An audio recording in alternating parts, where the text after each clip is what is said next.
And by the numbers, here's a look at the guys who celebrated by giving their Sunday best on Easter. Pujols, his second career 3-home run game, his 6th career walk-off home run.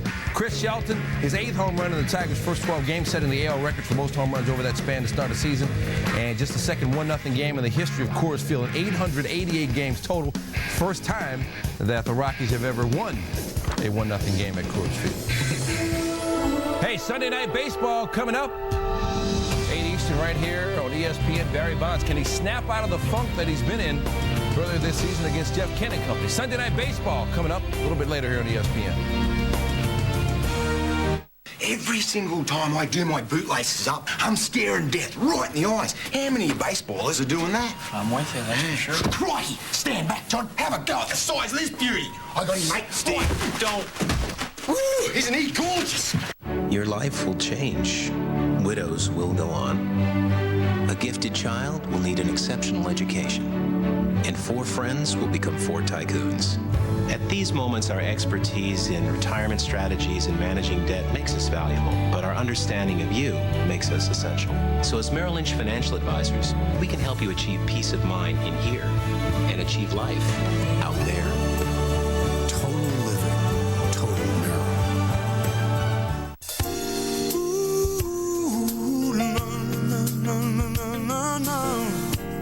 Someday, you'll be able to deliver your data how and where you need it, along a secure local-to-global IP network.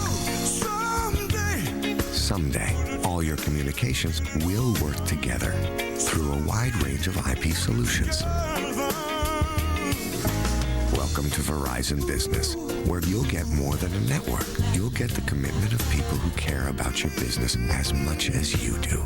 People who are accountable for making it all work for you. Someday is today.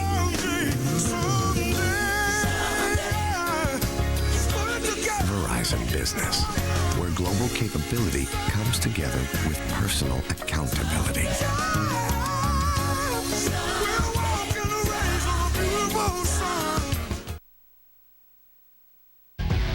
Sports Center, brought to you by Merrill Lynch.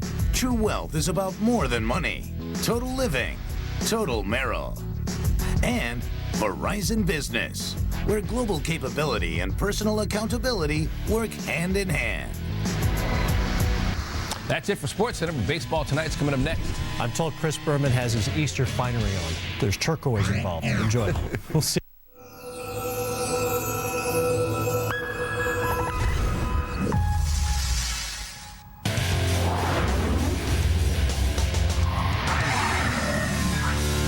Coming up on Baseball Tonight, when is a home run not a home run? We'll show you one of the strangest plays you'll ever see. More controversy abounds on this Easter Sunday. We'll show you why players and managers were hopping mad. What's the latest on Barry Bonds as he continues the road show in L.A.? Can Josh Beckett follow Curt Schilling's lead and start the season 3-0 for the Red Sox? Ben Sheets makes his 2006 debut against the Mets. Could Milwaukee's ace brew up a win in his first start? While Chris Shelton and Jim Thome touch them all and continue their torrid start. The week that was, another installment of Diamond Cut. And we'll show you the top 5 web gems on Baseball Tonight. Next.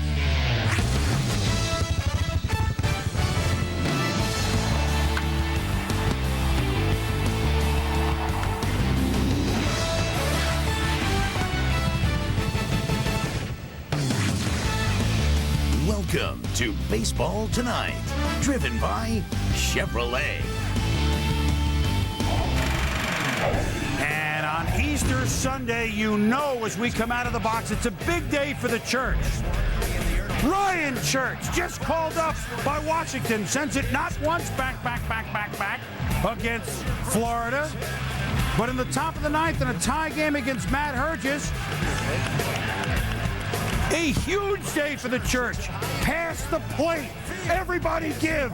As on Easter Sunday, Church delivers for Washington as they beat Florida 7-5. And on that way, we begin our Easter Sunday edition of Baseball Tonight. And a happy holiday to everybody. Hope the Easter egg hunts were fun. And Well, it's Easter. This is a tradition unlike any other. Last week, green. This week, it's the teal. John Kruk, Harold Reynolds, Steve Phillips. Happy Easter, fellas. Happy Easter. Boomer. Did you find all the eggs, or do you hide them? Some claim that we hide them for ourselves on this show.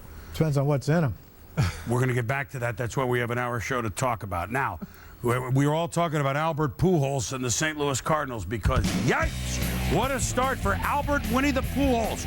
Rubber game series at home against Cincinnati, but Albert's not the only one that can go deep. You know that Adam Dunn can, well done. 2-run shot off Mark Mulder. Big Donkey got some pop. 3-2, but then bottom of the fifth, Albert Pujols with a man on back. Off Bronson a Kept it fair. Mercy. 4-4. Next up, Scott rock and rolling. His third of the season. Back-to-back home runs for St. Louis. Makes it a 5-4 lead over the Reds. That was a bomb. Gracious. Bottom of the seventh, Rick White on in relief. Don't. See ya. They keep trying to get inside on this guy. Look at him keeping it fair. Don't these players watch baseball tonight? Come on now. 6-4 on the solo homer. Jason Marquis is pinch hitting. Well, they're down 7-6, trying to get something working. Against David Weathers, he works a single. And guess what's going to happen?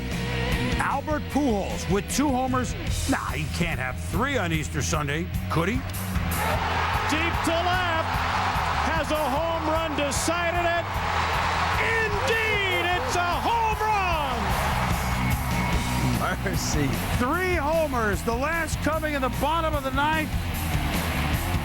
Second time that Albert has had a 3-homer game. This one on Easter Sunday, he'll remember for a long. Think they're excited in St. Louis? I guess so. That's great. As Way to end the homestand. Yeah, absolutely. They win 8-7 in a wild game. Oh, by the way, in this game, the home run hitting pitchers, Mulder and Arroyo, pitching to each other. 0 for 2. They struck out their first time up. Enough nonsense. Let the home run hitters hit the home run. And with the Cardinals winning 8-7, we join right now on the phone Albert Winnie the Pujols, who, well, first thing we should say to you, Albert, is Happy Easter. I guess it was one. Happy Easter to you guys. Thank you. Is it, you two, 3 homers in a game? I mean, why the start for you? You've got 8 on the year already. It's not like you haven't come out of the gates blazing before, but did you know that this spring and these couple of weeks that you were as good in April as you've ever had or would have one? Well, not really. I just try to do the best that I can, to help my team out to win, and just don't try to do too much, just see the ball and pull my best swing, I know there's a lot of pressure coming in because winning the MVP last year, but I just try to relax at the play and just got a pretty good pitch to hit today and just put the barrel on. Well, Albert, of course, you can hit him at a Yellowstone Park, but you've only been in your new park a week. Sum it up as a hitter's park. You're going to like what you see there, you think, this year? Well, I mean, it's too early to say, but, there's a couple of things that they need to be adjustment. It's pretty tough to see the ball playing defense in big games and sometimes night games. But you get used to the park. I mean, who knows? Hopefully it's a hitter's park. I know some more pitching don't like that, but that's the way it goes, And, you still have to hit the ball out of the park. Well, I tell you what, you had a rough time adjusting today. I don't know why you didn't get 4. Thank you very much, and Happy Easter. We appreciate you joining us. Happy Easter to you guys. Take care. Okay, Thank you. Albert. He's always smiling, and when you have a stroke like that, why not, huh? Absolutely. I mean, you know what? There's a few things you got to love about Albert. One, just his personality, the way he carries himself. He's a tremendous leader and personality in that community. But on the offensive side, what I love about this guy, he's so difficult to pitch to. Doesn't take a stride, doesn't swing and miss. And the one thing that he does so well, he zones in on where they're going to pitch him. It seems like he's never fooled. And one of the things about great hitters, when you're able to hit the ball in your zone, you're going to dominate pitching.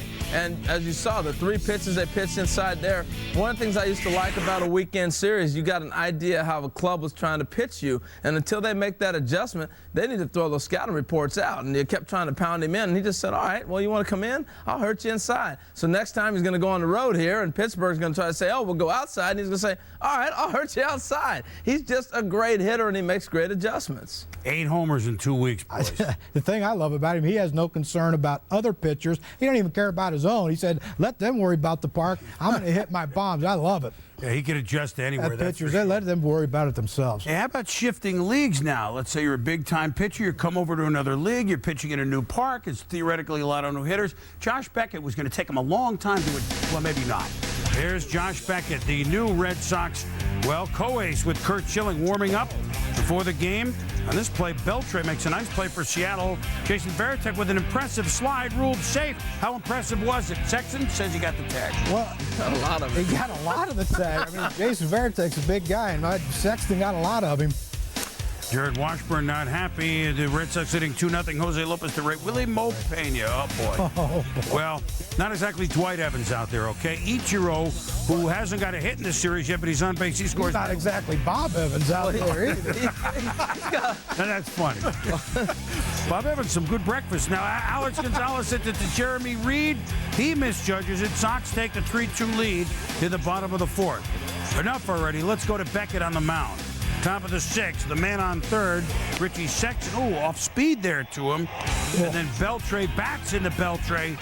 7 innings pitched, 6 hits, 1 earned run. Beckett. Pitcher with a great fire.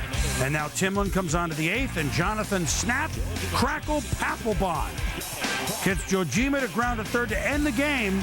So Josh Beckett gets the 7-inning start for the third straight time out as a Red Sox.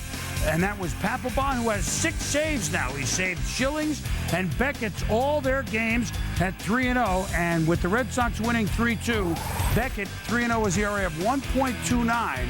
You see what Schilling's done, and Papelbon has saved those games. By the way, the last time the Red Sox had 2 starters win their first 2 starts, the first 3 starts in April, was 1918. Babe Ruth wasn't one of them, but they did win the World. Those two, no pressure. Papelbon better not blow their game. He's not going to blow their games. Now, one of the questions is, of course, with Papelbon, getting all the saves, but in Boston, David Wells goes on the DL. First of all, on Beckett. Are you surprised that we're doing this well on the mound? Not at all. Not at all. Not at all. Well, Boomer, you're exactly right. In 2003, what he did in the World Series against New York Yankees is what he's doing right now. He knows that in Boston, the pressure's going to be on him. In this game, he won today in the 6th inning. You see the runner on third base. You see the score, 3-2 game, only 1 out. First pitch to Richie Sexton. Why not bust him up and in, throw another one by him, and now start the breaking ball. Now, he has the breaking ball. He knows in reserve. He has extra pitches to work with. Throw the fastball up and away in the zone and let Richie Sexton look at a couple fastballs and then drop the hammer on him.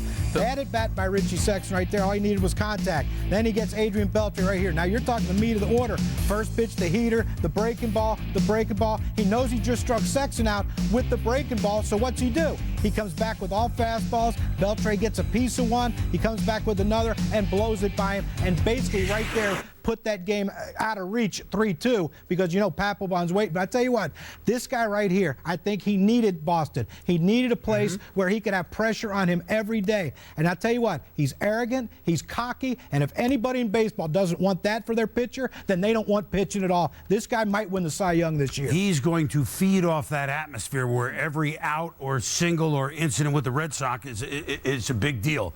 Now, a big deal in Boston. David Wells, 1 start, no good on the DL. Papelbon, shouldn't we make him a starter? But there he is as the closer. He's 6 saves already. If you're the GM, do you even or manager, do you think about this, Steve? Well, if I get to be the GM for the day for the Red Sox, do I get Theo Epstein's new negotiated salary for that? You get the gorilla suit. I hope so. But we'll give here's $1, all right? All right. But listen, David Wells on the disabled list, and you have to assume that possibly he's going to be out for a while. The knee problems, he's not in very good shape. It's going to continue to be an issue. There are a lot of the sabermetricians in Boston that are saying when Keith Folk is right, let's move Jonathan Papelbon back into the rotation because he has the best stuff.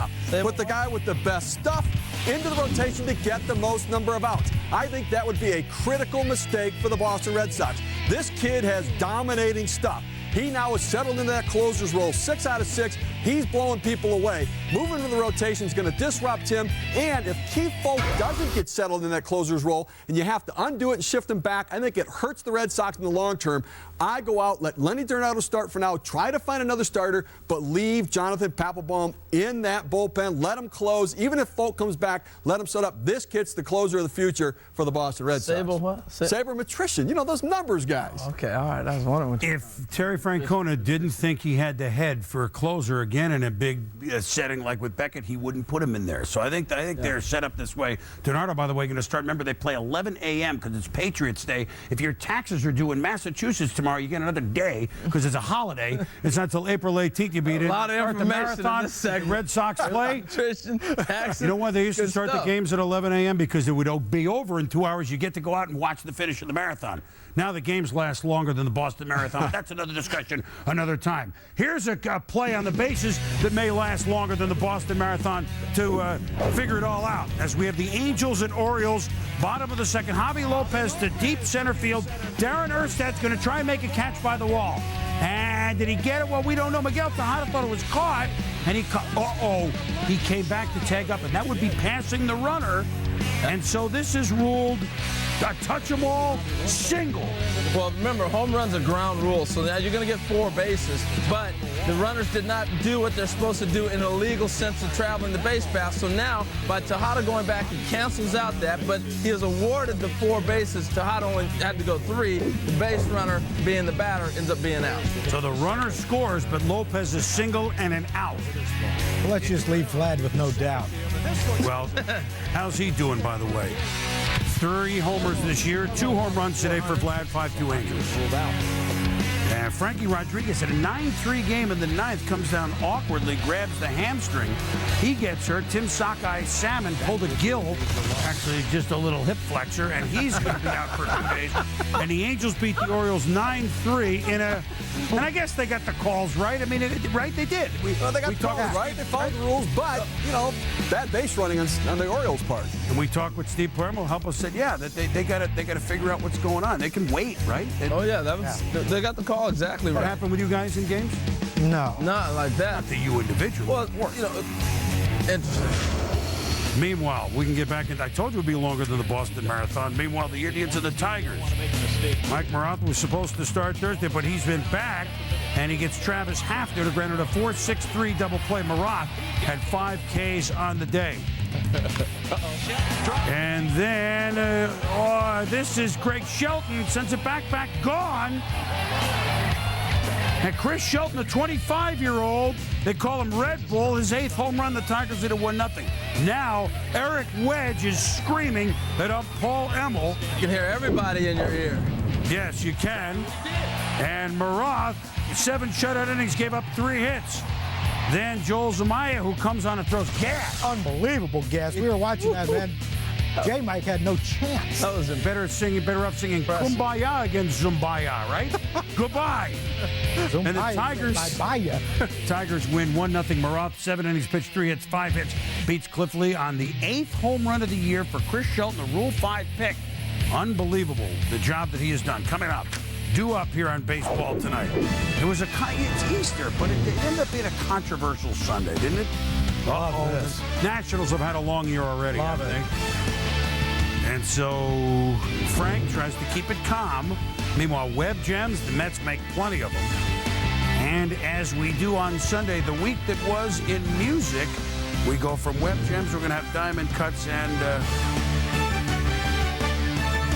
you see the Web Gems, you see Diamond Cuts. We'll have it all for you coming up in the next hour.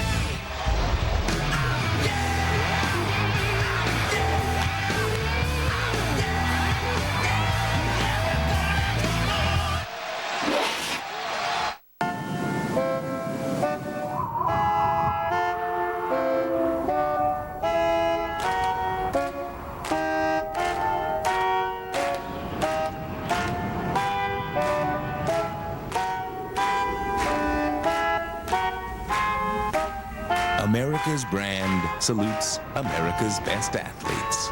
The all-new 2007 Chevy Tahoe. I want a Sunday kind of love, a love to last past Saturday night, and I'd like to know it's more than love at first sight, and I want a Sunday kind of love. So we need 90 notebooks, Wi-Fi enabled ASAP. Right. You just want me to make them appear now?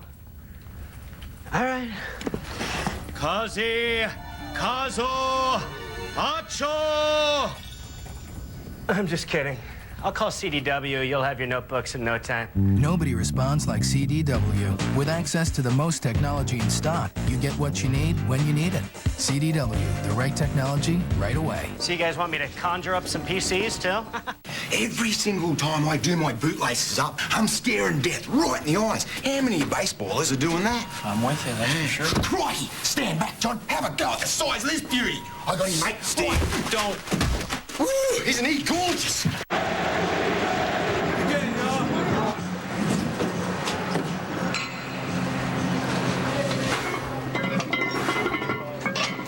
The NBA playoffs start Saturday on ESPN and ABC. Baseball Tonight is driven by Chevy, baseball's #1 fan. Chevy, an American revolution. And in part by Dockers San Francisco. And CDW, the right technology, right away. The 1-2 pitch. Good pitch. The right field hit hard. Monday going back. This ball is gone. Home run, Joe Morgan. He hung him a slider. And Morgan, guessing right, got it all. Well, I know you don't mind seeing that or hearing that. Joe Morgan joins us. So, although in the Hall of Fame really as a Cincinnati Red, certainly no stranger to the Giants-Dodgers rivalry as we join you tonight. Happy Easter, Joe.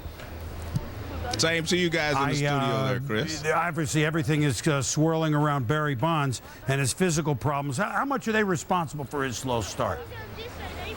Well, I would say that 95% of it is because of the injury.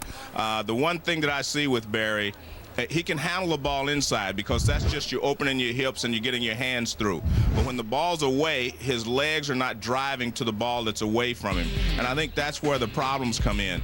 And make no mistake about it, the pitchers are finding those things out.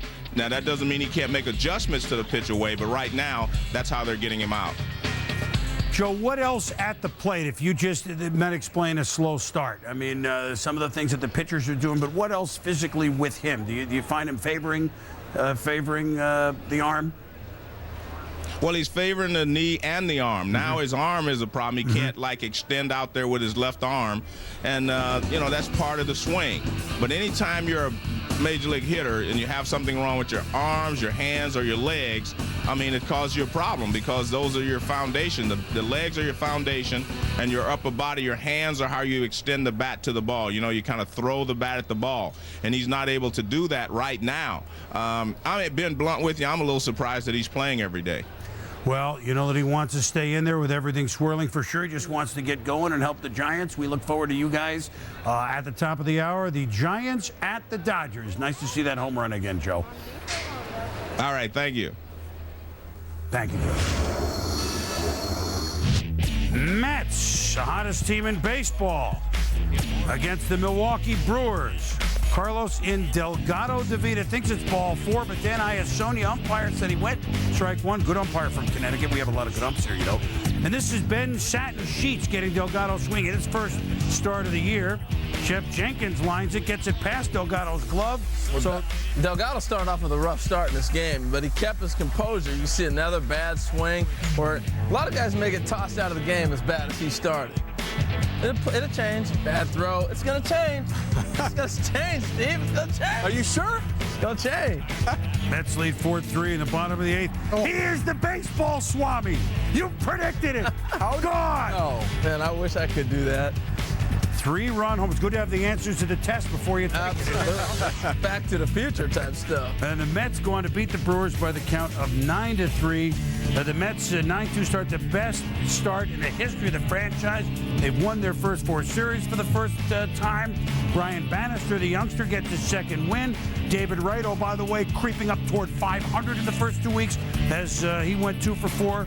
And so the New York Mets guys, very impressive. Meanwhile, Ben Shields, we'll get to the Mets in a minute. Ben Sheets' first start. Your first start, you're going to be rusty. How did you see him today? Well, he was a little rusty, Boomer, and you know, all that is from lack of pitching. You know, you get one minor league start, and then all of a sudden they throw you in against the hottest team in baseball. But he did struggle with his command early. Now, he didn't walk many guys. He didn't walk any guys, but he was behind in counts. And there he hangs a breaking ball right there to David Wright, and you know how hot he is. He's going to make you pay. And then you see the catcher setting up down and away. He misses location with his fastball, gets it middle into Xavier Nady, and he makes it 2-0. And the way the Mets are playing, that's basically it. And there you see, this is what Ben Sheets can do, though. He can run it in on your knuckles like he did right there to David Wright. That's one of those that hurts. And Carlos Delgado, arguably, you know, one of the best hitters in the National League, made him look foolish. That's what Ben Sheets can do. And I tell you what, if you're Ned Yost, the manager, Mike Maddox, the pitching coach, even though you lost today, you have to be very happy with the way Ben Sheets pitches. Now, that drops a big 3 on these other teams, and the way the Cardinals are playing and the way the Reds are playing, you know, don't count the Brewers out of this thing if those 3 guys stay healthy the rest of the year. Well, we already voted Ned Yost Manager of the Year last week. He's still in the running. He should be. See, absolutely. Meanwhile, the Mets, the team of the year thus far in 2 weeks, Steve, they came with much fanfare. So far, so good. Well, living up to it, that's not easy to do in New York. 9-2 start for the New York Mets, and a lot of things going right. Today, Brian Bannister, their 5th starter, pitched himself in and out of trouble. You see the numbers there. He made big pitches with the bases loaded in 2 innings to get out of it. Aaron Heilman comes in. He gives 2 innings of solid relief work as well. Remember, back to spring training, they were trying to decide who was going to be the 5th starter. Should Heilman go to the bullpen? That decision is played well. And you talk about that Mets offense. Very deep lineup. A lot of run production. Guys get on base. They have that power production. The runners, they've scored a lot of runs as well. And right now, they're playing the Atlanta Braves coming up this week. A key for this team. If they want to win the division, it has to go through Atlanta. They've not fared well. 49-83 since 1997. The Mets have to set the tone with the Atlanta Braves. I went to the Met game. I learned a big Met fan lesson. My buddy Scott Balkin, you know, he's like, hold on now, hold on. They remind me of the Red Sox fans. This is a great team. They're going to be there at the end. That's an ESPN game Monday. Well, Mr. Met is happy, right? You become the new Mr. Met? I guess. You know, a lot of the Mets are so young, they don't remember the futility against the Braves. Maybe that'll help them in it, although they're going to hear about it pretty quickly. When we return, power surge, even in the rain. Jim Thome, can you hear me? As many homers as he had all last year, admittedly an injured year. And it was just, I don't know, Easter, it should be a day of brotherly love. Not really the case.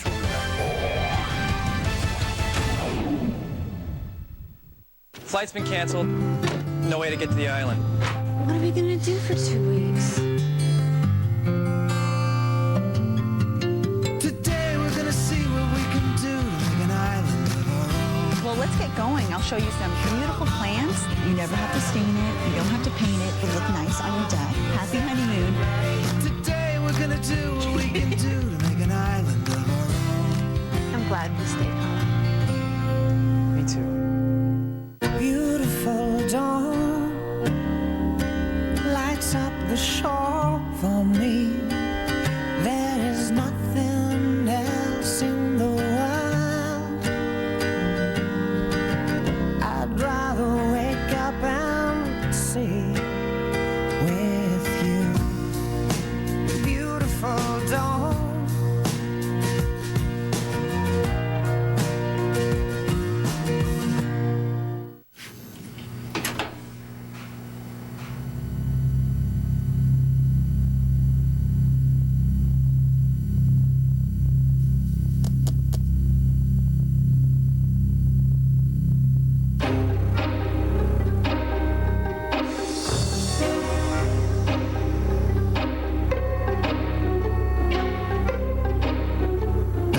PBA Tour, next Sunday at 1 on ESPN. Sweet party. Let's call some friends. Use my phone. You're going to share your minutes? Well, yeah. You're so wonderful. Make friends with Mega Talk from iWireless. Unlimited 24/7 local calling lets you talk all you want, anytime. That's over 43,000 minutes a month.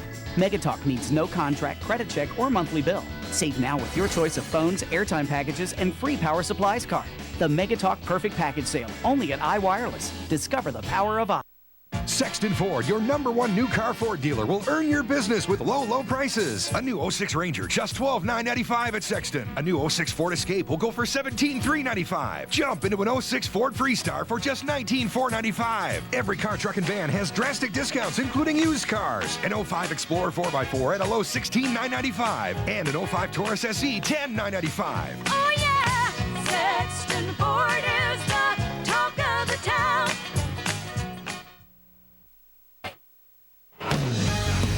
Welcome back to Baseball Tonight, driven by Chevrolet.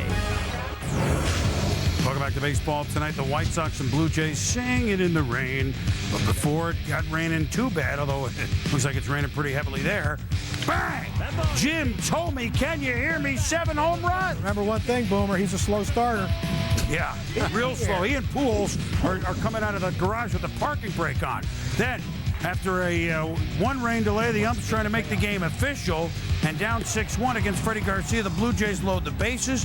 Vernon Wells walks, John McDonald comes to score. E-I-E-I-O, then Lyle Overbay walks, Russ Adams scored, then Benji Molina. Oh, look at that infield. That's a mess. You can't play in that. They wanted to get it over with. Right, down by 2. Eric Hinsky strikes out swinging, and now the game is official. And hey, we're going to try. And even Sabermatician said it's just too wet. We just can't play it. And it's the White Sox win 6-4. I'd be upset if I was a Blue Jay. I would be good news. Sad. They got good news though. Roy Halladay threw in the pen before it rained. Good news. Expect them to start Saturday against Boston, but the White Sox win it 6-4. Nationals, Marlins. Easter Sunday, Florida. Game time at 3, Marlon Anderson up against Carlos Martinez. Anderson swung on a miss, and Martinez, a little histrionics, and Anderson said, stop it. And then Olivo had to get in the way, and for the Nationals have had a long season already, haven't they? I love it.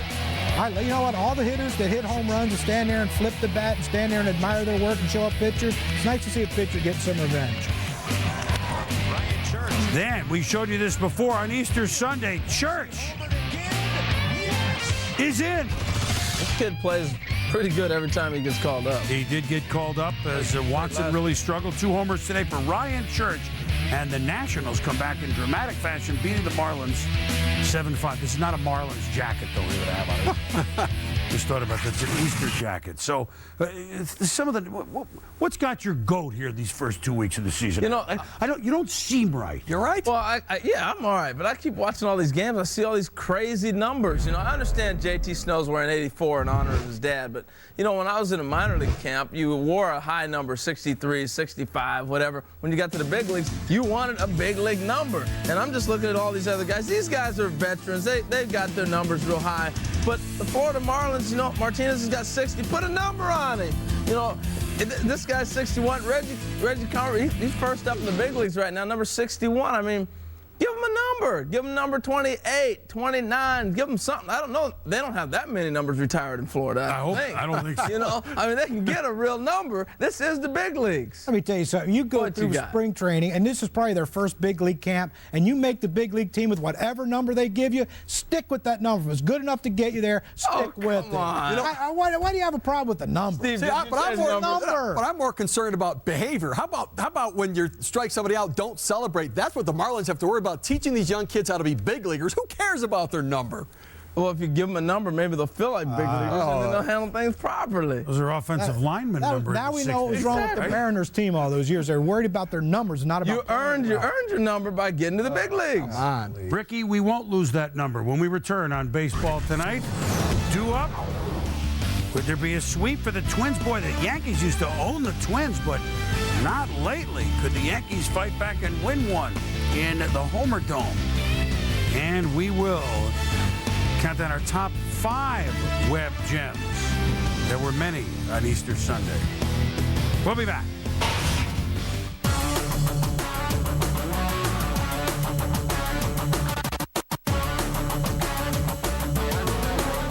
There might be a web gem for Manny tonight. I don't know if he'll make the top 5, but it might.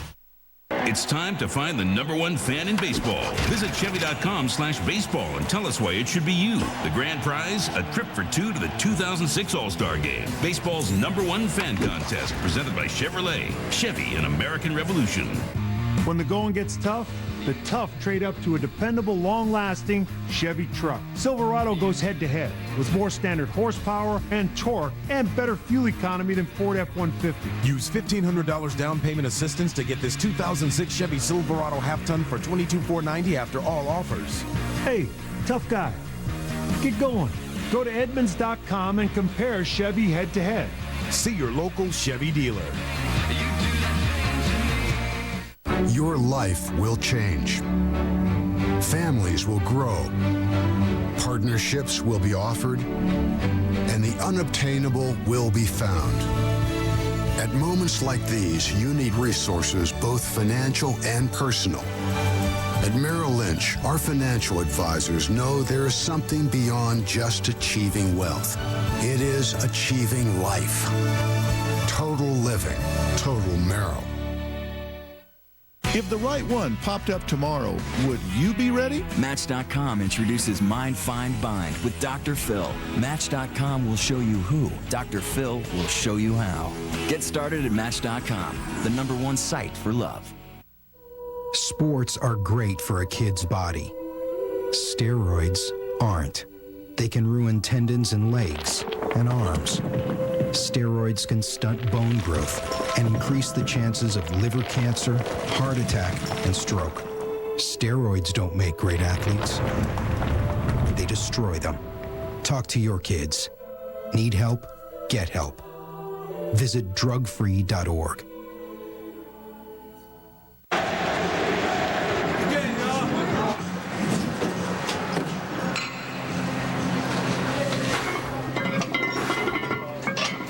The NBA playoffs start Saturday on ESPN and ABC. Chevy makes the most dependable, longest-lasting trucks on the road. And now they're making it easier to drive one. Down payment assistance from Chevy. You choose a Silverado or Colorado, Chevy will help you get in it. Down payment assistance, a better way to buy or lease a new Chevy pickup. Chevy, America's #1 brand, America's #1 value. Enough said. Chevy, an American revolution.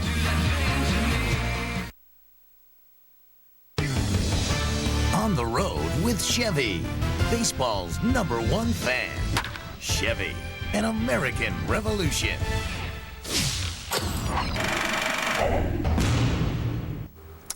And welcome back to Baseball Tonight. On the road again with Peter Gammons on Sunday. If this is Sunday, it must be L.A. If it's Monday, you're going to make the Patriots Day start, which is amazing to me. Happy Easter, happy Patriots Day. How has it been on the road for Barry Bonds? He's in L.A. now. They're going to go to the rest of the division. They've already been in San Diego. How is that? Is that piling on as well, the reception, or is he used to this by now, Peter? He's used to it, Boomer. I mean, you know what, in some ways, and the players talk about this a lot, he feeds off it. He builds a little bit of that them versus me a show that he gets into. I mean, he doesn't mind getting booed. He was booed in Pittsburgh in 1992, and when he came back there in '93, he's used to it. I think the main thing for him, and there was some question whether or not he played tonight, but the one thing, we're talking to Willie Upshaw and to Joe LaFay, the coaches, they say he wants to play as much as possible because somehow he's got to get that weight shift back and figure out how to hit the ball away. So, you know, Barry's not afraid of the boos. What he's afraid of is not hitting the way he's used to. Well, that won't last too long, we don't think. The Atlanta Braves go into New York to play the Mets, who are red hot. We've taken the Mets side of it, Peter. How about the Braves on the road in this series? Look, they're veterans of these, quote, big series, and it's only April. But what are your eyes on with Atlanta? Well, I mean, you know, everybody talks about how bad the bullpen is, and now Chris Rietzman's struggle. Eventually, Bobby Cox always figures out what to do. He's got Villarreal. Eventually, McKay McBride will come out of the minor leagues and be the closer. But the concern for this team right now, other than John Smoltz, is the starting pitching. It's hard to believe. I don't care how early in April it is. For them to have over a 5.80 starters ERA is incredible. They are last in the National League in strikeouts. Their starters are last in the league in strikeouts, worst in the league in strikeout walk ratio. They don't pound people the way they used to when they're pitching. And to me, the biggest concern for the Braves is trying to compete with that starting pitching. I thought it was bad last year when they were last in the league in strikeouts. I think it's even worse. They just get too many balls put in play against them. All right, Peter, thank you for your observations. It's baseball, flight, baseball. That's you. Peter Gammons on the road again. Enjoy the game. Thanks a lot, Chris. All right, Peter talked about the Braves. John Thompson, 6 scoreless innings for the Braves at home against the Padres. Ken Ray on in relief. Brian Giles hadn't gone deep yet.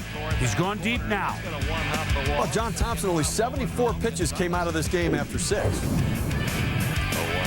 Gave a homer to Giles. That was a double to Gonzalez. And then Ryan Langerhans tries to make a catch.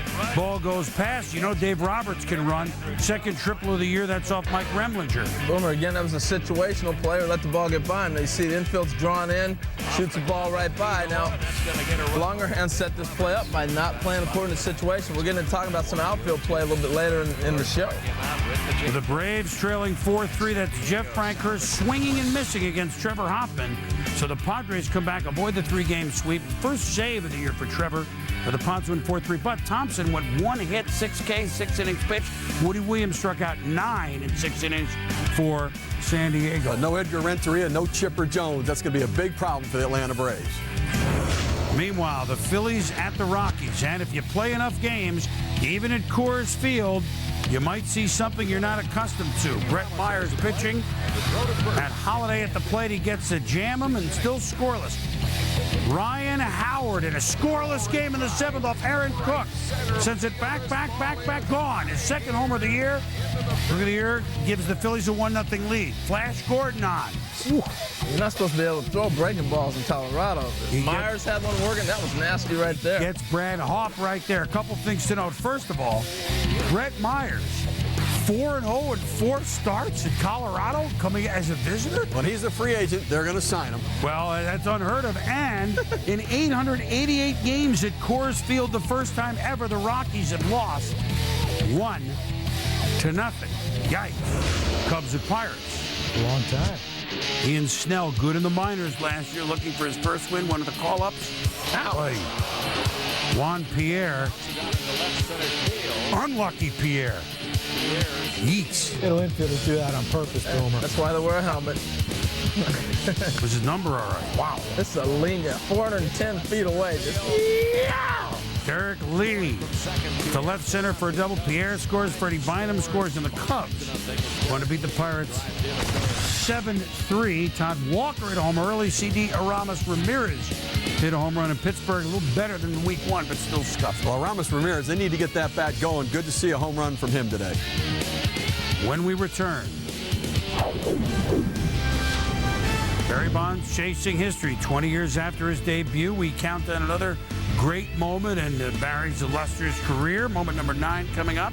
And Diamond Cuts. Week 2 in the bigs to music. We'll take you through it. Singing and swinging. Bonds on Bonds, a weekly series. Tuesdays at 7 Eastern on ESPN.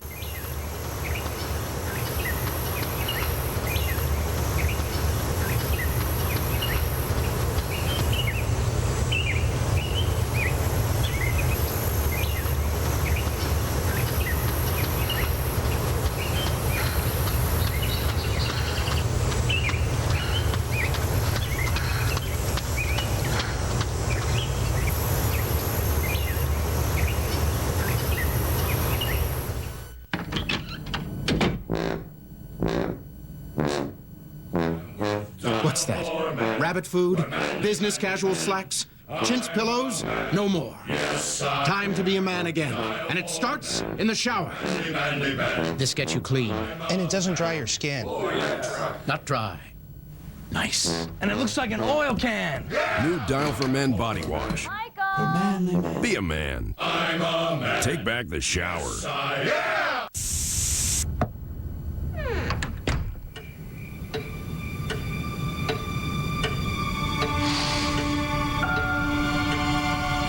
I got nothing. Don't worry about it. Cindy, I'm home. Hey, you! Warning, Tag Wildcard reminds you, 3 of a kind beats 2 pair, Full House beats a flush, and an angry dad, well, he'll beat you straight up. Introducing Wildcard, a new scent from Tag. 3.5 ounces of Vegas in a can. Consider yourself warned. That is ESPN. This is mobile ESPN. This isn't like sports in your current phone, okay? It's a whole new phone service from ESPN with unique features like Gamecast and the fastest alerts and everything else you need to manage your fantasy teams. It's awesome. That's Neil Everett. Neil! Hey, it's Benny B.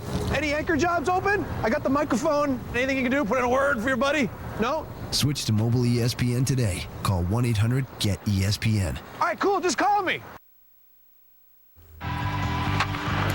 Watch your team's out-of-market games live from anywhere. You can log on to ESPN.com for MLB TV right at your desktop.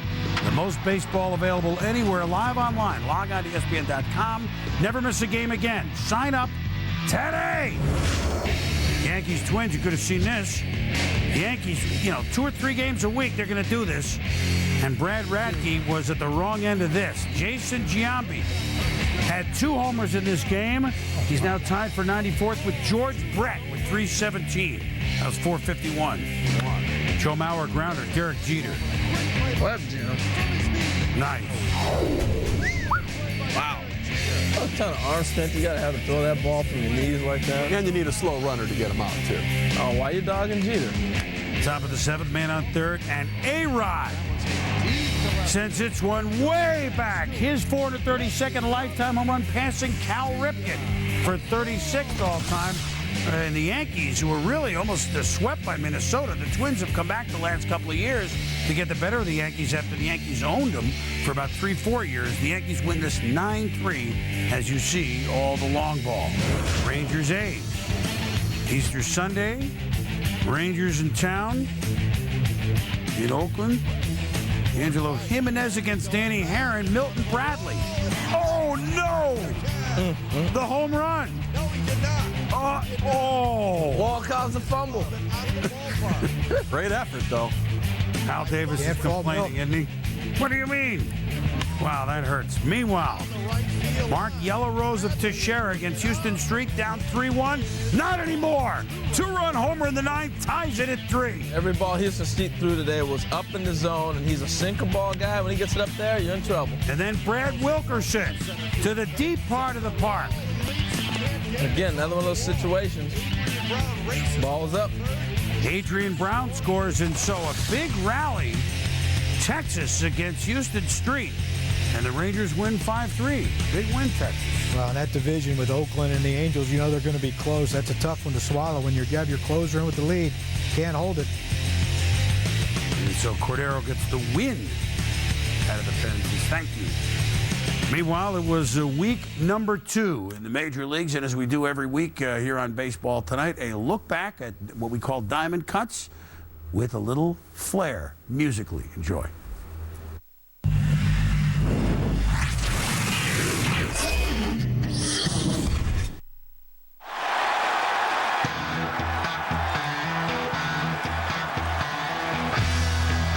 And the first game in the new Busch Stadium.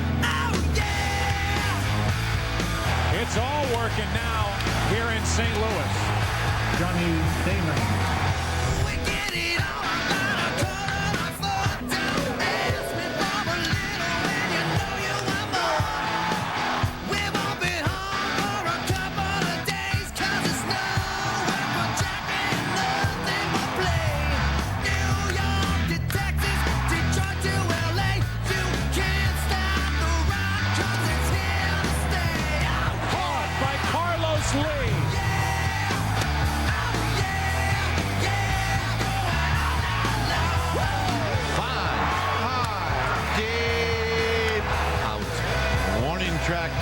Back-to-back at bats. Number 300 for Moises Alou. A grand slam! A 3-run home run for the captain. And there's a drive. And gone. And the Orioles win in the bottom of the 9th. Gone! 3 in a row. And the Twins come back to beat the Yankees. Goodbye to the late Kirby Puckett. Jackie Robinson Day is celebrated throughout the Major League.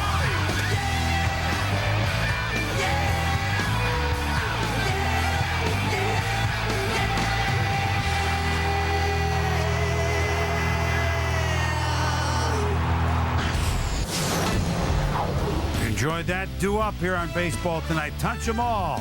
Easter Sunday yards. We had Easter eggs in the yard. Somebody should have gone yard.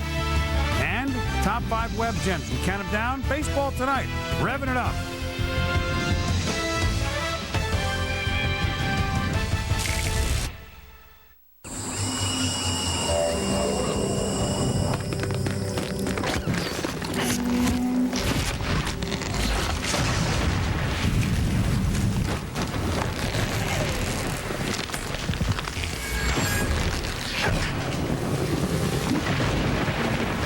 Introducing the rebirth of cool.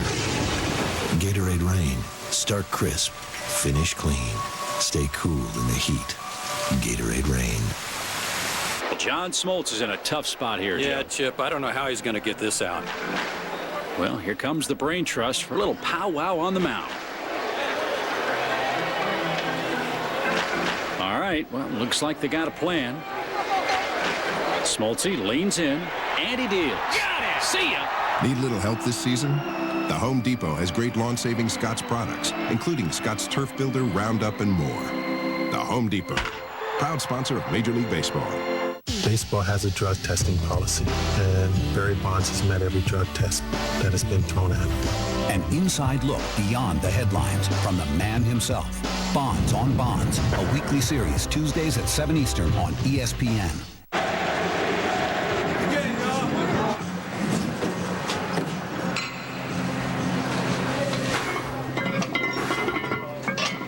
The NBA playoffs start Saturday on ESPN and ABC. This is the story of the man who had a gambling problem, who stole from his work, who went to prison. This is the man who hit rock bottom. This is the man who called 1-800-BETS-OFF, who was put in touch with treatment programs, who got his life back.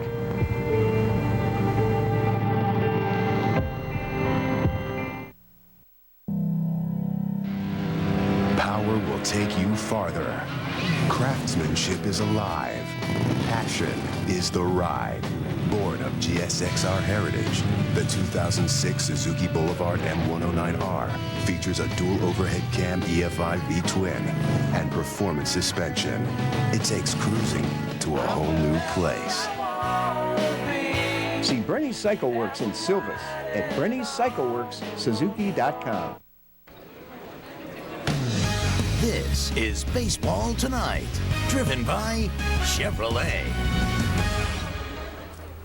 Welcome back to Baseball Tonight. 1986, Barry Bonds, rookie with the Pittsburgh Pirates. He certainly has provided 20 years of thrills and chills as we count down his 20 most memorable moments. This is number 9.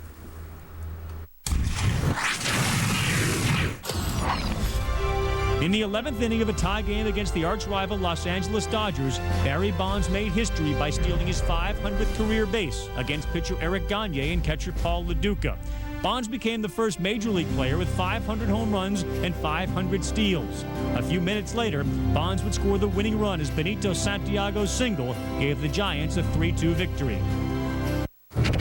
Ravi, thank you. Now on ESPN.com, Insider Buster Olney wonders if Major League Baseball will, in some way, turn its back a little bit on Barry Bonds. You can see it on ESPN.com. Royals Devil Rays. Johnny Gomes and the D-Rays, they're playing pretty good ball first couple of weeks under Joe Madden. Looking to beat the Royals 7 straight times. First pitch to Gomes for Mark Redmond in the first. Gone. Two-run homer is fifth homer. Yeah, and you saw that slide step out of Redmond. That's what speed will do to make a pitcher change his delivery. And Gomes took advantage of it. Bottom of the 6th inning, Carl Crawford to left center field. He can motor. Perez and Gathright score triple for Crawford. And the Devil Rays go on to win it by the count of 9-5. They're 7-6. They're in another division. You'd be talking about them all the time. 7, and the Royals have lost 7 in a row. Meanwhile, home runs on Easter Sunday. We're going to touch them all. And as we showed you at the beginning, it's still never too late to go to church on Easter Sunday. He's up early sunrise. I think maybe he won't go back to the minor leagues now. 2 home runs for Ryan Church for Washington in the win on Easter Sunday. How about Chris Shelton, guys? Detroit, 8 homers. Well, Rule 5 draft from Pittsburgh a year ago. You got to be wondering in Pittsburgh, what were they thinking? That's supposed to be a big ballpark. It ain't for him. 8 homers first 12 games. The record, Mike Schmidt, 11 first 12 games in 76. Jim Thome with 7 homers. Thome, can you hear me? That's off. Like I said, he's a slow starter. I actually think you made a great point, Crucky. He usually starts slow. Not no more. Adam, well done, cooks this one. And he soars into the 7 homers for him, for the Reds. Troubles in that ballpark. The ball flying in the bush.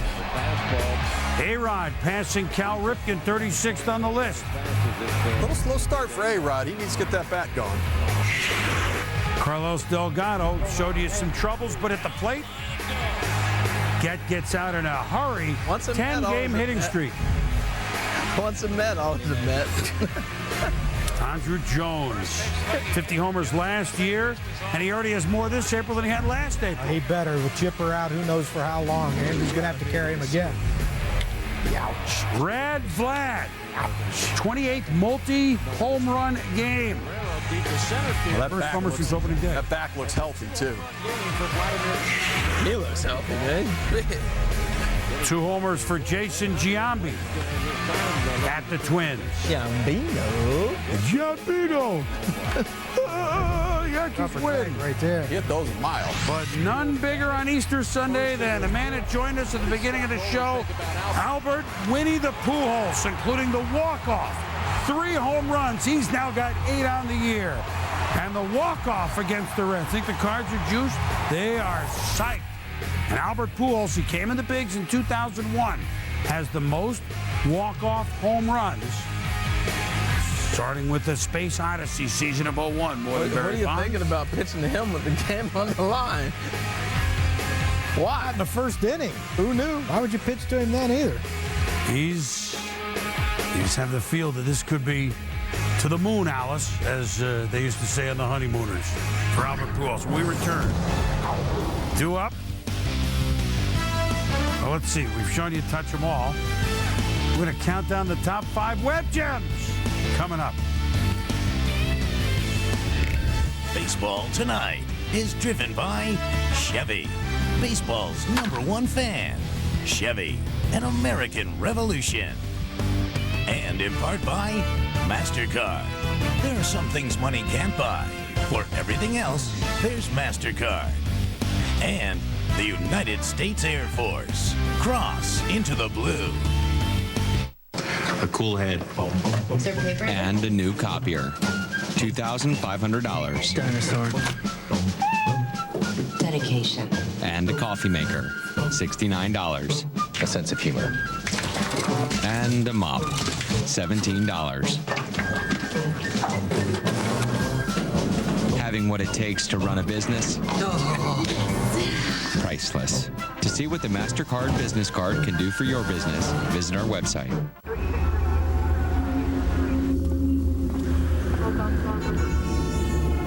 There he is right there. Got it. Come here. It crashed again. Reboot with F8 in safe mode. Possible hostile target, tracking southeast, 270 for 50. Roger that. If the right one popped up tomorrow, would you be ready? Match.com introduces Mind, Find, Bind with Dr. Phil. Match.com will show you who. Dr. Phil will show you how. Get started at Match.com, the #1 site for love. Right now, when members of Best Western's Gold Crown Club International stay 6 nights at any Best Western, you'll earn a free night. And AAA Preferred Gold Crown Club International members earn a free night after staying only 5. Plus, earn a 10% bonus in reward points. Details at bestwestern.com/AAA. Every single time I do my bootlaces up, I'm staring death right in the eyes. How many baseballers are doing that? I'm with you, that's for sure. Crikey! Stand back, John. Have a go at the size of this beauty. I got him, mate. Steve, don't. Woo! Isn't he gorgeous? Web Gems is brought to you by MLB.tv. Watch your team's out-of-market games live from anywhere. Get MLB.tv on ESPN.com. All right, right, boys, here we go with web gems. We count them down. Number 5, Jose Reyes, Mets. What I like about this play is how quick he gets up and throws the ball to first. I mean, he's got a good runner in J.J. Hardy hitting that ball. Steve, he's special. He makes every play like it's the 7th game of the World Series. He never takes a play off. He's a Met. Number 4, Scott Rockin' He homered, but you know we love the way he plays third. Where is he on this? Oh, man, when you can get a third baseman to go that far and cut a ball off, wow. Shortstop range. Speaking of a guy that you know flashes the leather, the many Gold Glove winner in center field, Andrew Jones. Great first step and great angles to the ball, Andrew Jones. Diving catch on Dave Roberts. As that get by, you might have an inside the packet. David Newhand, Baltimore. 2 plays, one on the shot by Kennedy and then against Kochman. Hey, man, Newhand. Good grab. Dad can write about it. Darn right, he should. Awesome Newhand, the writer, his son. You said it was a nominee. Derek Jeter. It's a great play. From his knees? Yeah, we marvel at third baseman when they do it, but a shortstop, I mean, it's even more spectacular. Our web gems on Easter Sunday. Astros and Diamondbacks 1-1 game. Luis Speedy Gonzalez leading off in the bottom of the 4th against the Ave. 319 for Speedy's career. His family loves it. Diamondbacks lead 2-1. Happy Easter. The triplets up there, too. Yep. After an intentional walk, loads of bases, Willie Taveras. Rafael Duque, 2-run score. Astros pull ahead 3-2. And then Morgan Ensberg ends it. 3rd of the year. That ended it. Off of Jason Grimsley. And the Astros at that point are drawn to an 8-2 lead.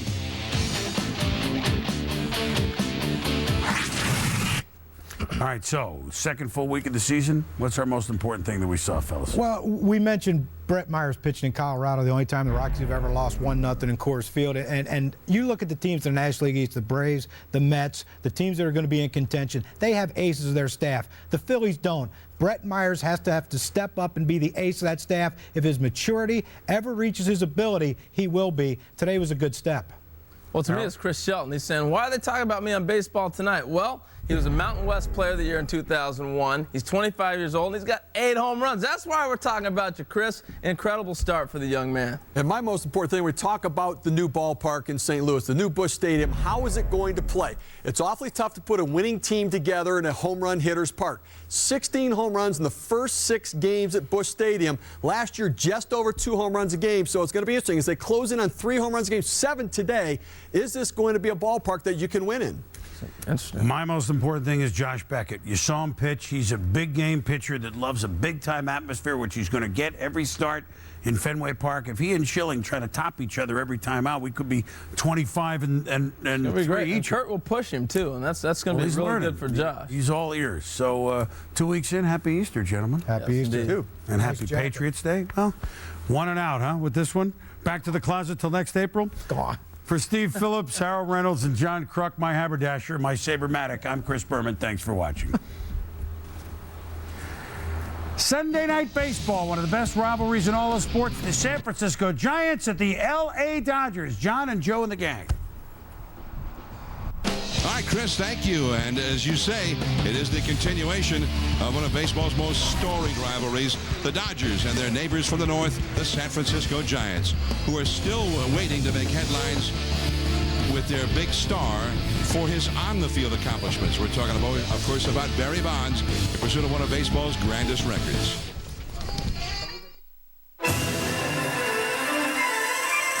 Admire him, resent him, respect him, reject him. Through the media prism, from a seat in the stands. No matter how you see Barry Bonds, the point is you are looking at it. As he carves his way into our culture and our conversations. By generating controversy and chasing down home run records, tonight, once again, all eyes will be on him. As the 41-year-old leads the San Francisco Giants against new-look Los Angeles with a new old-school manager already dealing with injuries, but confident this team can be turned around. Barry Bonds, still the game's banner headline, like it or not. The Giants and the Dodgers on Sunday Night Baseball.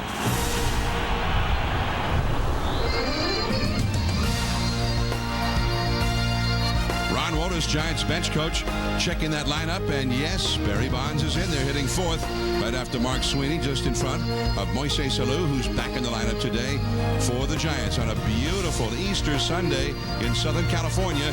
Sunday Night Baseball presented by Taco Bell.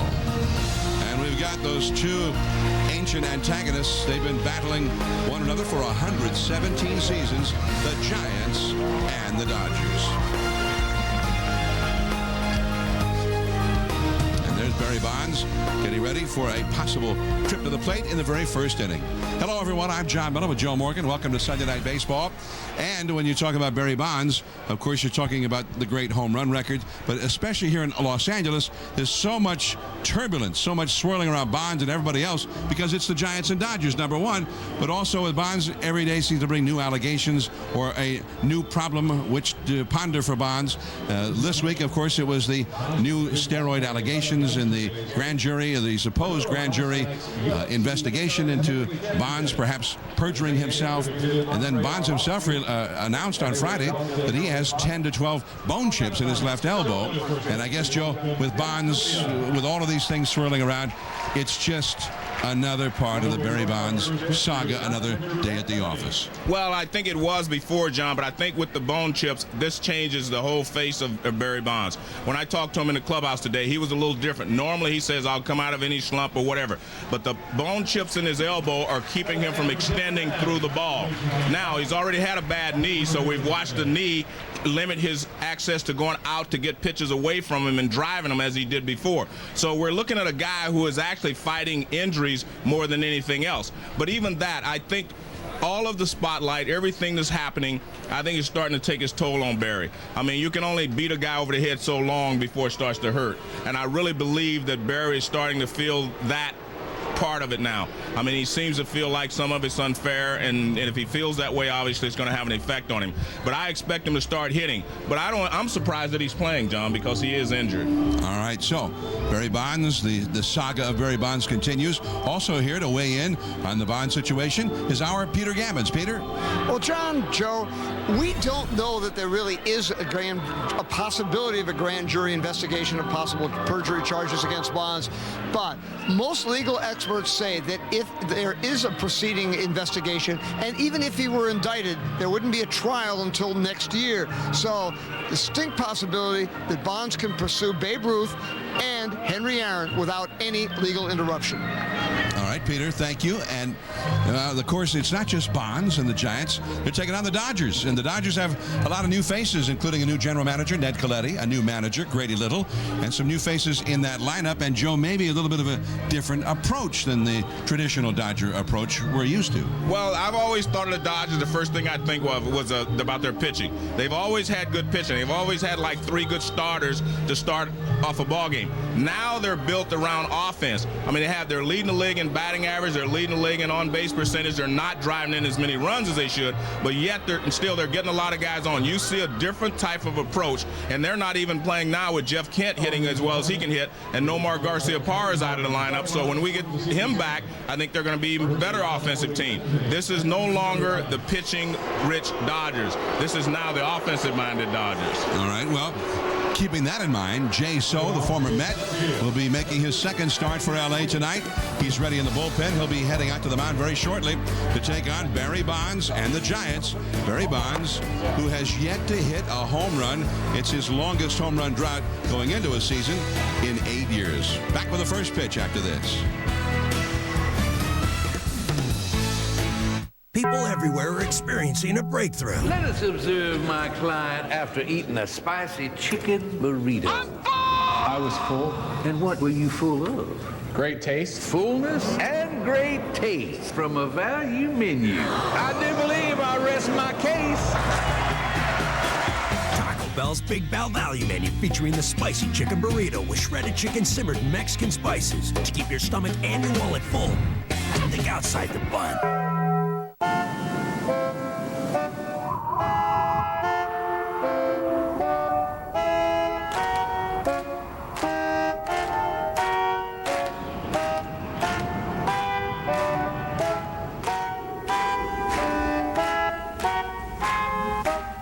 America's brand salutes America's best athletes. The all-new 2007 Chevy Tahoe.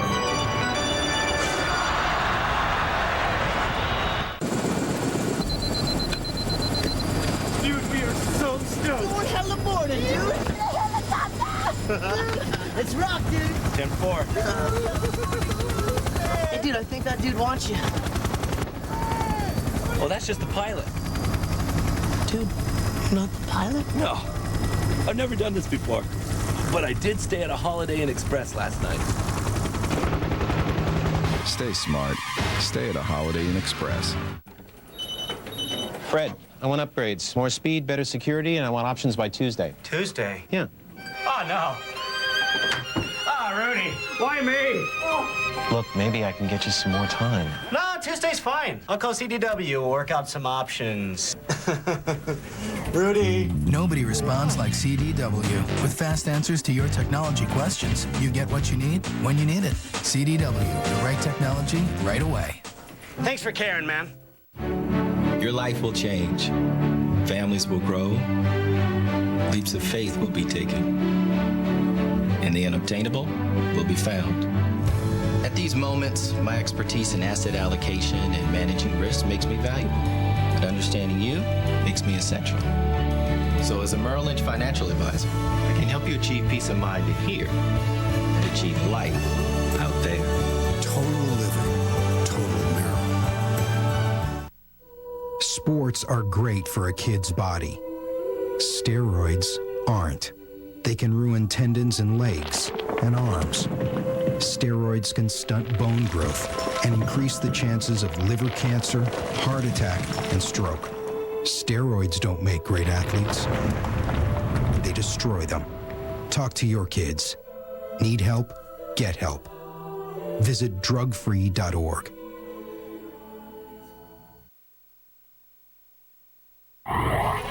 ESPN Sunday Night Baseball is presented by the Spicy Chicken Burrito on Taco Bell's Big Bell Value Menu. Think outside the bun. And in part by Chevy, baseball's #1 fan. Chevy, an American revolution. Dodger Stadium, Sunday Night Baseball. There's Felipe Alou, himself a former Giant, now the Giants manager, starting his 4th year at the helm of the Giants. And the Giants, in the rubber match of this series, they won here in a tight one Friday. The Dodgers won a tight one last night. Neither team has scored many runs so far in this series. Here's the Giants batting order presented by Taco Bell. Randy Wynn hitting over 300. He is in center field leading it off. Then Omar Vizquel at 355 at shortstop. And the averages start going down very quickly after that. Mark Sweeney, 188 first base, with Lance Negro having an injured foot. Then hitting cleanup is Barry Bonds. He's at 190, no homers, only one batted in. Moises Alou returns to the lineup for the first time since the first game of a doubleheader Thursday at 348. Ray Durham also struggling at the start of the year, 152. Giants have 5 guys hitting below 200, including Pedro Feliz, who's at third base. No home runs for him yet either. Mike Matheny, the veteran catcher, hitting 115. And then Brad Hennessy, just up from the minor leagues to make the start here tonight. And Hennessy, a right-hander, got 2 career home runs already in a rather short major league career. Jay So will take the mound for the Dodgers very shortly as LA is getting ready to take the field. Bill Miller there, number 14, a former Giant. And he high-fives it there with Dioner Navarro. And now the Dodgers head out. And there is Jae-Ung So. In fact, the last time we saw him, Joe, Jae-Ung So was the starting pitcher in the semifinal game for South Korea against Team Japan in the World Baseball Classic. And he, as he did all through that tournament, pitched extremely well that night. Well, Johnny pitched well the second half last year. He was 8-2 as well. But, I mean, when we saw him in the WBC, he had the good sinker. He had the ball moving, a lot of movement on his fastball.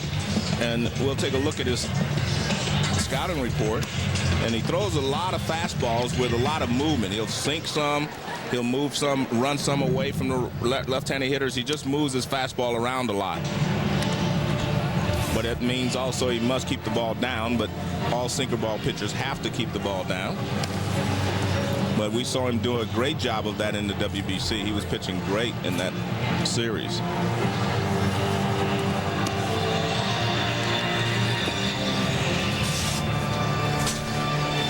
Let's take a look at the defense for the Dodgers. And they say this is a much improved defense. I'll have to wait myself and see the entire season. But for Call at shortstop, you know, is the replacing a Gold Glover in Cesar Izturis. And, of course, Jeff Kent is the second baseman. But I think that's the key. I don't know what they're going to do when Izturis comes back, because he was a Gold Glove shortstop. But they've got a lot invested in Furcal. And there is Cesar Izturis, and he's getting closer and closer to being ready to come back. He had the Tommy John kind of surgery on his throwing elbow, but they're talking about maybe him playing some second base. Jeff Kent maybe moving over to first base at times, and of course you have Nomar. He's coming back. He's going to be the first baseman. They'd also like Izturis to play some outfield, but he has not yet really decided whether that's sort of in the game plan for him yet. So he has not yet taken any fly balls in the outfield. So one of the questions the Dodgers will have to answer, the question that you asked yourself, what are they going to do with him when he gets back? Number 2. All right, right now, time for baseball here. The Giants and the Dodgers, they faced each other for the first time in 1890 when they were both in New York. And they have been, as Keith Jackson liked to say, they've been button heads ever since. Ball one outside to Randy Wynn. Randy Wynn, a Bay Area product, went to the University of Santa Clara. And came home to play for the Giants right at the trading deadline last year. Lofton lost that ball initially. A late break gets there, and that is out number 1. Wynn kind of blowing in from left center field toward right might have helped him out there, because he did get a late break on it. And as we know, it's still kind of daylight here. Lights have not taken effect yet. Well, in fact, the players are hoping that the sun will stay for the most part behind the clouds, which the sun was behind the clouds when the game started. The sun trying to break through right now. It's going to be a tough visibility day for hitters for a while. And that one is caught at shortstop by Rafael Furcal and Omar Vizquel, who last year won the Gold Glove in the National League at short in his first year in the league. He is out, 2 men gone, and as Mark Sweeney heads to the plate, you can hear the reaction already as Barry Bonds comes out on deck. Mark Sweeney, the former Padre, has had 3 hits in 16 at bats so far. The Giants hitting only .229 to start the year, second to the worst in the National League for hitting. There's a bunt, and it is fouled by Sweeney. Interesting attempt there by Sweeney, trying to get Barry up. I mean, usually with 2 down, you don't see a guy trying to bunt. Right, and not your third place hitter anyway. But the Giants are a little short on third place hitters right now. 1 strike to count. And that's right up the first base line. The rookie, James Loney, runs, and just in time. So the inning is over, and it's a 5-pitch inning for Jay So, and Barry Bonds will have to wait until the second inning to come to bat. Now we're going to stay right here at Dodger Stadium. One of the stories this weekend, the Dodgers have increased security because of the arrival of Bonds, and there's always a lot of antipathy directed toward Bonds when the Giants play in LA, and it has been the case for many, many years. But with the new allegations and the book that came out during the spring, the Dodgers felt that they better take even more precautions, and now Bonds leaves the dugout and heads out to left field. And whenever he does here at Dodger Stadium, he is always right in the middle of everybody's field of vision. And they're waiting for him out there in those left field bleachers. You can hear them.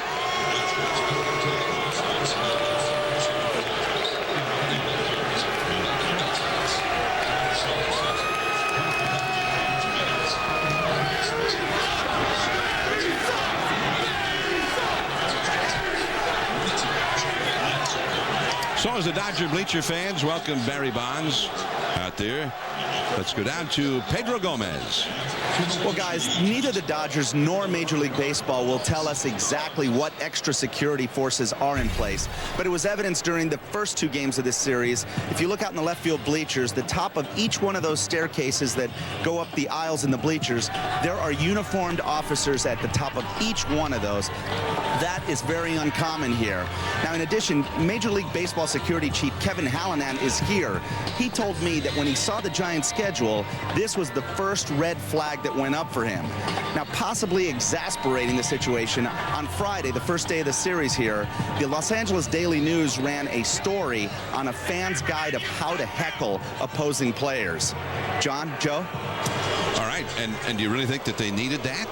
I think they generally, Dodger fans over the years know how to heckle Giants players. So we'll keep an eye on things out there in left field when Bond is on the field. Let's take a look at the Dodgers batting order presented by Taco Bell. Rafael Furcal, the former Brave, leads off at short. Then Kenny Lofton is in center field. J.D. Drew, the slugging right fielder. Jeff Kent, the second baseman, hits cleanup. Jose Cruz Jr., left field. Bill Miller, former Red Sox and Giant, third base. James Loney, the rookie first baseman. Dioner Navarro, the catcher, and Jay So, the pitcher, batting ninth. And there is Brad Hennessy on the mound with the Giants. And the fastball at the knees for a strike as for Collin. Showed bunt, taking the pitch. It is 0-1. See Brad Hennessy last season 5-8, and it was up, split the season between the majors and the minors, and started this year in the minor leagues. Giants had a make-up doubleheader on Thursday, and so they needed a couple of extra pitchers because one of their top starters, Noah Lowry, also was placed on the disabled list a week or so ago, and so they need a 5th starter for this game and a 6th starter for tomorrow's game in Arizona. That is a foul off to the right. 1 ball and 2 strikes. And I know you've seen Brad Hennessy on occasion, Joe. Yeah, he throws a lot of sliders, sinker, slider, but a slider is his out pitch, especially when he gets in trouble. And a little bit low on outside. What happens when he gets the ball up? Well, it doesn't come back most of the time. He will give up some home runs on the high fastball. Its sun has broken through now. A bright sun is shining. There is Randy Wynn, and Furcal is out number 1. Furcal got off to a good start, had a good game opening day, but he has struggled ever since that time. Center fielder Kenny Lofton. Furcal came into the game hitting only .239 and only .194 as a left-handed batter. And speaking of slow starts, Kenny Lofton didn't get started at all until Friday night. He got his first at-bat of the year after coming off the disabled list as a pinch hitter, and got his first start of the season last night. And in that first start, he had an RBI triple to tie the game. The fans are doing their Barry chant out there.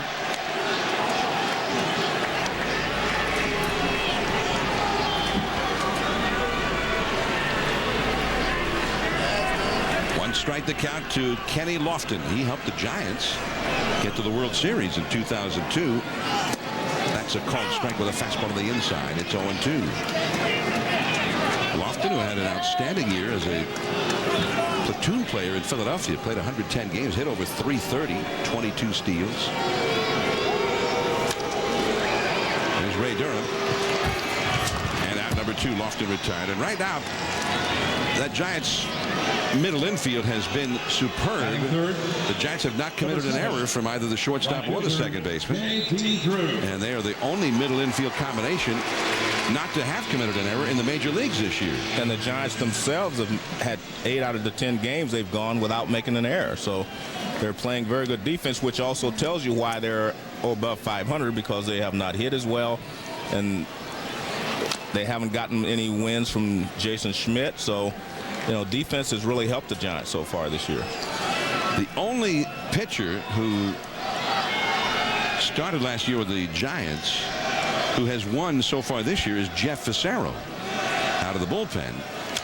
That's a pop foul out of play They've had 2 wins from Jamie Wright, including one here on Friday at Dodger Stadium, and 2 wins from Matt Morris, the former Cardinal. He's won both of his starts. Tim Worrell is back with the Giants after being away for 3 years. He's the closer in the absence of Armando Benitez, and he also has a win in addition to 4 saves. None of the incumbents, though, have won a game. 1 ball, 2 strikes to J.D. Drew, powerful left-handed hitter. Also runs well. Here is Vizquel, the 10-time Gold Glover, and he did not come up with that one.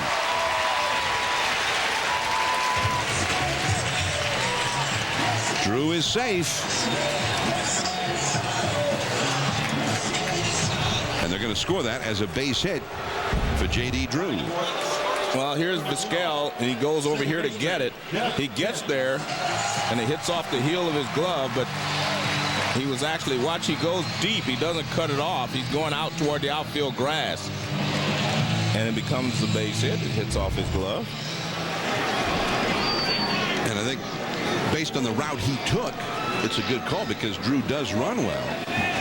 Here's Jeff Kent, the former Giant, the perennial 100 RBI man, 8 out of the last 9 years. He's driven in over 100 runs. And that's good for any position, especially, you know, as a middle infielder. He's been one of the most prolific RBI men ever to play second base on a regular basis in Major League history. In fact, his career RBI total, 1,318, is the 3rd highest for any major leaguer who's played even as many as 500 games at second base in his career, much less second base every day, year in and year out, for as long as Kent has. Nice breaking ball there. Kent in the shadows with Hennessy out in the sunshine. The count is 0-2. I think the way that you try to pitch Kent is try to stay in tight on him sometimes and then get him to chase a pitch away. But he's like Barry in that if you're going to pitch him inside, you better not miss. Kent hit his first home run of the year against the Giants on Friday night here in L.A. I would think that if you're a Giants fan, you look back and say, well, that may be a mistake they made in letting Jeff Kent leave town. Kent had 6 consecutive years with the Giants, over 100 RBIs. And he was MVP in the league. Yeah. The year 2000, his 4th year with the club. 0-2 to Kent. Hennessy. And you see they try to pitch him inside. They're setting up inside, so the fastball is going to be inside, and the breaking ball, obviously, they're going to try to pitch him away. I always remember when I was describing that once, as Tom Seaver used to say, high and tight, low and away, will get them every time. That was Tom Seaver's philosophy. He must have read the same book of the Catfish Hunter book. Drew trying to steal. Perfect throw, but apparently late. And a steal for J.D. Drew. Matheny's throw was right there. The tag applied by Durham. And he actually had a pretty good ball to throw on. It was inside, and he threw it right on the corner of the bag. So you definitely say he stole this off the pitcher. He didn't steal it off of the catcher. Watch where the throw is. Right there. And what happened was Durham hit his left leg, and his right leg was already in. And he got Kent chasing that slide ball down and away. Strike 3. Drew stranded at second. Barry Bonds heading in. He'll be coming up, followed by Moises Alou. When we come back, no score. Bigger is better. And that means the best values at Lou Jack Volkswagen. Get a bigger and better deal on a new 06 Volkswagen Jetta for just $229 a month. That's just $229 a month for a new Jetta. Only at Lou Jack Volkswagen in Davenport. It's been 7 years now since Henry Potter was diagnosed with cancer. Before that, the joys of family and farming filled his mind. They still do. Trinity, a better experience. Bigger is better. At Lou Jack Nissan, our expanded showroom means better selection for you. And here's the best. Right now, you can drive a new 06 Nissan Altima for only $99 a month. Only at Lou Jack Nissan in Davenport.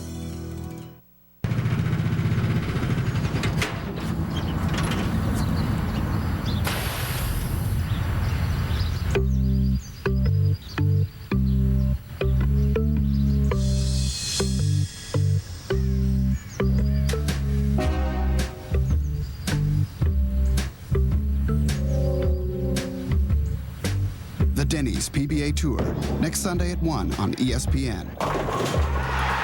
2006 Blue Crew Management Membership for just $20. Barry Bonds coming up with the Giants as we get ready to start this second inning from L.A. I'm John Miller with Joe Morgan, my Hall of Fame partner, our 17th season on Sunday Night Baseball, and joined by Peter Gammons, the Hall of Fame baseball reporter, and also Pedro Gomez, who's been on the Bonds beat quite often the last couple of years. So the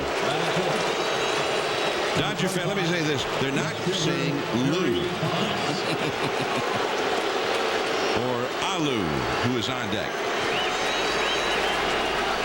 They're attempting to be rude toward Barry Bonds. But this is, I mean, Barry Bonds, this is the average welcome for Barry in L.A. and has been for many, many years. Jay So misses outside for ball one. It's unusual for Bonds to go this far into the season without even a single home run. It's interesting how they're trying to pitch him. Look at that, trying to stay away from him. Whereas in the past, you know, if you're trying to get Barry out, you try to pitch him inside. But it's easier now to hit the inside pitch because he just turns on it. But it's tougher to hit the ball away because his knees won't form the base out there. See, right up there, he's been having trouble with that pitch. And Barry never had trouble with that pitch before. He'd shoot it to left center field. Well, watch his front knee. See how his front knee gives and moves? I mean, that's a problem for him, along with the elbow chips. A pop foul that will come back out of play. But that one a little more out over the plate than the other one. Well, that's the other problem. You know, he's missing some pitches that he never missed before. But I'm also, again, I'll say it again, I'm surprised that he's playing every day right now when he does have this elbow problem and knee problem. You know, I expected him maybe to play 2 days, take a day off, play 2 days, you know, until we got into the heat of the summer where the warm weather will be better for your knees and also better for your elbow. Change up in the dirt. The count now goes to 2-2 to Bonds. When I talked to Felipe Alou, he was also saying, John, that, you know, the fields have been wet every place they've played so far in San Diego and also in San Francisco. 2-2 the count. And that's a foul ball. Now, keep in mind when you're talking about playing every day, the Giants, nobody played for Monday, Tuesday, Wednesday this week. They had a day off scheduled on Monday and got rained out both Tuesday and Wednesday at home. The previous week, they got rained out in San Diego, the second game of the year. And they've had numerous games with rain delays in them. Bonds lifts a high drive to center. Lofton's got room on the warning track. And it looked like a high, lazy fly ball, but it traveled a good long ways out there to the deepest part of the yard. Well, again, that's one of those pitches that I was talking about that he misses.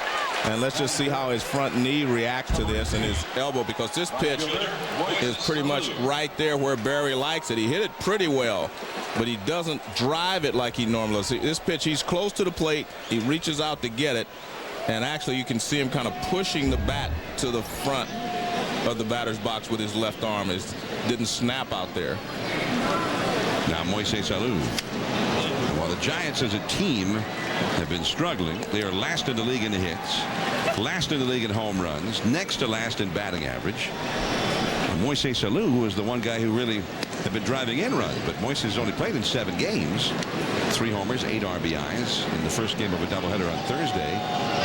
He felt a little tweak in his calf muscle, and just as a precautionary measure, they kept him out of the lineup. And it's kind of surprising to see him in there today.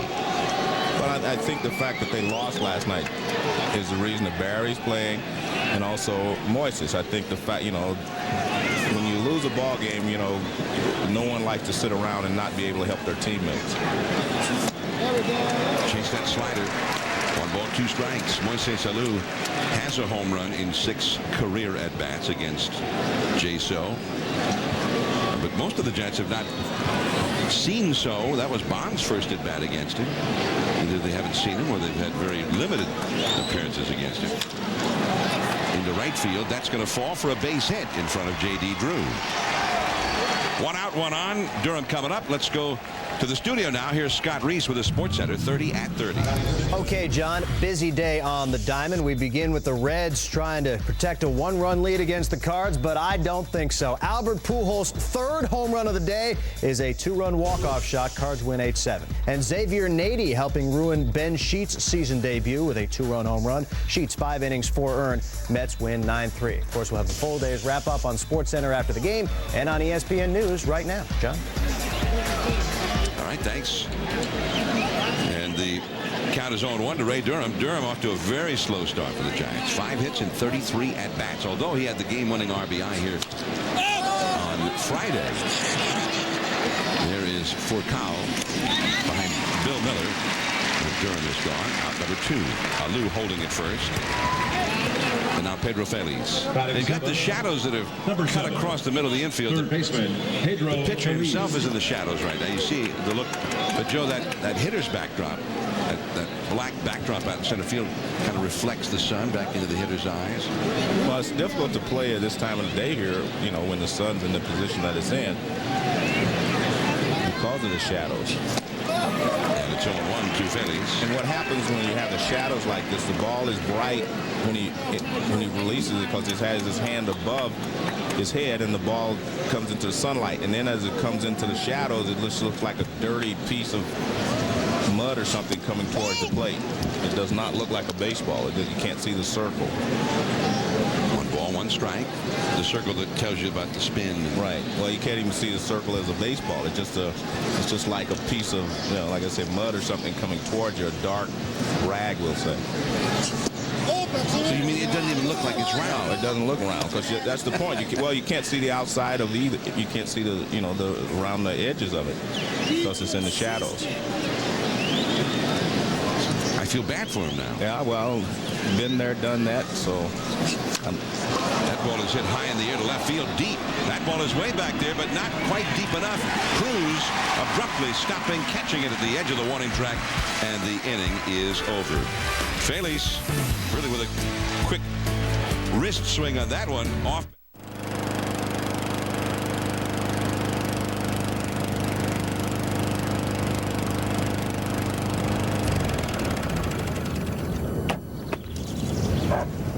Have the lawn the whole neighborhood wants to play on. Lowe's now has the largest selection of John Deere mowers of any national retailer, backed by in-home John Deere service. Lowe's, let's build something together. Use your Lowe's card and pay nothing for 12 months on purchases of $299 or more in these departments. Are we going to that bed and breakfast? No. Oh, are we going skiing? No. How about a day spa? Nope. Are we going apple picking? No. Just relax. Trust me. Is that a bull? Free weekends at Avis. Rent for a week and get a free weekend to go out and do something totally unexpected. Just another way we try harder. Come on now, come on. Ha! Yes! Lasso lessons. Good one. Yeah, having a little car trouble. I'm State Farm Agent Larry Bitterman, and this is a true story. I was there on vacation, so I called the local State Farm agent. We're not really sure how the car got into the lake. Yeah, the map was a disappointment. They called a local diver, and it turns out that's me, too. I think he started my claim before he even dried off. We settled it the next day. Where would I have been without him? Sunk. Any insurance company can promise you a good price, but nobody takes care of you like State Farm. We'd love to prove it to you. Call an agent today. Like a good neighbor. State Farm is there. Who cried? I did. Not me. It was a sad ending and everything. I didn't cry. with your hand in your chin. That's called concentrating on the moment. It's more like holding your quivering upper lip. Exactly. I wasn't crying, okay? I mean, seriously, I don't know why.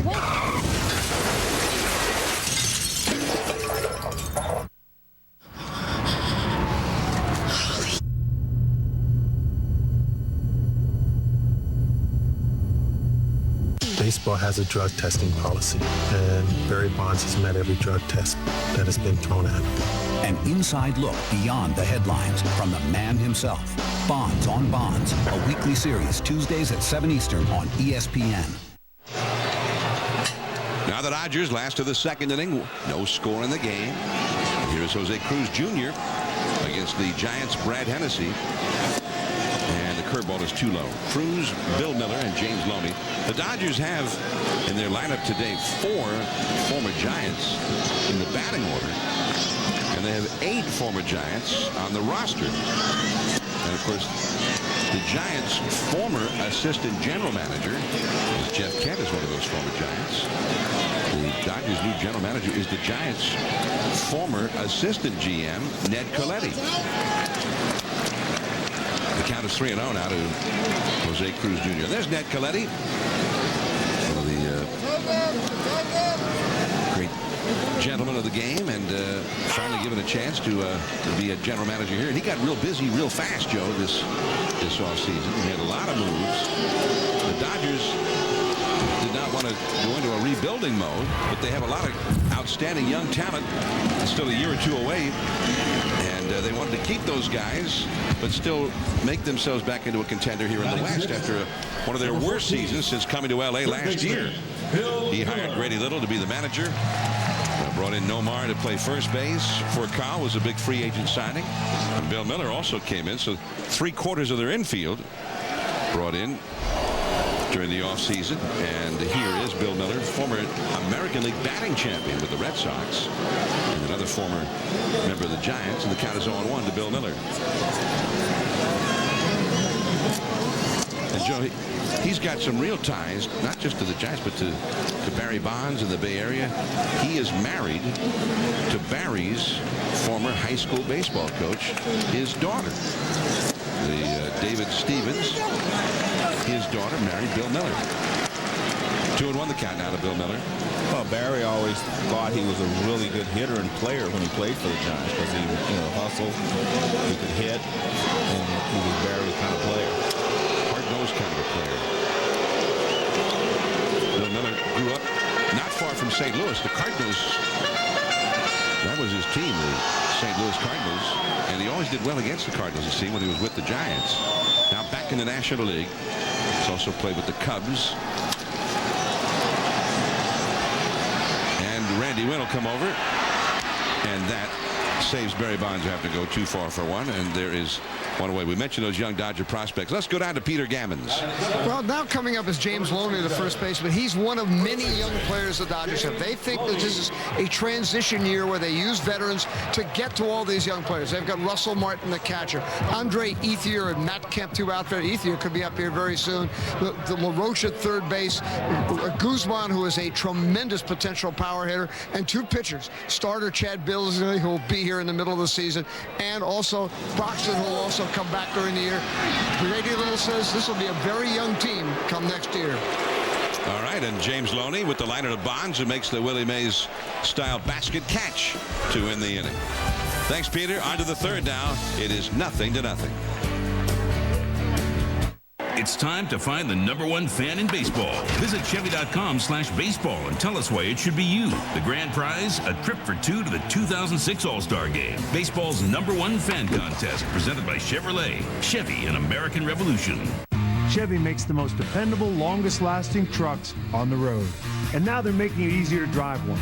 Down payment assistance from Chevy. You choose a Silverado or Colorado, Chevy will help you get in it. Down payment assistance, a better way to buy or lease a new Chevy pickup. Chevy, America's #1 brand, America's #1 value. Enough said. Chevy, an American Revolution. Free Bud Light with every wedding. Hey, baby, let's get married. Oh, Cedric! Dear friends, we are gathered here today to do this thing. So do you? I do. How about you? Do you? Where's the beer? Yeah. And there you go. Refreshingly smooth Bud Light. Always worth it. I do.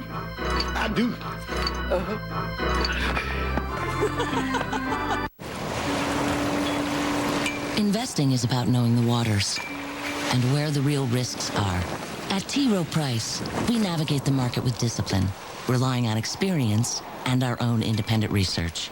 For each 1, 5, and 10-year period, 70% of our mutual funds beat their Lipper average. Low-cost mutual funds from T. Rowe Price. Invest with confidence. Request a complete prospectus or profile with investment objectives, risks, fees, expenses, and other information to read and consider carefully before investing. Back here at Dodger Stadium on Easter Sunday, 2006. Sunday Night Baseball presented by Taco Bell. I'm John Miller with Joe Morgan, your Sunday night telecasters. Now in our 17th season. No score in the game. Peter Gammons is also here with us, as well as Pedro Gomez, and we welcome you to our telecast. The Giants and the Dodgers, a beautiful evening, but a sort of a crisp, cool evening in L.A. by L.A. standards. You know, Joe, it was only 63 degrees. And I hope you brought your gloves. Barry Bonds flied out deep to center his first time as the life and times of Barry Bonds. It might make a good book. The saga continues. Yeah. Are you thinking the right one? No, not really. I'd like to read your take on it. There's ball one outside. Enough books written about it. I mean, I thought you were doing a book with Barry. You spent a long time with him. You had a little sit-down chat with him before the game. Yeah, and it was interesting, and it wasn't all about baseball. It was interesting just to talk to him and get a feel for where his head is right now. Mike Matheny, and there is Lofton, and one away. Matheny was having a very slow start for the Giants. Matheny, 3 hits and 27 at bats now. You know, I'd said a couple of weeks ago that I thought Barry Bonds and Pete Rose kind of thrived on controversy. And I still feel that way a little bit, but I guess it's that point, if you beat somebody over the head enough, it's going to start to hurt. And I really believe that's what has happened to Barry. I think he's starting to feel like, you know, the world is against him, and he doesn't know if he can beat him anymore. I think he always felt he could beat the world before, but I don't know if he feels that way anymore. And, you know, hopefully he'll come out of that and you know, get his head on straight and just, you know, be able to play baseball. But the injuries are really taking their toll, too, because, as you said to me before, there's a difference between you being against the world and knowing that you're the best. But it's tough when you're injured and can't perform at your best, and you're not the best anymore. So this is something we'll have to watch, but I know right now that, you know, a lot of it is taking its toll on him. Well, that's an interesting perspective on Bonds. 2-1 to Brad Hennessy, and a foul off the right field line. It will go back out of play. I mean, he is 41 years old, and we know you experienced it. Yeah. Every player in the game experienced it at one point. At some point, the skills disappear. Right. Earlier for some than for others, but you don't know when that's going to happen. It could happen from one day to the next. And the biggest thing is the confidence factor. I mean, like I said before, when he was the best, he could handle anything and just kind of shrug it off. But I think at this point, and that's one of the reasons I think he's playing. You know, he's still trying to prove to himself that I can be the Barry Bonds that I was the last few years. And, you know, and I talked to him about that because I actually believe that he needs to take more time off. I really do. I mean, look, you're at the beginning of the season. It doesn't hurt to take a few more days off, and the fact that, like you said, they've been playing on wet fields, which is not good for his knee. And I just think, and his elbows bother him, and, you know, take a little more time off and get ready to play. And it was funny because I went in and I was talking to Felipe Alou, and after I talked to Barry, I thought Barry had gone out to hit. He said he was going to hit in the cage. He came in and he was teasing Felipe about putting his name in the lineup every day. He said, "Hey man, I'm 41 years old. You don't have to put my name in there every single day or something." So, and they both kind of laughed. It was, you know, kind of an interesting moment, to be honest with you. There's a shot there of a couple of guys. Randy Wynn hits a foul ball against Jay So. 1 ball, 2 strikes, 2 down, nobody on here in the third, no score. We had a shot there of Barry Bonds talking with Steve Finley, and there's a lot of experience in that dugout with those two guys, especially, both 41 years old, both trying to defy time and the ravages of time on the human body. And right now, I'd have to say Steve Finley's doing a little bit better at it than Barry Bonds. Well, especially from a physical standpoint. Okay. But you know what? We are always talking about Barry. We're always talking about the things around him. But guess what? Felipe Alou is probably in the toughest seat in the house, trying to decide how to get the most out of Barry to help the team, yet think about Barry as well. You know, he's one of your players. You have to think about him as well. So it's a very difficult situation now, I think, for Felipe. And, you know, when I was talking to him, I gathered that from our conversation. You know, it's not easy. It's not easy being Barry Bonds' manager right now. Randy Wynn, that's a base hit. Past the dive of Bill Miller. And the Giants have their second hit of the game. So Randy Wynn, 1 for 2 now. He flied out deep to center his first time. You know, it was easy being Barry Bonds' manager in 203, 204, etc. Just put his name in the lineup and just go watch him play for you and help your team win. Now it's more difficult because there are times when right now Barry is not helping the team, you know, by being in the lineup, we'll say. Is he actually helping you as maybe a half of Barry Bonds right now, or should he get some rest, try to get well, and then, you know, at least get close to 80% of the Barry Bonds that we know. So, but that's a tough one. The other question is, would rest make him? That's why I'm saying it's a tough situation. Those bone chips are not going to go away. Yeah, but it's tough for Felipe Alou to decide that, I think. That's why I says, you know, we're always talking about Barry, but I think Felipe has a tough job as well. And dealing with all the other stuff that goes on as well, because the one thing he has to do is make sure that the other players on this ball club know that he's on their side as well. You know, so it's it's difficult. That's exactly what, you know, what's going on right now. Well, and he's got several guys of a similar age to Barry Bonds. I mean, Steve Finley, who in effect is the backup for Bonds or Moises Alou. I mean, Finley's 41. Bonds is 41. Moises is 39. He'll be 40 later on this season. The young guy in the Giants outfield is the man at first base right now. Randy Wynn is. Vizquel takes a strike. 1 ball, 1 strike. Randy Wynn's, 32. So, and Wynn's got the ability to steal a base. He has stolen 1 base so far this year. This would seem like a base-stealing spot, though. And teams have been running against Dioner Navarro, the Dodgers' young catcher. So it goes to 2-1, including the Giants, who don't do all that much running, but they stole a bag last night. And Navarro has struggled behind the plate in this series with a couple of key pass balls that actually were scored as wild pitches. The Dodgers have allowed 11 steals this year, the most in the majors, after allowing the most in the majors last year. They gave up 130 last year.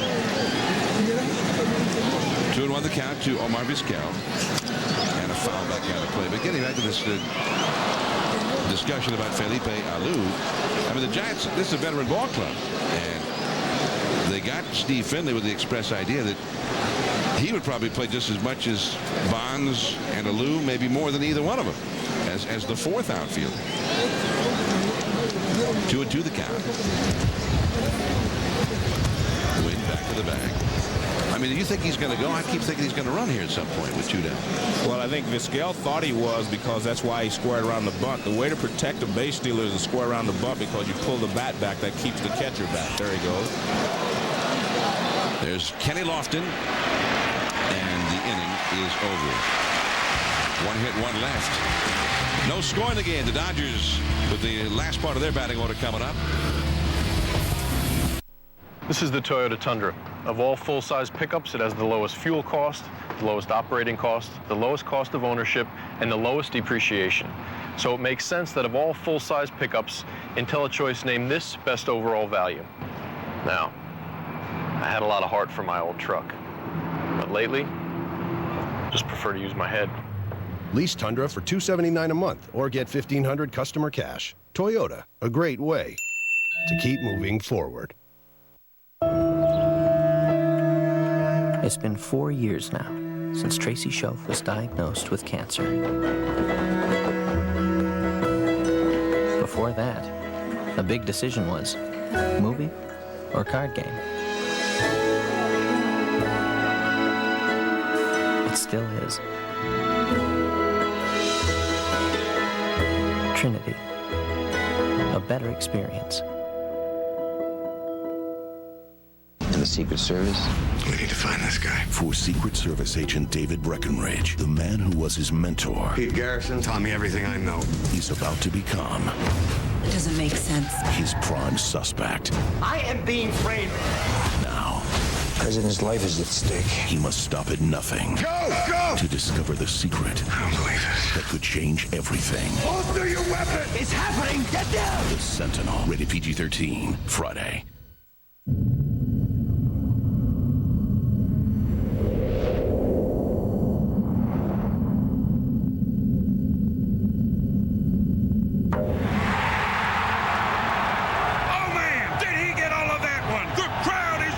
Get Major League Baseball for every team all season long, no matter where you are, on XM Satellite Radio. With radio starting at $49.99. Only on XM Satellite Radio. Listen large. ESPN Sunday Night Baseball, presented by Taco Bell. Brought to you by The Sentinel, starring Michael Douglas and Kiefer Sutherland. Friday, only in theaters. Sunday Night Baseball continues now from Dodger Stadium in Chavez Ravine, Los Angeles. Dioner Navarro takes a slider from Brad Hennessy, the Giants' young right-hander. And the count is 0-1. I'm John Miller with Joe Morgan. The Giants and the Dodgers both figured to be contenders in the West, where last year only one team had a winning record, San Diego. And what they won 82 games and won the division with that.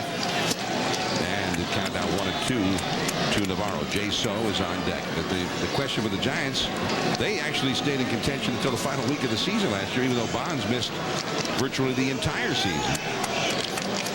The question now is you start to wonder, how much is Bonds going to be able to contribute? And I'm reading between the lines of what you've been saying, and that's really the question. Well, it's definitely a question. Obviously, it makes them a much better team when he's in there. 2-2 to Navarro, and that's all for him. Strike three. Jay So coming up, and you're talking about Barry Bonds, Joe, and the physical problems he's having. It caused him maybe not to be the same hitter he was. We're going to take a look at today's swing. Watch his right knee and where it ends up. Watch his foot, I should say. See how it starts to turn out right here? Let it go if you can. See that? Now watch. In 2004, we have a swing, which we'll show you in a second, and you'll see the difference. Jay So's got himself a base hit in the right field. Moises Alou able to pick it up out in the sunshine. Basically, what I was saying, John, he's using that open of the foot to help get his knee out, get his bat through. Now look at the balance here. Look at that. Now, let it go. See where his foot is? That's hitting against a strong front side. Look at his knee. Everything is in place. And he doesn't have to. He's just hitting against it and letting it go.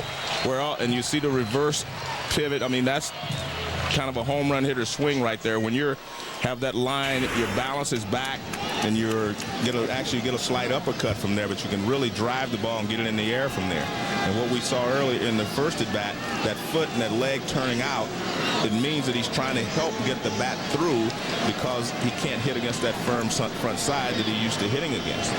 But all those things being blunt with you, I think he will make adjustments because he's that smart and he's that good a hitter that I think he will adjust to those things soon. Running up as if to bunt for Kyle, taking ball one with a runner at first, one out. Here in the last of the third, no score in the game.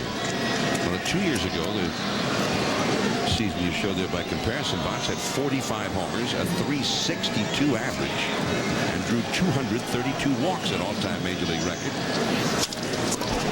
For calls very fast. Let's see if they can turn it. Durham over to first. A double play. The Giants middle infield has been doing a great job in the early part of the year. Sweeney, then Barry Bonds coming up. Hey, look at me. Lock in. Crusher here has an extra deltoid muscle. Means he's got exponentially greater bucking propulsion. Now you lean back and you hang on. I'll be there. New rodeo clowns are a lifesaver. Rodeo clown? No, I'm with the birthday party. Hello, Jimmy! Oh, but I did stay at a Holiday Inn Express last night. Stay smart. Stay at a Holiday Inn Express. May 1st is your last chance to save. During the Lincoln Mercury Signature Sales Event. Sign your name and lease any Lincoln with zero cash due, including the new Lincoln Zephyr. Midsize luxury with an interior cabin that's miles ahead of Cadillac and Mercedes. Drive Lincoln Zephyr now with zero first month's payment, zero down payment, and zero cash due for only $364 a month. Hurry, the Lincoln Mercury Signature Sales event ends May 1st.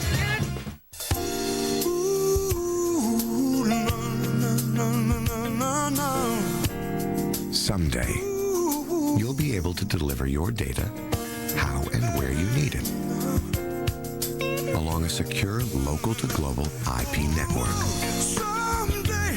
Someday, all your communications will work together through a wide range of IP solutions. Welcome to Verizon Business, where you'll get more than a network. You'll get the commitment of people who care about your business as much as you do. People who are accountable for making it all work for you. Someday is today.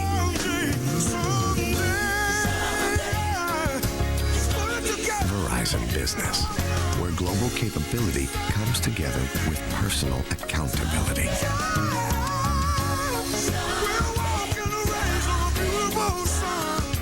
Mike Messina. Tim Hudson. Roger Clemens. It's impressive, very impressive. Ow! Watch out for the rocket. What makes them different makes them great. Mike and Mike in the Morning on ESPN Radio and ESPN2. The Dodgers nothing, the Giants nothing, and Bonds nothing in the home run column this year. As we start the fourth inning in L.A., Bonds on deck as Mark Sweeney leads off against Jay Uso. Half swing foul off to the left. Now, what was that? Well, it looked like he wanted to go the other way, and then he changed his mind. Because remember, the third baseman, Bill Miller, is playing almost the left side by himself, and he's playing in close. I mean, look at all this room over here. But you mean he changed his mind? Yeah, see, he was going to go, and then he just kind of changed his mind. He was dragging it. See, well, there, he didn't change his mind. He did. That's what he had in mind the first pitch, but something changed his mind. And I think that was good. And here comes Bonds. A single by Sweeney. Number 25, left fielder Barry Bonds.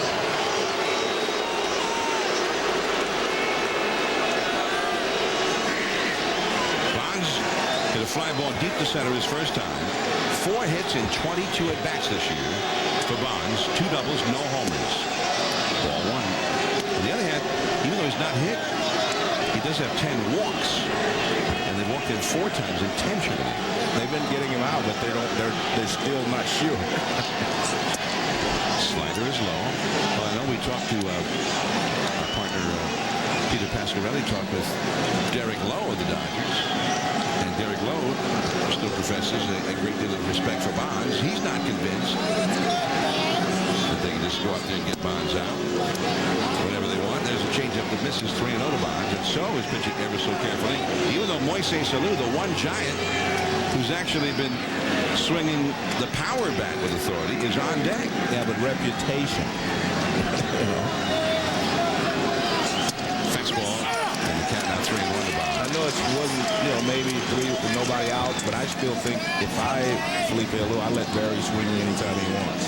Like right there, 3-0, I think I would have let him swing if he wanted to. For a call play right behind second, there goes Sweeney, and Bonds draws the walk. Sweeney took off on a 3-1 count, and Bonds apparently was pretty sure that was going to be called a ball, so he takes the walk. Sweeney moves to second, and here comes Alou with 2 men on and nobody out. And the reason I say let him swing 3-0, John, you have to get Barry started. And that's one pitch right there that he knows where it's going to be and whatever, and he can let it go. And sometimes it only takes one swing to get a great hitter started. Because as we talked about, a lot of this is still about confidence. Having confidence that he can hit against that strong front side on his knee. Confidence to know that even though the elbow chips are there, I can still do some damage. Here's Moises Alou. He singled his first time. 1 ball and no strikes. Alou, talking about one swing, get the guy going. Alou was not hitting at all at the first week of the season, and then was taken out of the lineup one night because there was a lot of rain in San Francisco. He and Bonds both sat a week ago Friday. Came in as a pinch hitter late in that game and hit a big home run for the Giants. And he's been hitting them ever since when he's been able to play. Well, good hitters really, you can take one swing and get them back on track with their swing and also with their confidence and their focus. Being able to focus, I think, is the most difficult thing right now, especially as you get older. That's more difficult to focus on one pitch. So dropped that one over the outside. 2-1 the count. Lou has a .301 career batting average. On Thursday, he hit his 300th career home run. And among the 17 players with 300-plus homers and a 300 batting average, only 2 of them are not in the Hall of Fame. Jeff Kent out to get it. The infield fly was never in effect there. Out number 1. Let's go down to Peter Gammons.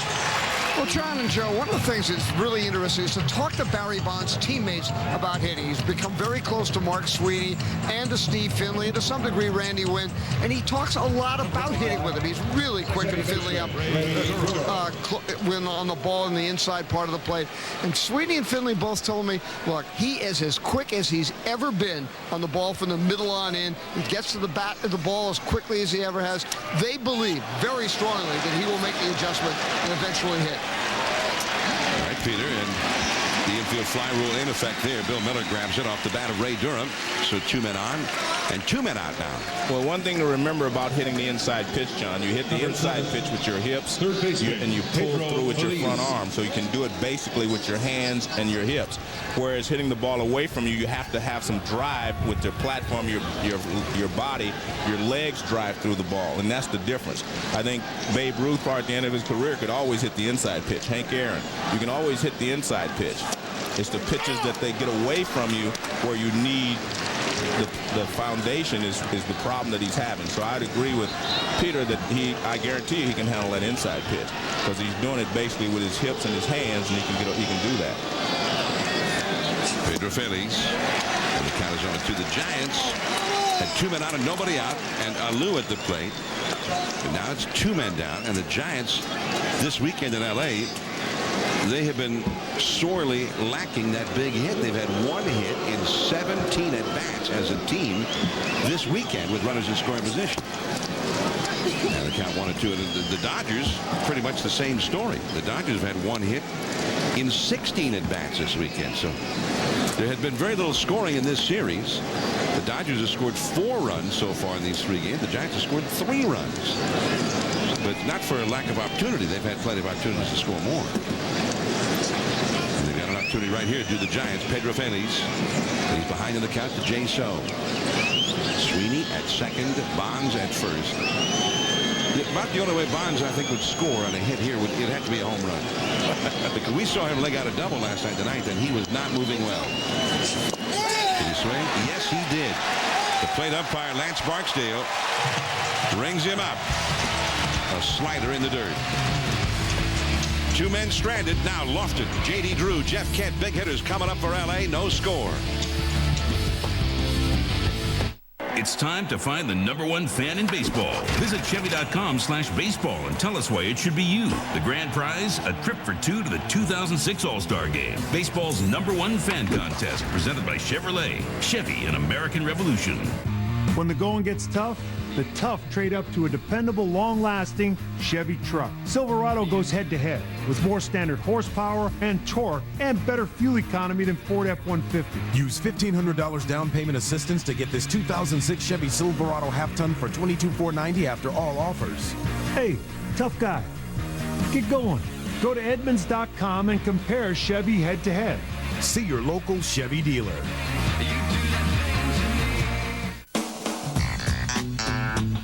This is what it's like when you're looking for a car on Autotrader.com. It's the only place you can see almost 3 million cars. The largest selection of cars anywhere. And when you search from a selection this wide, no matter what you're looking for, on Autotrader.com, you'll find exactly the car you want, just like that. So why go anywhere else? Autotrader.com, the smarter place to buy and sell a car.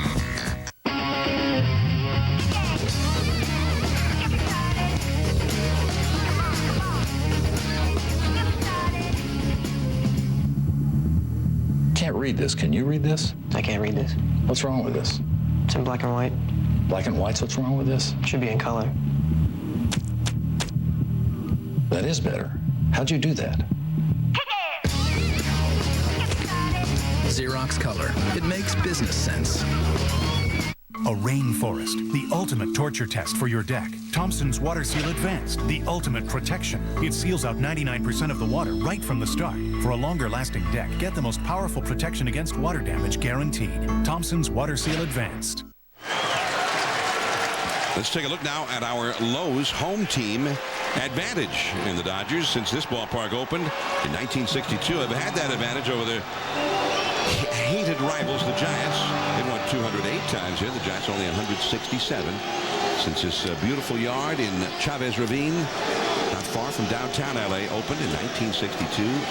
A year when the Dodgers and Giants played one of their classic pennant races that was only decided in a playoff after the regular season ended. I think that edge, though, John, goes back to the Sandy Koufax, Maury Wills, John Drysdale kind of era. Lofton takes the ball outside.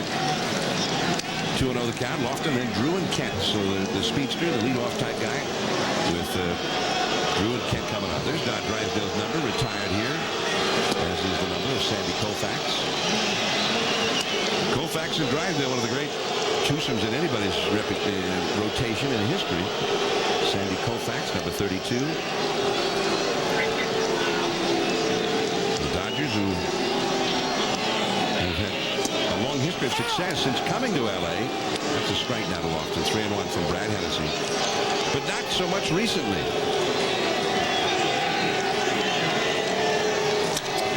They've not been in the World Series since 1988. Randy Wynn out in fairly deep left or right center, and Lofton is gone. One away. Joining us here tonight is Pedro Gomez. Let's go down to Pedro. Well, guys, as Peter pointed out at the top of the telecast, we really don't know if there is a grand jury convened to check into possible perjury charges because the federal government would neither confirm nor deny that such a grand jury has convened. What we do know, though, is that Major League Baseball's investigation is taking place and that bonds is a focus. And the reason we know that is because during the launching of the investigation, Commissioner Bud Selig specifically mentioned Greg Anderson as someone that they're looking into. Anderson, of course, has been Bonds' longtime trainer throughout most of his career. All right, and the fans, with a chant directed toward Barry as J.D. Drew grounds out. Sometimes, I guess, if you're the rest of the Giants and all of the Dodgers, you wonder if the fans out in left field in particular, even though there's a game going on. I mean, they came out to see Barry, to holler at Barry, to chant at Barry, and here the Dodgers, one of their best hitters was just up, J.D. Drew, and they were chanting at Barry. They had something separate going on out there. Jeff Kent, the hitter now, with 2 down and nobody on. J.D. Drew.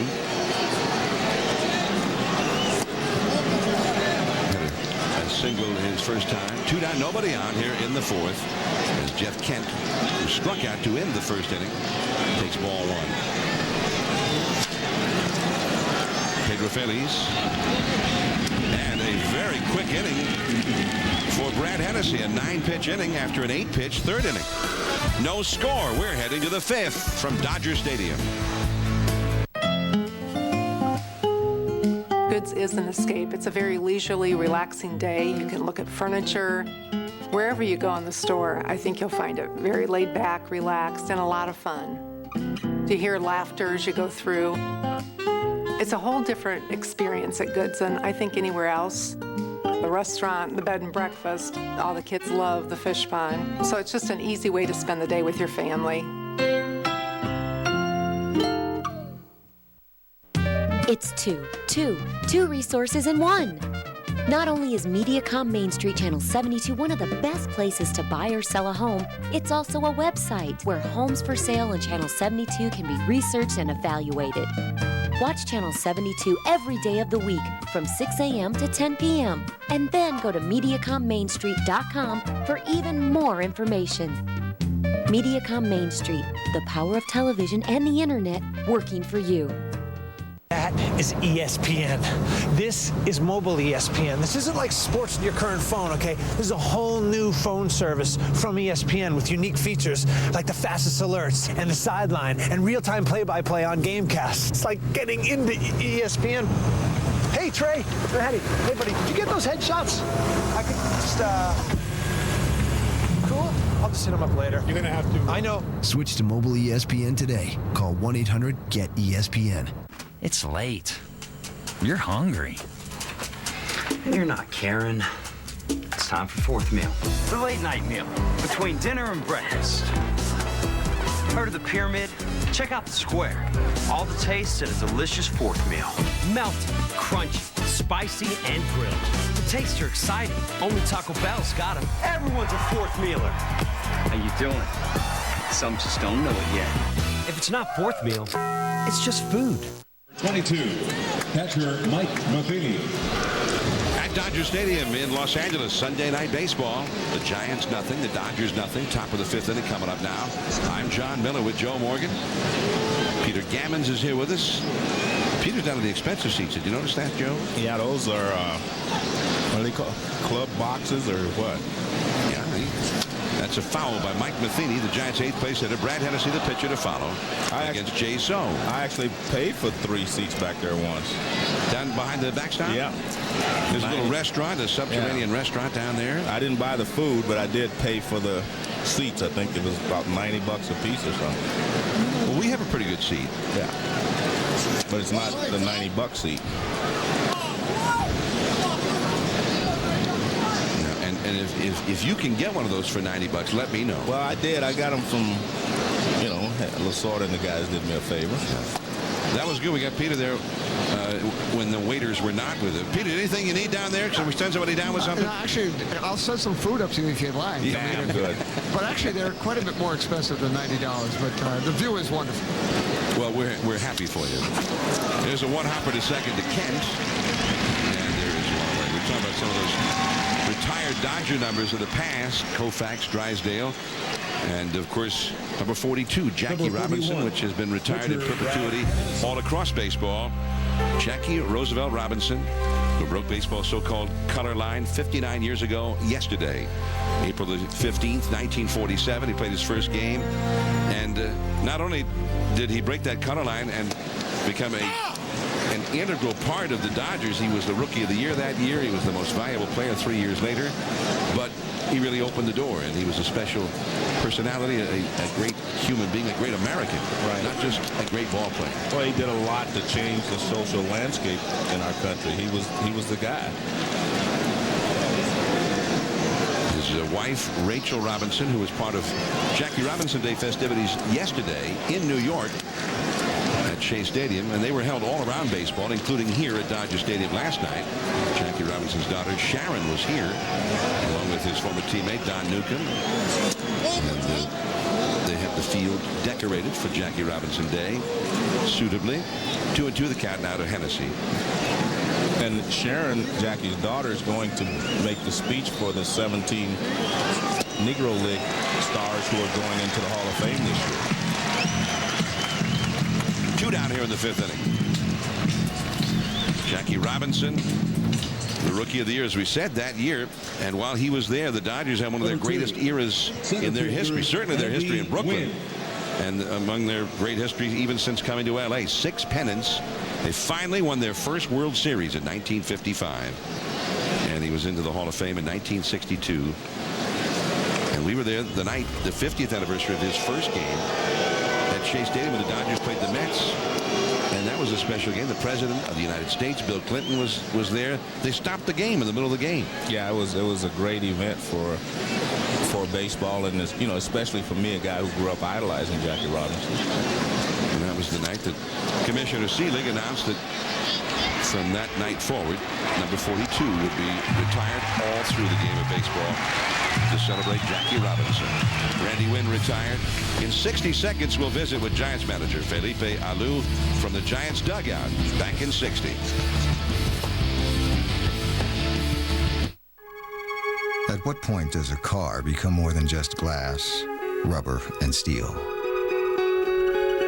Is it when it comes off the line? or the first time you get behind the wheel.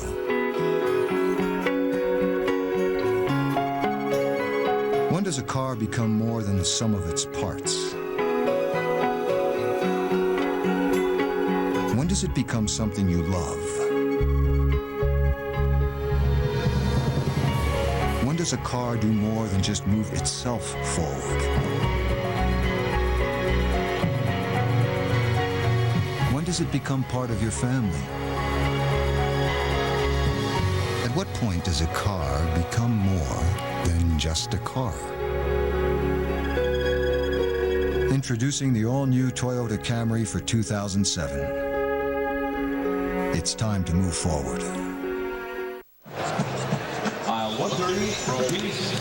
I'm John Miller with Joe Morgan back here at Dodger Stadium, and as you can see, we're going to be joined here very shortly by the manager of the San Francisco Giants, and there he is now, Felipe Alou. And Felipe, many thanks for joining us from the dugout between innings. And Felipe, I was talking about this on the air. How difficult is it, or how do you decide when and why Barry's going to play, how much he's going to play? Well, right now we're trying to get him going, so it's not everyday type of thing. But I gotta say, maybe next week's gonna be up to Barry and up when the team needs him real bad. Right now we need him badly, and I like to get him in there every day. All right. Have you ever just thought about hitting him in a different spot? I know you talked about it this winter. Well, you know, I've been thinking, and I haven't told Barry anything, but I feel right now that if he batted third, it will be a lot better for our ball club. I agree with you. And Felipe, we were talking about Jackie Robinson, who broke the color line in baseball, and you were a pioneer in your own right as the first player born and raised in the Caribbean to come to the big leagues full-time as well. Yeah, not the Caribbean, but the Dominican. But the first Dominican was Osvaldo Virgil, and I was the second. All right. I feel like some sort of pioneer, whatever. Well, we're going with that, and that's our story. Thanks. Okay. And we thank you for coming on with us. Thank you. Hey, we got to Felipe Alou. I think we got a breaking story there. Barry may ask Barry to hit third for a while. And I've always thought when a guy's struggling, especially like Barry, try to get him as many at-bats as you can. And if you hit him third, he's going to hit in the first inning. He may hit in the fifth, seventh, and ninth, especially when you're on the road. When you're hitting fourth, sometimes you only get 4 at-bats in a ball game when you're on the road. Well, and it seems like the Giants, because they have not been hitting early in the season as a team, that Barry is almost invariably coming up in the second inning. He never comes to bat in the first inning. Ideally, he'd be coming up in the first inning with men on base, but they have very rarely gotten him anybody on base for him to even get up there. And when a guy's struggling and things aren't going well, then I think that's okay to move him around in the batting order just to see if something changes. Jose Cruz Jr. with Bill Miller and James Loney to follow here in the last of the fifth against the Giants' young right-hander Brad Hennessy up from the minor leagues to make this start. And he's doing well to get a 2-hitter going. Great. And he's throwing strikes, which is the key, obviously.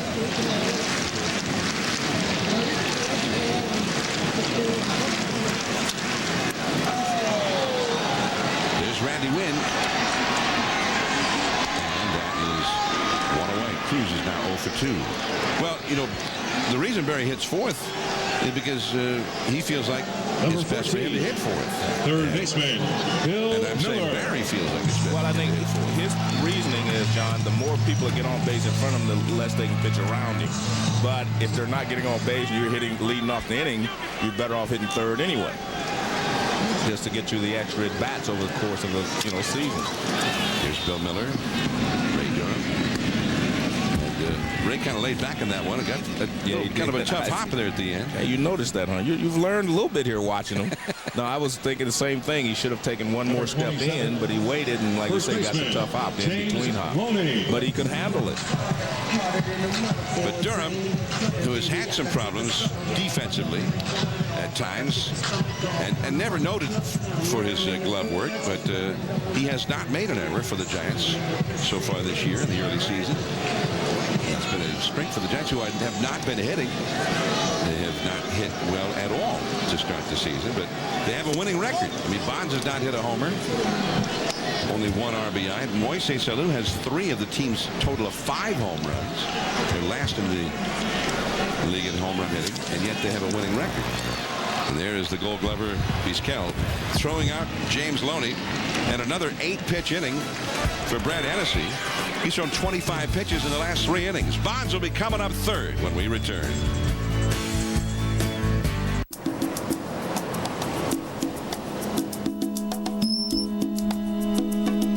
The Clark family has reported earnings 30% higher than expected. Also ending higher yesterday, the Walker family at 12 1/4. Think about your family and yourself as a company with assets to protect and grow, a financial future to be managed. So what do you think about the Burns family? Positive cash flow and a conservative balance sheet. And so you have to plan, chart a course. At John Hancock, we now offer a wider range of innovative investment opportunities, giving you access to some of the world's best companies. The Martin family has opened for trading in Hong Kong. For the benefit of the most important one. And finally, the Peterson family ended the day on a positive note. The new John Hancock. Investments for the opportunities. Insurance for the unexpected.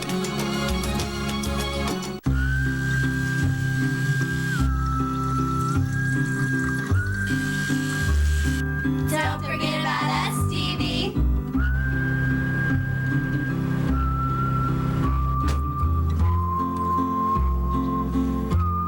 With Glidden Team Colors paint, you can get the official colors of your favorite team. Sir, you're all set.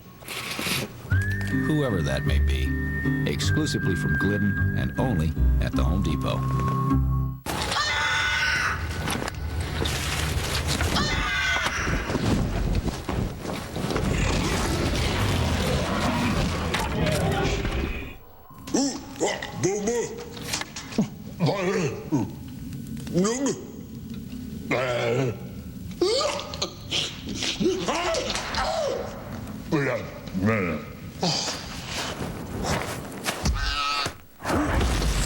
Next time, use FedEx. Shortstop, Omar Vizquel. We're at Dodger Stadium in Los Angeles. Sunday Night Baseball presented by Taco Bell. We've got the Giants and the Dodgers. Two ball clubs who fancy themselves top contenders in the National League's Western Division. This is the rubber match of a 3-game series. Each team has won a game. The Giants won 2-1 on Friday. The Dodgers with a 3-1 win last night. Now we've got a scoreless game into the 6th inning tonight as Omar Vizquel faces Jay So. And So, who needs a strong outing. He's had one start and he got lit up and gave up 3 homers in 5 innings, 5 runs total. And he also had a relief appearance where he gave up another home run. He'd given up 8 runs in 8 innings and 4 homers before tonight. So he has done very well. Seems to pitch well here in Southern California. The last time we saw him in Southern California was down the road at Angel Stadium in the World Baseball Classic, and he was putting up goose eggs that night too. It's a strike, 3-1 to Vizquel. Sweeney on deck, and then Barry Bonds due up third in the inning. In the World Baseball Classic, the South Koreans only lost 1 game. So had a .64 ERA in his 3 games. That is at the knee, strike 2. Barry Bonds tonight has flied out deep to center and walked against So.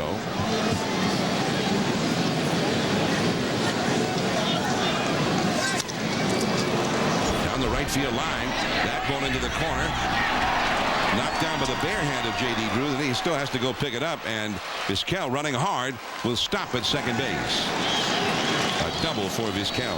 Well, they had him played around straight away right field toward right center, and he pulled it right down the line. He gets out in front. First baseman, Martin and he didn't Sweeney. drive it. He hit it toward the end of the bat, but he hit it in a great spot right down the right field line. And J.D. Drew was chasing it. Like you say, knocked it down with his bare hand. And then by the time he got it back in, Vizquel was at second easily with a double. So now here is Sweeney. He punched a single through the open hole at shortstop his last time. He's 1 for 2. That's a base hit to right field. And it looked like he just kind of served that one out there. Vizquel coming around, and he's going to stop. Gene Glynn, the third base coach, holding him up as Barry Bonds comes up now. The runners at first and third, nobody out.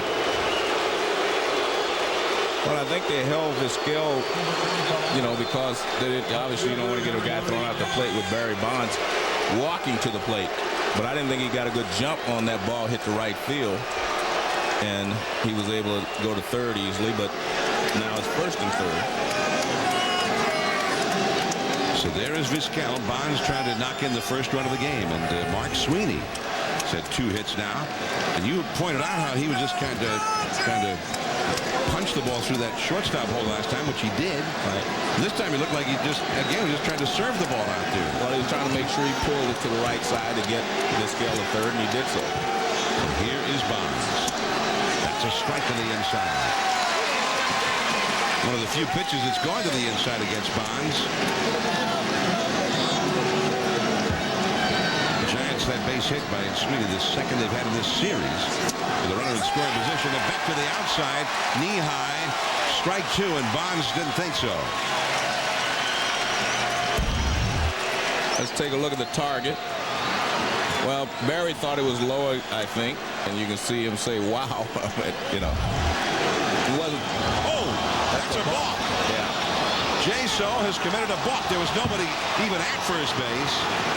So on a breakdown, a run comes home. Vizquel scores the game's first run on a balk. You know, it's interesting there. I'd like to see it again. I thought he balked, but you can actually throw the ball toward the bag, and that's where they're going to come out and talk about it. But you can throw the ball toward the bag, but I think he stopped his motion. Well, he turned and he had nobody at first base. So you can roll it over there. I'm not so sure that that's a balk. Well, he went back. It didn't go toward the bag. If it rolls toward the bag, it's okay because you can't make a guy make an accurate throw to first base. So he doesn't really stop. If that throw is toward the bag, then it's not a balk, even though the guy is not right at the bag. Because the point is you can't you can't stop and then throw over there. But he threw it away from first base. He threw it to the fielder. He had to throw to the bag. So Vizquel scored. Sweeney at second. 0-2 to Bonds. Bonds to the right side. Well, how about that? A productive out. Well, he did his job. He made sure he pulled the ball. And being honest with you, if they're not all the way back, that probably goes through for a base hit. But he did his job, and you see his teammates giving him the number 18 congratulations for pulling the ball. And again, I mean, you know, Barry can pull the ball. Let's see where the pitch is. Well, the ball's inside. Now watch how he just turns his hips. See, his hips pull this ball. See how his hips are open up, and that just pulls his bat through the zone. That's why you can handle the inside pitch and pull it. But the ball away from you, you have to use your legs to drive into the ball. And we showed you his knee wasn't up to the task yet. Moises Alou did not hit that one very well. Sweeney's tagging up. Lofton does not have a strong arm. Sweeney bluffing. So Alou did not have a good swing. Well, he was fooled on the pitch. I guess he thought it was a fastball, but it was a breaking ball, and he got well out in front. Number 5, second baseman. And more of the same for the Giants. That hit with the runner in scoring position. So elusive for both of these clubs all through this weekend.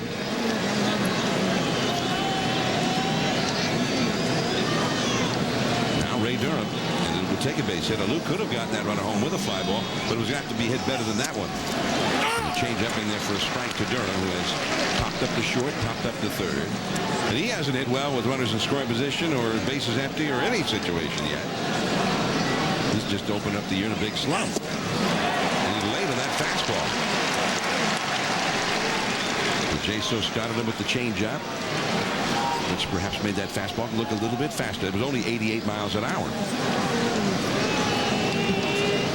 Field covered in shadows now in the late afternoon, early evening. This is a big moment here. A run is in, and the Giants would dearly love to get that second run in. They were set up to get that second run in, even without getting a hit.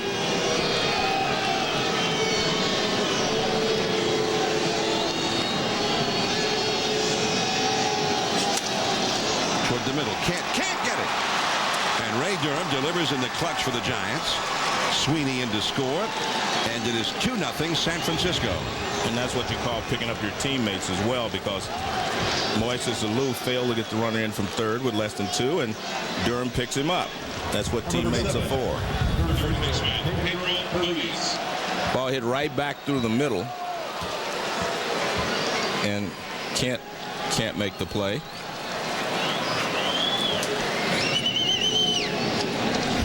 So now Pedro Feliz with Durham the runner at first, and so steps off the slab. 2 runs in for the Giants. Vizquel led off the inning with a double. Sweeney singled him over to third. And the Giants actually scored the first run on a balk. Ray Durham comes through with the hit. Well, the second time the Giants have had a hit to knock in a runner in this series, which I guess is not too surprising when you consider they've only scored 4 runs in the 3 games. Or now 5 runs with 2 runs here. This is an explosion, a big inning, Joe. The Dodgers have scored 4 runs in the series. The Giants have scored 5 now. And down the left field line, hooking into the corner. That is a foul ball. And what was that exclamation? Well, we talked about Barry not being able to go out and necessarily get the ball. Well, Feliz went out and got that pitch and pulled it back. And Rick Honeycutt, the Dodger pitching coach, calling down to the bullpen. 1 strike to Feliz. A pitch out. But Durham was not running. Ray Durham at one time was a feared base stealer in his days with the Chicago White Sox in the American League. But no longer. He's had a long list of injuries since coming to the Giants. Mostly to his legs. Yeah, and it rarely even attempts to steal nowadays. Nice pickup by Miller. Kent, like a first baseman, stretches out for the force out on Durham. Some strong defense right there, but the Giants lead the Dodgers now 2-0. Have it here or have it there. Happy Joe's is made to share. Good times to be together. Happy Joe's. Please, please, please, please. Try Happy Joe's 3 new gourmet pizzas. Spinach and artichoke with chicken, chicken pesto and flame roasted vegetables, or 5 cheese and tomato. Good times to be together. Happy Joe's. Did you have a few guests over Easter, but no place for them to cuddle up? Then you'd better hop on over to the final days of Denver Mattresses Guest Room Mattress Savings Event. Our factory cooked up special mattresses just for the occasion. And through this Tuesday only, we're offering no payments and no interest until July 2007. Anyone that knows a great deal and wants to make their guests more comfortable, even next year, will jump on the final days of Denver Mattresses Guest Room Mattress Savings Event. Are you happy with the service you're getting from your stockbroker? Oh, sure. I love feeling like a small fish in a big pond. Service? What's that? I started investing for myself online at TD Waterhouse. They follow up when I have a question, and they actually make me feel important. At TD Waterhouse, their investment consultants will give you the attention you deserve, no matter what size your portfolio is. You can do this. Switch to TD Waterhouse, the alternative to higher-priced brokers. Who cried? I did. Not me. It was a sad ending and everything. I didn't saw you with your hand in your chin. That's called concentrating on the moment. It's more like holding your quivering upper lip. Exactly. I wasn't crying, okay? I mean, seriously, I don't know why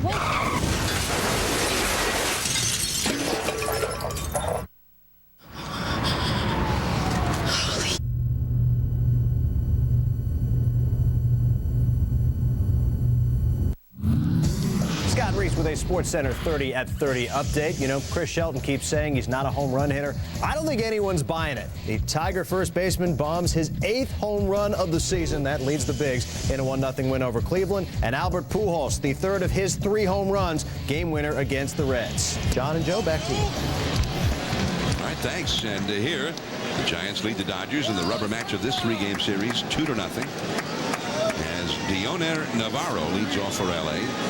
Ball 1 the count. Brad Hennessy just up in the minors for the Giants today. And he has been superb. Maybe he doesn't want to go back. I'm getting that impression. Yeah. And I'm guessing he may not be going back anytime soon.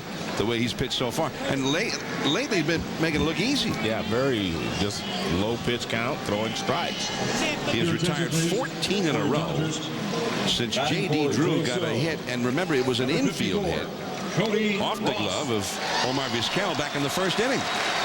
That's the only guy who's even reached base for the Dodgers up to tonight. He's faced only one over the limit as Cody Ross comes up as a pinch hitter for Jay So. Ross here in the sixth. Cody Ross, who had a day for the ages in Pittsburgh on Thursday, and he's on that first pitch for a base hit to center field here. Ross, who drove in 7 runs against the Pirates on Thursday, he had a grand slam, and in the next inning had a 3-run homer. He had 2 homers and 7 RBIs in 2 innings of that game. There's Lance Carter up in the Dodgers bullpen here in the 6th. He's getting ready for the 7th. So the Dodgers get their second base runner. There's Jay So. He pitched real well, but he's behind by 2, and he had that lapse, that sort of his brain cramped up there, Joe, that balk. And Furcal runs up as if to bunt, takes the ball. Matheny appeals it to the third base umpire Guccione on the bunt attempt. Guccione says no. Jay So's night is over, but I think he's got to be pleased at least that he pitched well, because his other 2 outings he did not pitch well. He got lit up.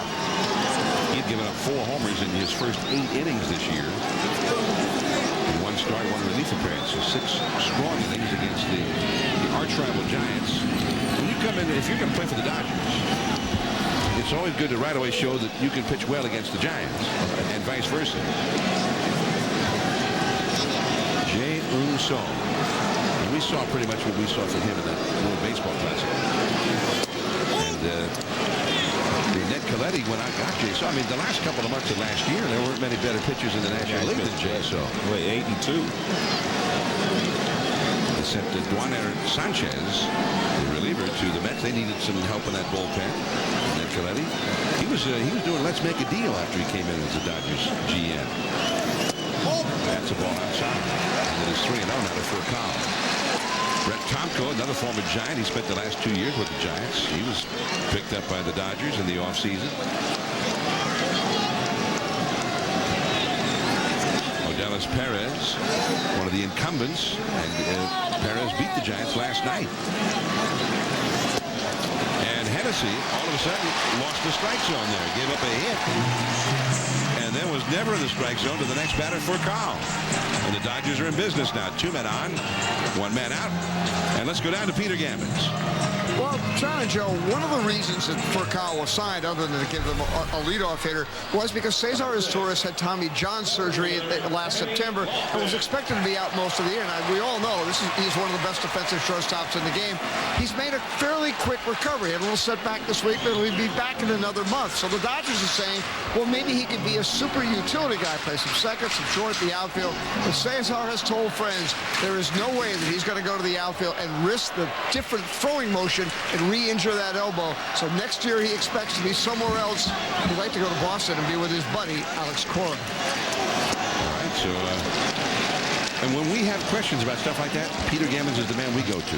Well, I guess Alex Gonzalez probably wonders what's going to happen to him up in Boston, right? No, I agree with Izturis in that he's one of the best defensive shortstops in baseball, and if you move to the outfield with a different throwing motion, I mean, and he's already had surgery on his arm, it could cause him a problem. So I understand his point. He was one of the best shortstops in the game. Right, he's good before he got hurt, and he's fun to watch. Kenny Lofton is a great bunter. But what has happened? I mean, Brad Ellison gave up a single, and now he can't throw a strike. You know what's funny, John? A guy will be in the windup, as we've seen him since the first inning, right? Everything's been in the windup. All of a sudden, he had to go to the stretch, and that's what I see. All of a sudden, the ball started tailing away. The pitches that he's missing with are running away toward the third base side of the plate. And I think that's from the fact that he had not been throwing from the stretch for such a long period of time, and all of a sudden he had to go from the stretch. Well, he's on the verge of getting into some serious trouble with the big sluggers coming up next. J.D. Drew on deck, Jeff Kent behind him. When the guys are mowing you down, the guys on the bench say, well, let's see if we can get him into a stretch and see if we can change something for him, and that's what has happened here. the Braves and the Mets, 7 o'clock Eastern, available in high definition on ESPN HD. And Pedro Martinez will be facing the Braves, looking for his 200th career victory. Well, just as I call Lofton a great bunter, he bunts at it and misses. Well, he's not trying to sacrifice, though, John. He was trying to beat that out for a base hit. And I always agree with that, because if you got speed like that, why just give up an out? You know, he's trying to drop it down the third baseline. Now I think he has to make sure he gets it down if they're still asking him to bunt. 2-0, the Giants lead. Lofton 0 for 2 in the game. Swings away. Ray Durham to second for 1, and over to third base, turning the corner, and he's picked him off. What a play by Omar Vizquel, and that is a double play to end the inning. Where's my Gold Glove ballot? Wow. We're heading to the 7th. It is still 2-0 Giants. All I want is a room somewhere, a business trip beyond compare. Hampton keeps me on my game. Folks who care and know my name. All I want is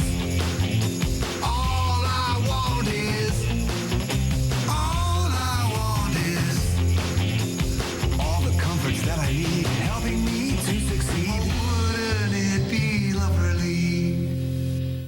Introducing the miracle of fusion, a revolutionary technology and a unique idea come together to create new Gillette Fusion. Until now, pressure caused irritation. Fusion has 5 blades spaced closer together to reduce pressure with less irritation and more comfort. Flip Fusion over, a precision trimmer for those tricky places. The comfort of 5 blades, the precision of 1.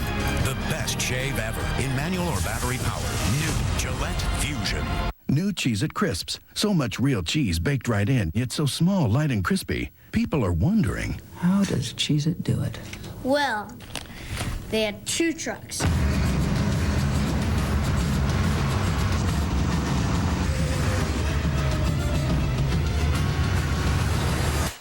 Crisps. New Cheez-It Crisps. Big cheese that's bite-sized, crispy, and light. Get your own bag. Now on Disney DVD, based on a true story. Did you hear about the caddy playing in the open? From the studio that brought you The Rookie, critics are calling the greatest game ever played spellbinding, heartfelt. All I wanted to change. The greatest game ever played. Own it today on Disney DVD.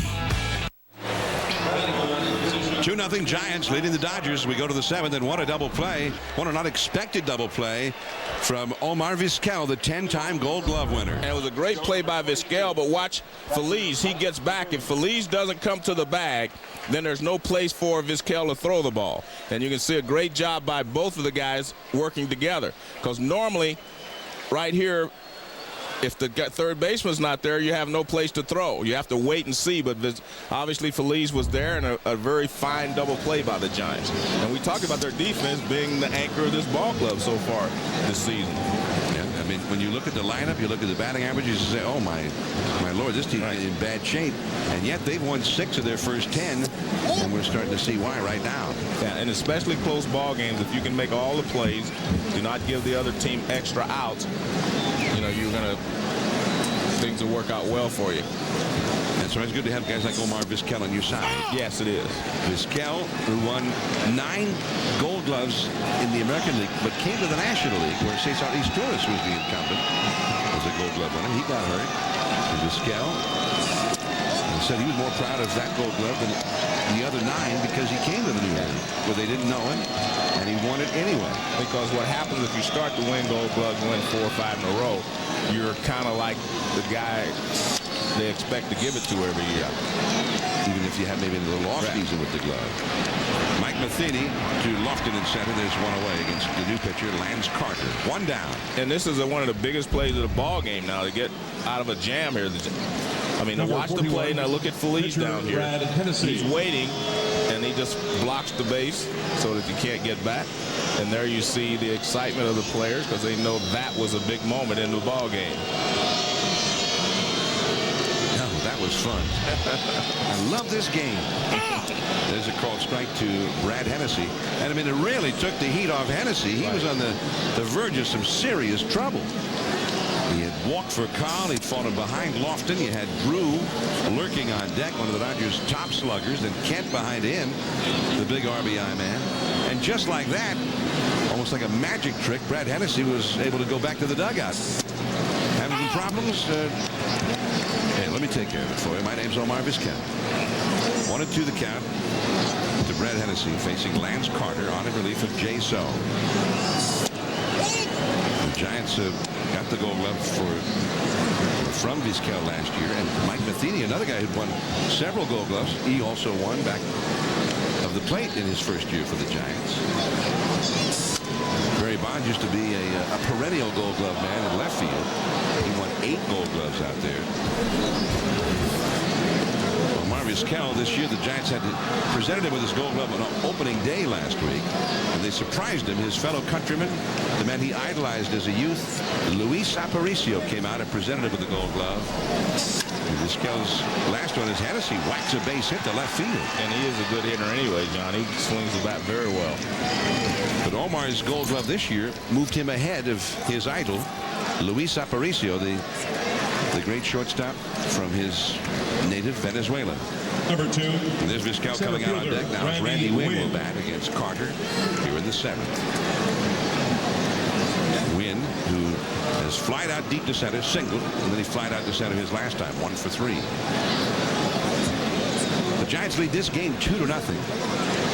And in the runs scored between the two teams in this 3-game series, they've outscored LA 5-4. That'd be about maybe an average score, or maybe even a little bit below average for a big league game. Wynn chased a bad ball there. Looks a little frustrated. It's 0-1. And Wynn used to be a teammate of Lance Carter's with the Tampa Bay Devil Rays. Randy Wynn was a pretty good basketball player too, Joe, in high school. Went to Santa Clara and also played some basketball. And he once won a card in LA Clippers game between quarters. I guess his ticket was drawn from a hat, and he went out to try one of those half-court shots. Yeah. And he dropped it in. And what did he get? He got a new card. Oh, okay. And I had not heard that story, but Eddie Murray, the Dodgers hitting instructor, so he was at the game that night. And he said it wasn't impressive to him that he scored the shot. He said it was impressive that he just looked so calm and cool afterward. Like, well, what's so surprising about that? What's those things? Look like you act like you've done it before. 1-2 the count to Randy Wynn. There's Eddie Murray, Hall of Famer. 3,000 hits, 500 homers in his illustrious major league career, and he was the guy you wanted to have up there with the game on the line. One of 3 players to have that distinction. Wynn is 4 now, right? Hank Aaron, Willie Mays, Rafael Palmeiro, and Eddie Murray, right? Yeah.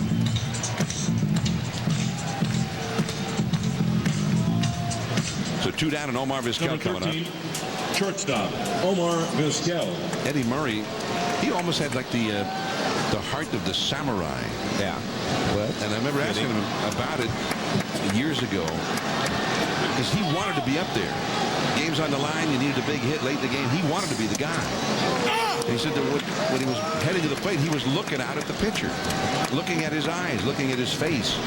And he said he could tell just from looking at the guy's face whether the guy also wanted to be there or if he'd rather be somewhere else. Vizquel up the middle. That's a base hit. And Hennessy, wearing the jacket, stops at second base. Vizquel gets his second hit. He started the 2-run 6th-inning rally with a double. And now Sweeney comes up with Barry Bonds on deck, and here comes Grady Little. He's got the left-hander up in the bullpen, Tim Hamulak. So with the lefty Sweeney coming up, Hamulak will come in. Sweeney and Bonds, 2 lefties. The next 2 hitters do. 2 on, 2 out. We'll be back. $30,000. Do I hear 40? $40,000. Do I hear 50? 50,000. I have 50,000. Going once, twice. Sold to the gentleman in the center. Hi. Moving on. This is a 19th. Okay. I want to go ahead and sell it now. Sell what? That thing I bought. Constantly buying and selling stocks doesn't make much sense either. That's why Edward Jones recommends investment strategies that have proven themselves over the long term. Edward Jones, making sense of investing. Whoops.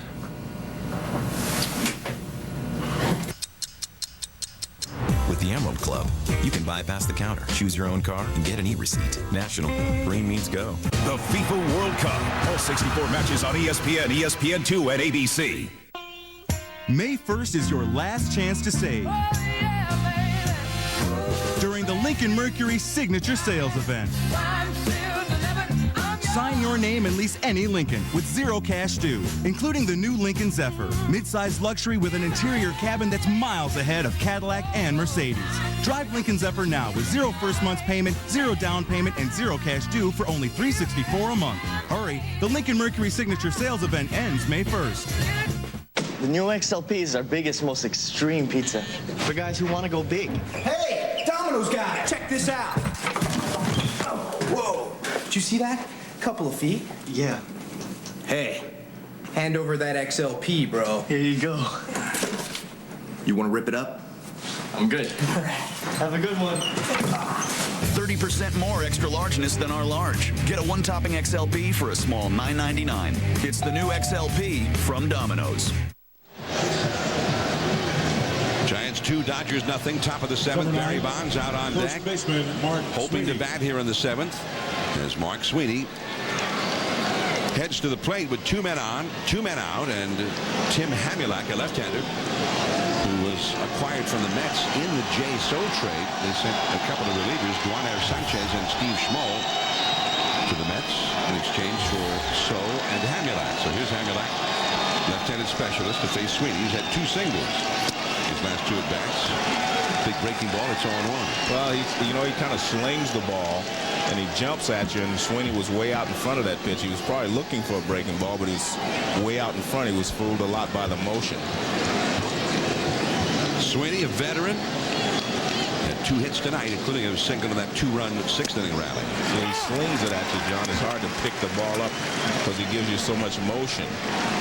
You've got to eliminate the motion and find the ball, and that's easier said than done. That's why some left-handers are problems for left-handed hitters, because they have a lot of motion, and it's hard for them to find the ball. Sweeney's only had 1 other at-bat against a lefty all year. That one inside. Last year, he only had about, 15, 20 at-bats while with the Padres. He's mostly just against the right-handers.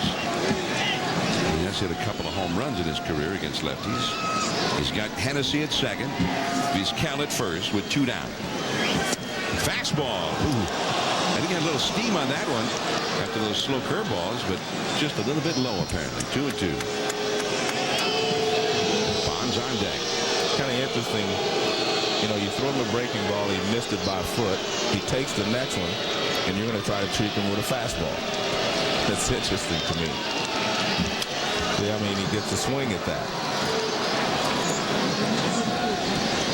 So the count, 2 balls, 2 strikes. So now if he misses with a pitch and it's 3-2, now you have to throw him a fastball because you got Barry Bonds on deck. So now it's a little more risky to throw the curveball. Yeah. You're saying. Yeah. Not wanting to fall behind him. Well, that ball is really crunched down the right field line, and that is a foul ball. Man, I lost it. I lost it.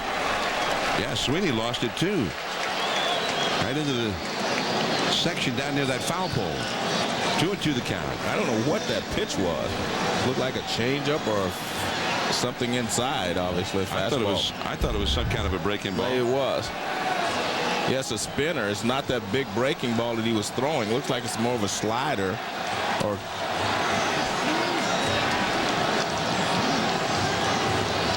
Yeah, just barely foul. And Sweeney asked for time. So Sweeney almost got his 3rd career home run against a lefty. 2-2 the count. Hamulak jumped ahead of him, remember, 0-2. That's foul. I don't know what that pitch is. That's not a fastball either.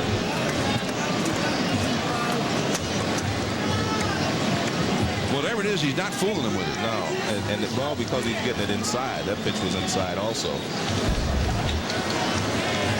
Yeah, see, that's some kind of sinker, I guess, inside. 2-2 the count. Fastball that time. He got the call. Outside corner around the knees. And Sweeney has struck out, and Bonds left on deck. J.D. Drew, Jeff Kent, Jose Cruz Jr.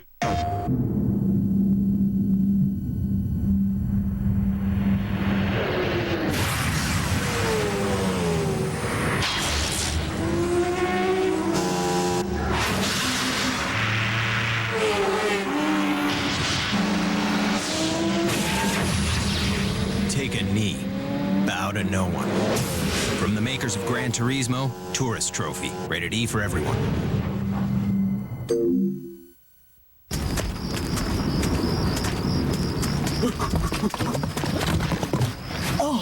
Need new tires? Get to the big Bridgestone rebate event for up to a $100 mail-in rebate on select Bridgestone tires, April 6th through May 6th. Only at your local participating Bridgestone and Firestone retailer. Wherever you see this Bridgestone sign.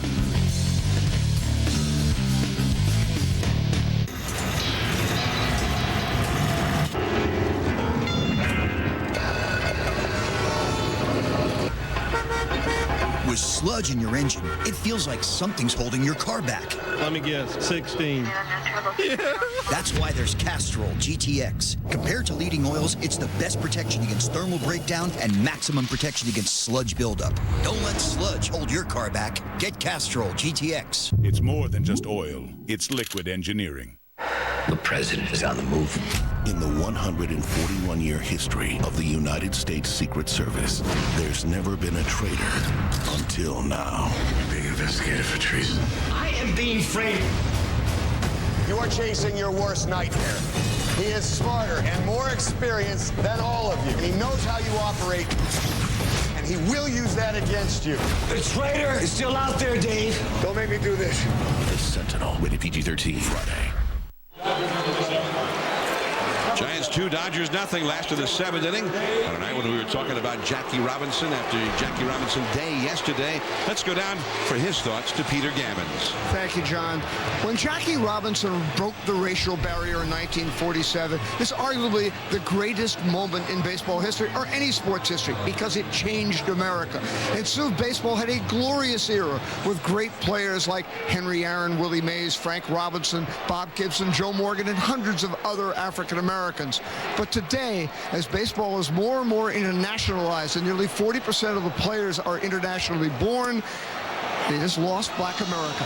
In spring training, only 76 of the 1,200 players on 40-man rosters were black. Where in 1970, 1 out of every 4 players were black.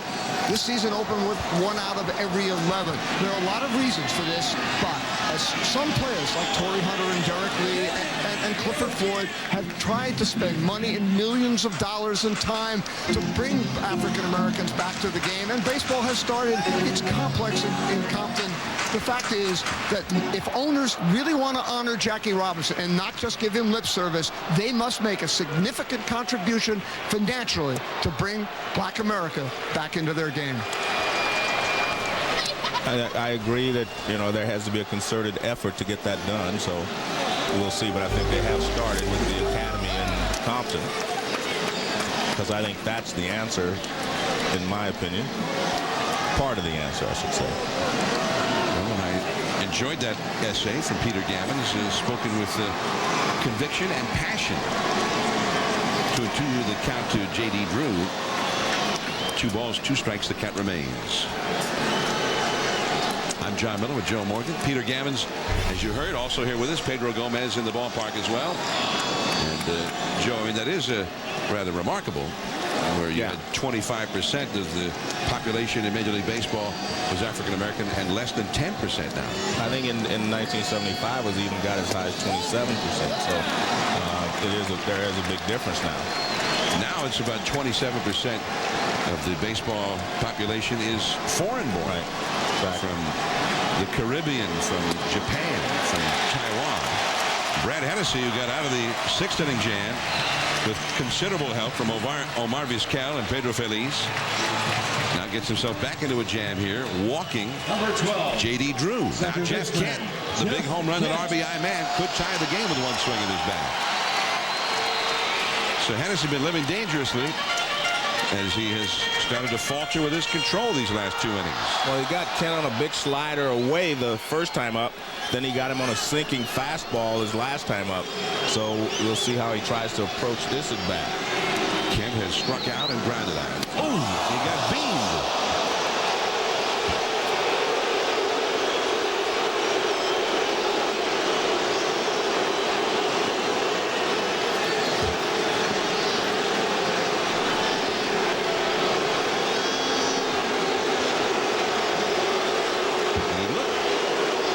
From here, like he was trying to throw a breaking ball. 82 miles an hour was the radar gun reading. But I don't think Jeff saw the ball out of his hand, because I didn't think he moved. He started to get out of the way right away. So, and remember, the lights have not taken hold here effectively yet. It's kind of right in between the dusk period. It is twilight time, and their best hitters on the ground, and they're talking about Barry.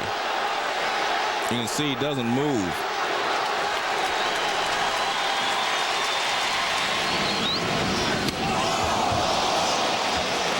Yeah, you can see he did not move right away. I don't think that was a changeup.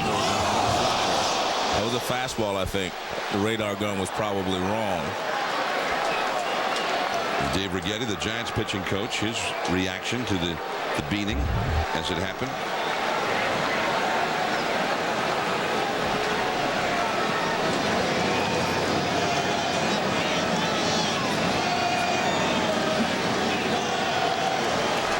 Yeah, I think this is a wise move. Jeff was trying to see if he could stay in the ball game, but anytime you get hit in the head, I think that you should go in and get checked out.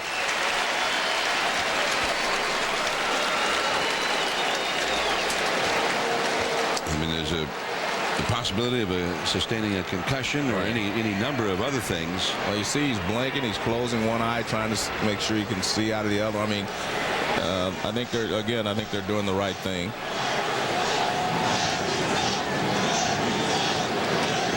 So Jeff Kent will head down to the clubhouse and will attempt to get a report when it becomes available. And now for the Dodgers, Ramon Martinez is going to be the pinch runner for Kent at first base. Now, looking at that replay, Joe, I agree with you. That probably a sinker. Yeah, it was a fastball sinker. It tailed in a little bit. But watch, Jeff doesn't move right away. The ball is gone. You see, the ball is already released. And you don't see him starting to try to get out of the way. And it looked like it did get him on the side of the helmet. Obviously, it didn't get him at the corner by his face. It got him clearly on the helmet. So here is Jose Cruz Jr. 2 men on, nobody out, and the fastball is away. 1 ball and no strikes. And Hennessy, these last 2 innings, has suddenly seemed to have lost that release point. He doesn't know where the ball's going half the time. Well, you got to watch him too, John, because every time he's gone into the stretch, that fastball is starting to tail toward Jeff Kent's side of the plate, the right-hander, and he's missed twice. So he closed one over the plate there. Good pitch. Nicely bunted by Cruz. Durham covering, taking the throw from Feliz. So Drew over to third. Ramon Martinez over to second. And now a base hit could tie the game with Bill Miller, former American League batting champion, coming up. Well, this has worked out very well for the Dodgers. By that I mean the situation of bunting, the tying run to second base. Then you have a left-handed hitter coming up against the right-handed pitcher.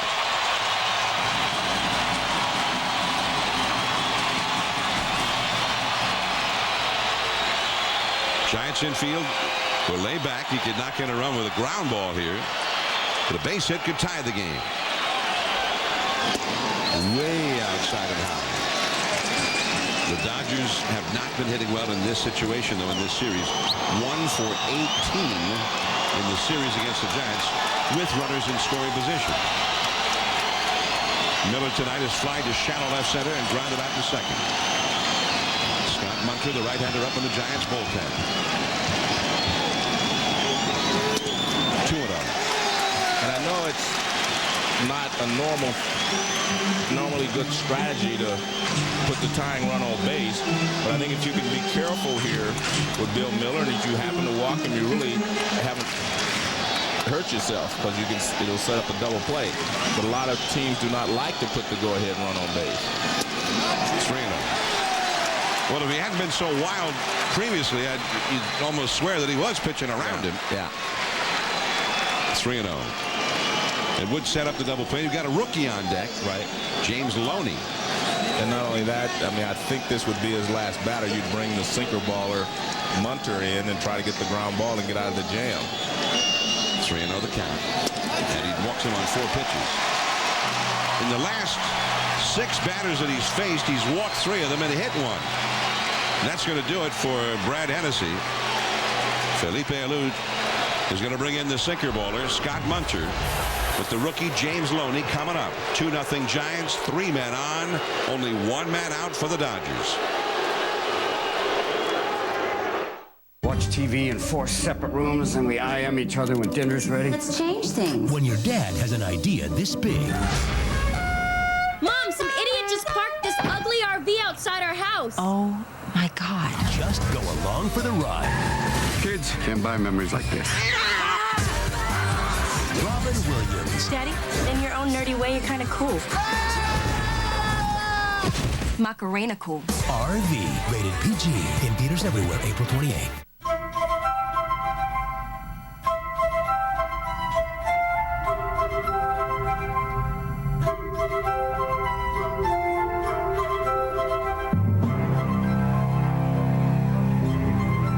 Over the past 60 years, the people at Lowe's have brought heart, soul, and dedication, not only to the store, but to the community, by helping support groups like Habitat for Humanity. Lowe's, let's build something together. Excuse me, do you believe your brokerage firm's advice is objective? Sure. Their objective is to sell me something. Well, he only calls me when he's got something to sell.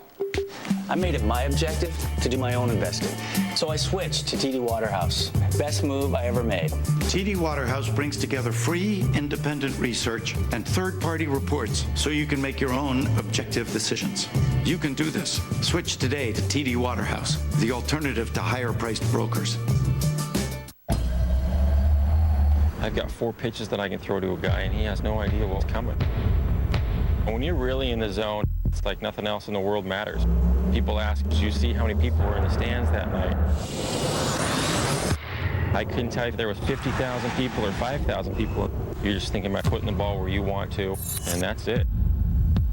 I live for this. Catch Major League Baseball all season long on ESPN. Don't miss it. Well, it was a very fine performance most of the way for Brad Hennessy, but he leaves in all kinds of trouble with a 2-0 lead, but with 3 men on base. He actually could even lose this ball game if those guys all scored. Trying to prevent that is Scott Munter, the young right-hander, a rookie last year, sinker baller. And the left-handed hitting James Loney was due up, but another lefty with more experience and a very fine pinch hitter, Ricky Leday, is coming up. And he also runs a little better to stay out of the double play. That's a good point, too. Loney, a first baseman. You saw Drew, Martinez, and Miller, the 3 runners, with Leday coming up. Ricky Leday, 3 for 13 so far this year. A strike to the outside from Munter. And a great sinking fastball in perfect location there. Now, if he swings at that, you get the ground ball. If you had Loney, the lefty, coming up in this inning, Felipe Alou could have brought in the left-hander, Klein. But they have an outstanding right-handed hitter, Olmedo Signs, available in their dugout.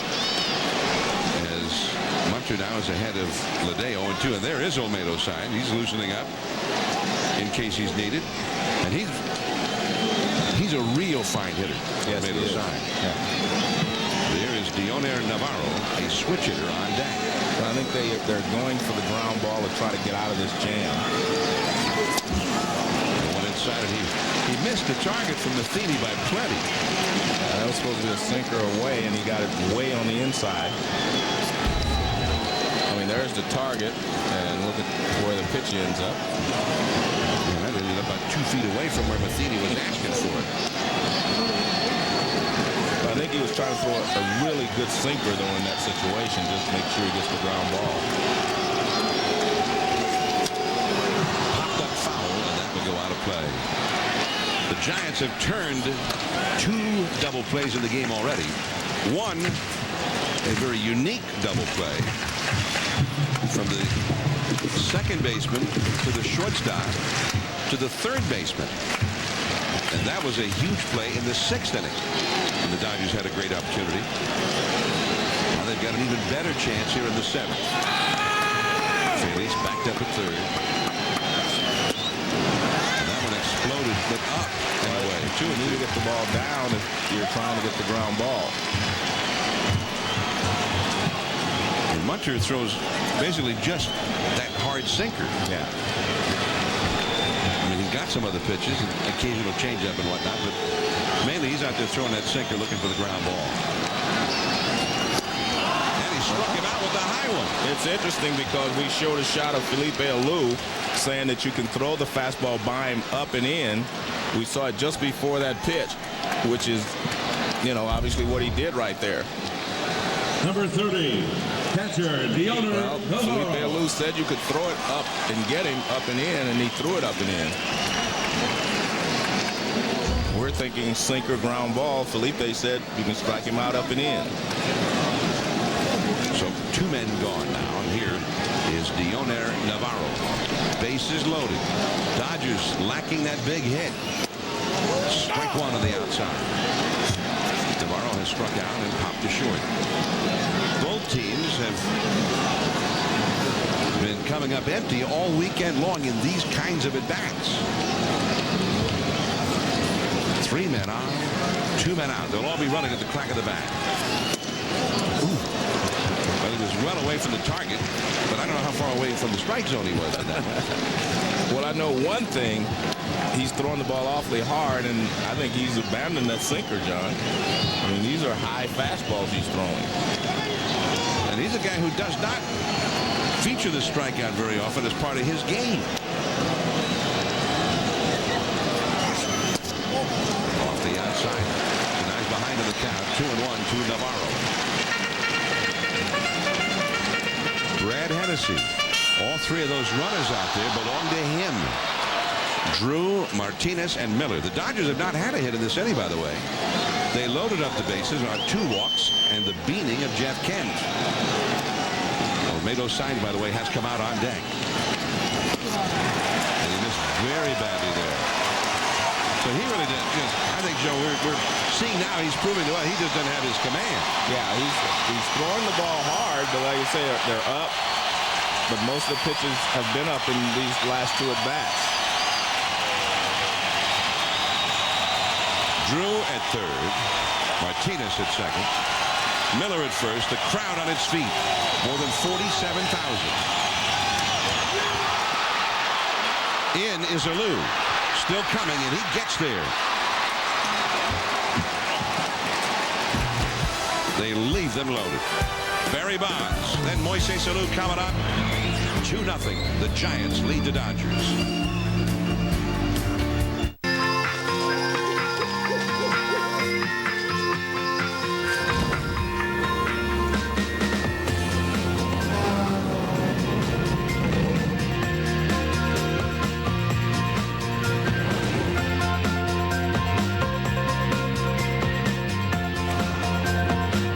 Redesigned 2006 Saturn Vue.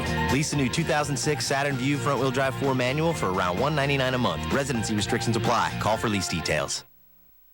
Welcome to the future of swimming. Introducing the River Pool by Century Pool. For the first time ever, you can swim uninterrupted laps anytime, all from the convenience of your own home. The River Pool is only 11 feet by 18 feet and constructed with Century Pool's revolutionary fabrication techniques. Call Century Pool now at 797-9721 or visit our showroom behind Toys R Us in Moline. To stay in shape, for therapy, or family fun, the River Pool by Century, a bold step in a new direction. testing policy, and Barry Bonds has met every drug test that has been thrown at him. An inside look beyond the headlines from the man himself. Bonds on Bonds, a weekly series, Tuesdays at 7 Eastern on ESPN. May 1st is your last chance to save. During the Lincoln Mercury Signature Sales Event. Sign your name and lease any Lincoln with zero cash due, including the new Lincoln Zephyr. Midsize luxury with an interior cabin that's miles ahead of Cadillac and Mercedes. Drive Lincoln Zephyr now with zero first month's payment, zero down payment, and zero cash due for only $364 a month. Hurry, the Lincoln Mercury Signature Sales Event ends May 1st. Tell him you're studying. Just tell him you need your privacy. Tell him you need money for school supplies. Yeah, school supplies. Why is talking to your teen about pot so important? Because you're not the only one doing the talking. Be clear, be firm, be a parent.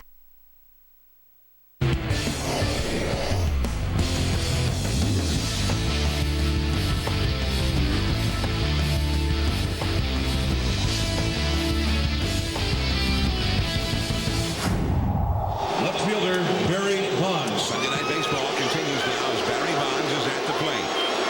Ramon Martinez now in at second base for the Dodgers, and the curveball is in there for a strike from Tim Hamulak. Also, Olmedo Saenz is now in at first base. Bonds in his longest home run drought to start a season in 8 years. That got him, and he's been thrown out of the game. Hamulak hits Bonds, and the plate umpire Barksdale immediately throws him out of the game. I have to say, I don't quite understand this. He's thinking it was in retaliation for Jeff Kent being hit in the head. I'm sure that's what it's about.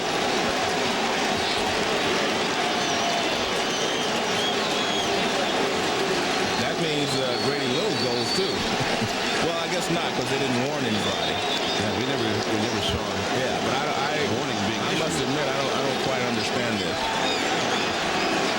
The Dodgers didn't even have anybody throwing in their bullpen. Well, I think, they're thinking it's in retaliation for hitting Jeff Kent in the head, Bonds is leaving the game. Jason Ellison goes in to run for him as Bonds limps off the field.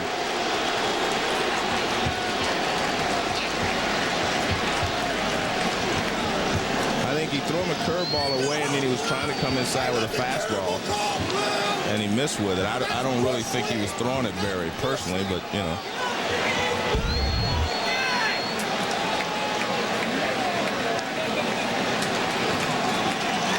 I mean, the ball is off the plate inside, but it's not like, way up and in or whatever. So Hamulak ejected from the game. He's gone.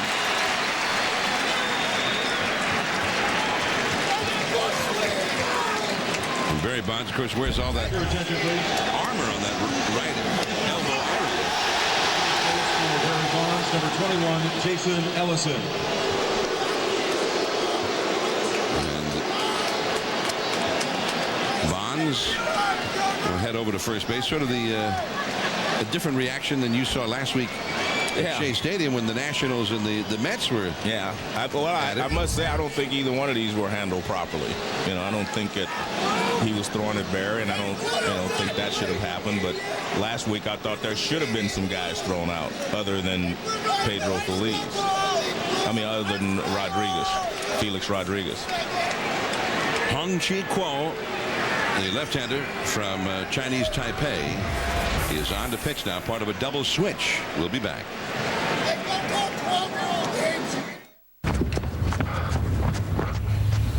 Disciplined investing. At T. Rowe Price, it's not just about the short term. It's about a steady, long-term approach. For each 1, 5, and 10-year period, 70% of our mutual funds beat their Lipper average. Low-cost mutual funds from T. Rowe Price. Invest with confidence.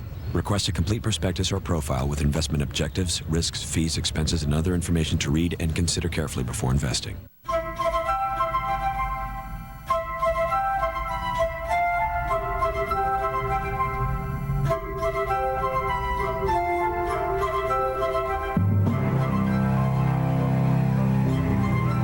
Over the past 60 years, the people at Lowe's have brought heart, soul, and dedication, not only to the store, but to the community, by helping support groups like Habitat for Humanity.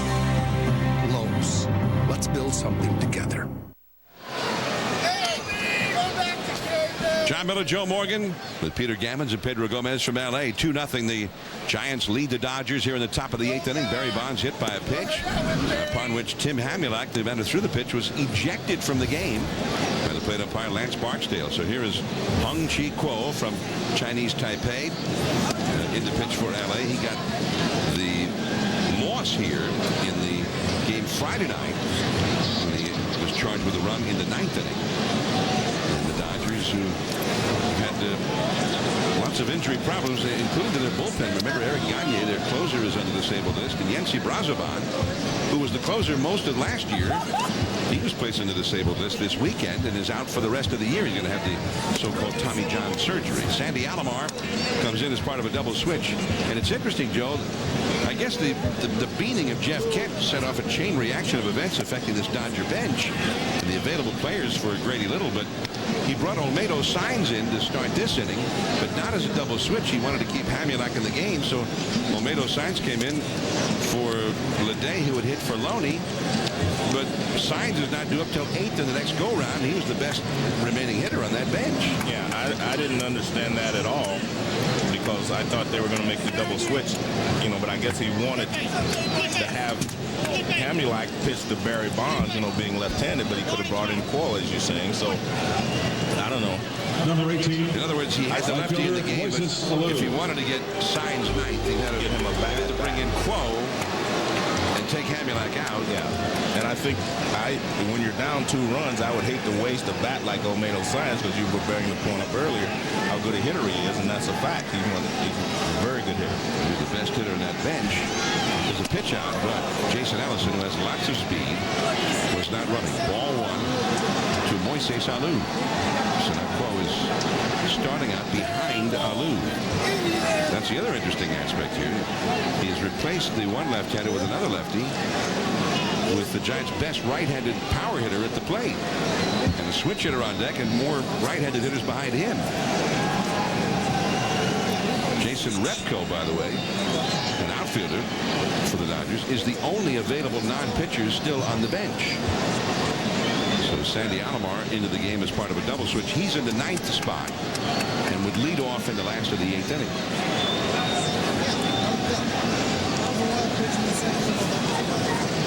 There goes Ellison, way inside. A one-hop throw to second, and it's a stolen base. Ellison's first steal of the year. So now a runner at second and nobody out for the Giants. The Dodgers give up a steal for the 12th time this year. They've allowed more steals than any other team in the majors. Moises Alou, this is only his 2nd game since last Sunday. The Giants had those 3 days where they didn't play any games at all. He hurt himself in the first game of a doubleheader on Thursday, and is playing tonight for the first time since then. 2 balls and a strike to Alou. He singled his first time since, has popped up twice, once to shallow center. Moises Alou has hit 106 home runs when playing for his dad. It's more homers hit by his son for a father who's managing him than any other father-son combinations in Major League history. 2-1 the count, with the speedy Ellison at second and the slider inside. 3-1. Now the Dodgers, they just completed a road trip where they scored a ton of runs. They went to Philadelphia and Pittsburgh, but they also on that road trip had some bullpen problems. They had 3 games, not just on the road trip, but even when they played Atlanta here to start the season. 3 games where they had 3-run leads or more and lost those games. So the bullpen is still sort of a work in progress. He's trying to find out which guys can get the job done in certain situations. But it is a good point that you make, Joe. Olmedo Signs came in as a defensive replacement in this inning and is now 8th in the batting order, may never actually come to bat in this game. Their best hitter off the bench. You're right.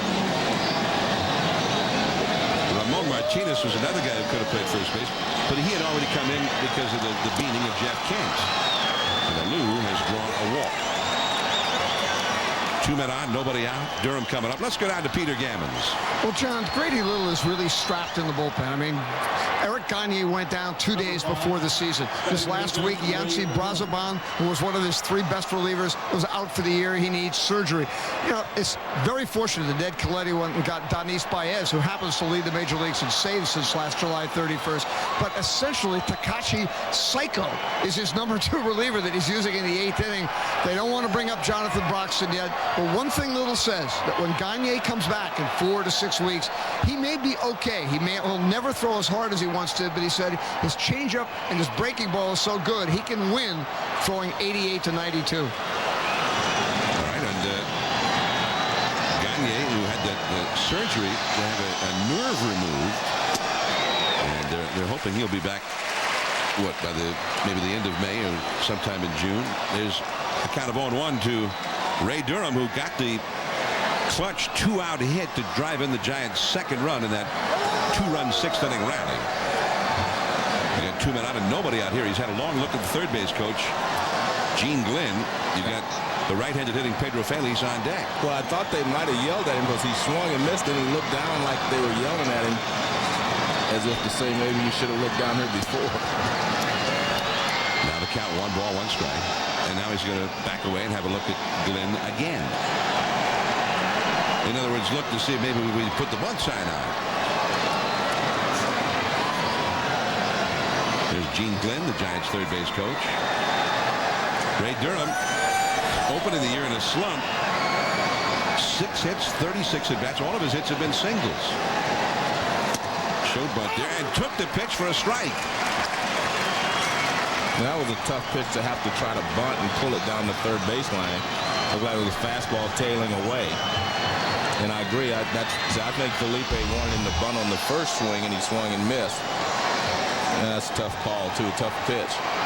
But, I mean, I think that's what they wanted him to do on the first pitch, was try to sacrifice. And that's why they yelled at him from the third base box. And he looked down, and they obviously didn't want to put it back on the next pitch because everyone would have known. 1 ball, 2 strikes. And a speedy runner at second. And that is the strikeout. So a wasted at bat for Ray Durham. The runner's not moved up. This is a big situation here where the Giants could open this up. The Dodgers trying to stay close. Third baseman, Pedro Feliz. So now instead of second and third and 1 out, you've got Feliz up. The double play is still in order. They'll need a hit to get somebody home. Feliz has flied out, struck out, and grounded into a force play. Feliz, who has not done well in his at-bats with runners in scoring position. Not this year, not in the last 3 years. And a foul out of play off to the right. Tell you what, John, Quo is getting the ball up there. I mean, he's got good movement on his fastball. He's able to throw inside to the right-hander and then go away. First pitch to Durham was a good fastball in. He swung and missed, and he struck him out with a fastball away. He comes in on the hands of Feliz, the first pitch, and we'll see if he sets him up and then tries to go away. He's throwing the ball very well. 1 out in the 8th. 2-0. The Giants lead the Dodgers. Ellison at second. Lou at first. There's a fastball. I mean, even from here, it looks like he's throwing harder than the radar goes. He really is. And he looks like he's got a deceptive motion as well. You know, pretty smooth, and then he pops the ball.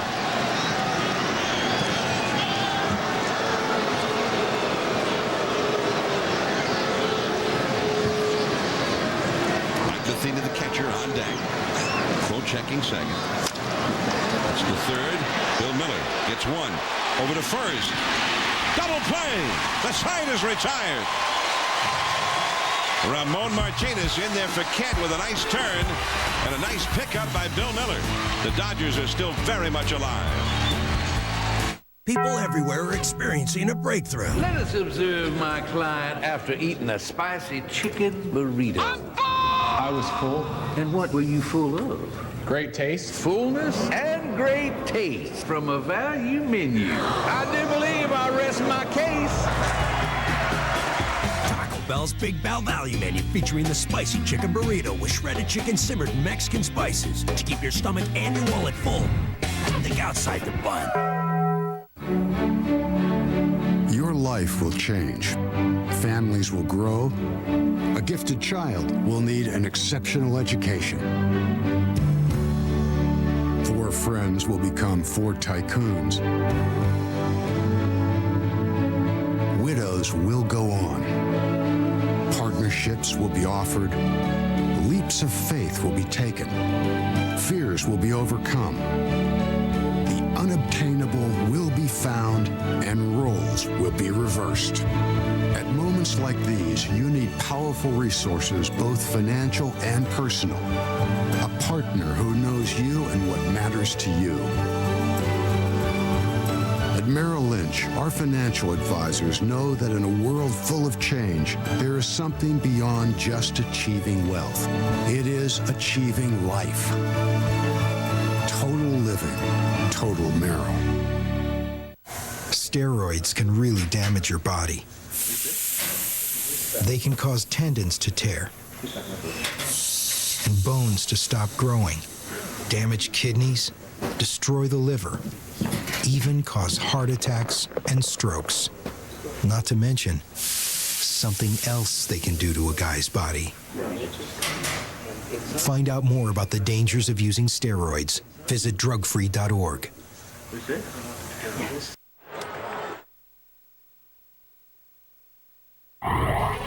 ESPN Sunday Night Baseball is presented by the Spicy Chicken Burrito on Taco Bell's Big Bell Value Menu. Think outside the bun.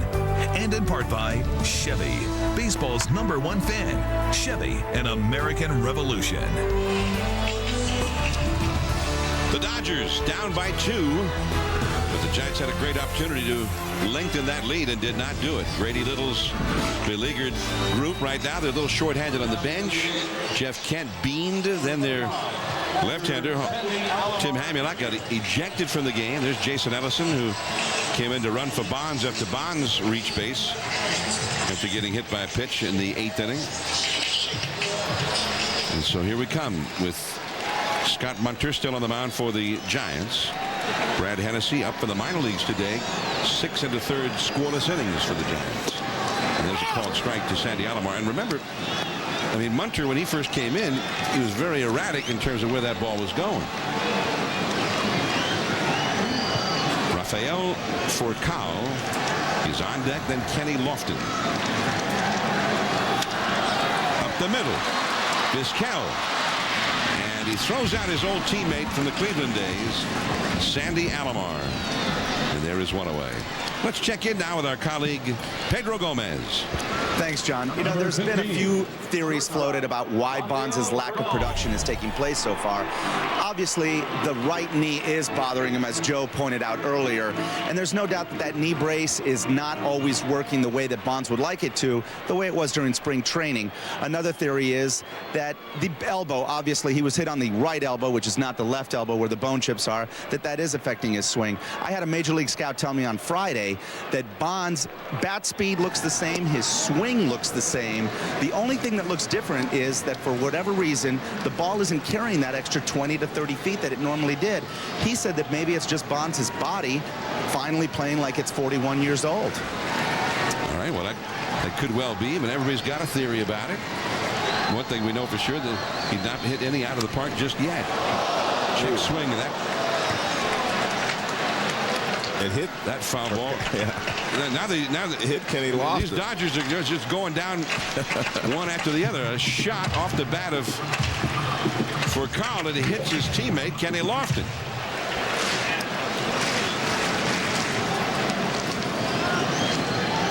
Lofton, who just got off the disabled list Friday. Furcal, got great speed, is a very adept bunter. Count goes to 2-1. Well, Pedro's point, I think, is I think part of the problem that the ball's not carrying or jumping like it normally does, again, is the knee and the elbow. Because I watched him on one of those swings tonight, and he was pushing the bat to the front of the hitting zone, where it used to just fly to the front. And again, you know, when you got a sore elbow and your knee is bothering you, also all of that stuff contributes to you not being able to get the bat in front of the zone. If you get the bat to the front, the ball carries better. You hit it an inch or two later, and it doesn't carry as well. A walk to Rafael Furcal, so the erratic control for Muncher continues. So runner at first, one out. And now Lofton due up. He's got Klein, the lefty, in the bullpen. He got two lefties in a row coming up. Lofton and J.D. Drew. Klein, the left-hander, and the closer for the Giants, Tim Worrell, both up in the bullpen. And Felipe is going to go over to talk to the plate umpire, Lance Barksdale. The pitcher's due up second in the ninth inning for the Giants, so Felipe apparently is going to make a double switch. Last of the eighth, runner at first, one out. 2-0 Giants. We'll be right back. Who cried? I did. Not me.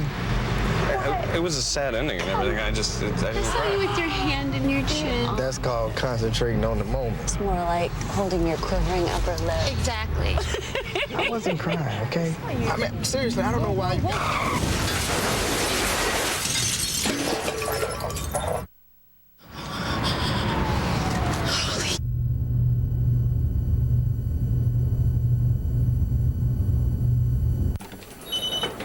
Fred, I want upgrades. More speed, better security, and I want options by Tuesday. Tuesday? Yeah. Oh, no. Ah, Rudy. Why me? Look, maybe I can get you some more time. No, Tuesday's fine. I'll call CDW. We'll work out some options. Rudy. Nobody responds like CDW. With fast answers to your technology questions, you get what you need when you need it. CDW, the right technology, right away. Thanks for caring, man. Inside every can of Minwax is the secret to enhancing wood's natural beauty. Minwax rich wood stains and long-lasting protective finishes make it easy to turn any house into a beautiful home. Minwax makes and keeps wood beautiful. Champagne, gentlemen. Don't worry, I got us covered. What is that? It's a Coors Light cooler box. 18 plastic bottles and a ready-made cooler. All we need is ice. Genius. The Go Anywhere Coors Light cooler box. Just add ice and enjoy.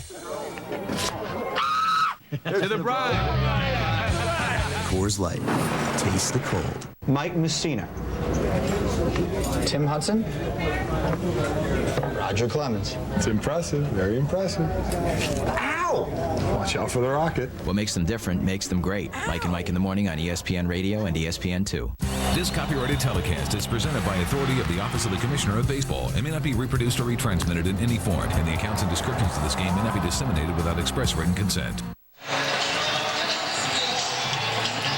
Sunday Night Baseball from Dodger Stadium, Los Angeles on Easter Sunday, 2006. John Miller with Joe Morgan. Also Peter Gammons and Pedro Gomez. And there is Steve Klein with a couple of left-handers due up here. Now the plate umpire Lance Barksdale goes out. He wants a look at the baseball. And then he says something to Klein as he hands it back to him. The Giants also, with Klein, brought in a new center fielder, Steve Finley, with Randy Wynn moving from center field to right field. Moises Alou is out of the order. So Finley is in the 9th spot in the order. Will be due up second in the 9th. Klein is listed in the 5th spot. Lofton. That will go back out of play. Remember, the Dodgers only have one other non-pitcher available on their bench.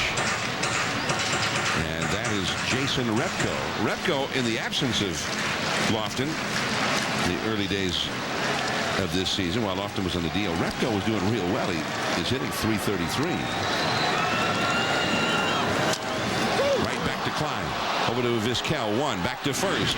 Not in time. Not the best feed there by Klein to Vizquel, but remember, Lofton is still pretty fast. Well, he did the right thing, though. He had to make sure of one, and he took a little time, but he didn't, as you say, give him a great lead. But he got the job done. So watch him now. He'll grab it. Watch him.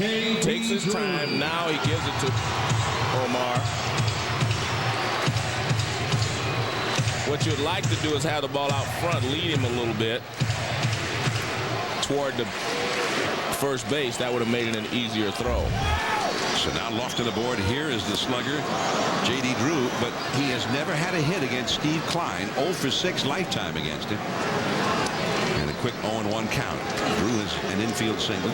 He's grounded to first and walked. Lofton at first, 2 down, 8th inning. 2-0 Giants.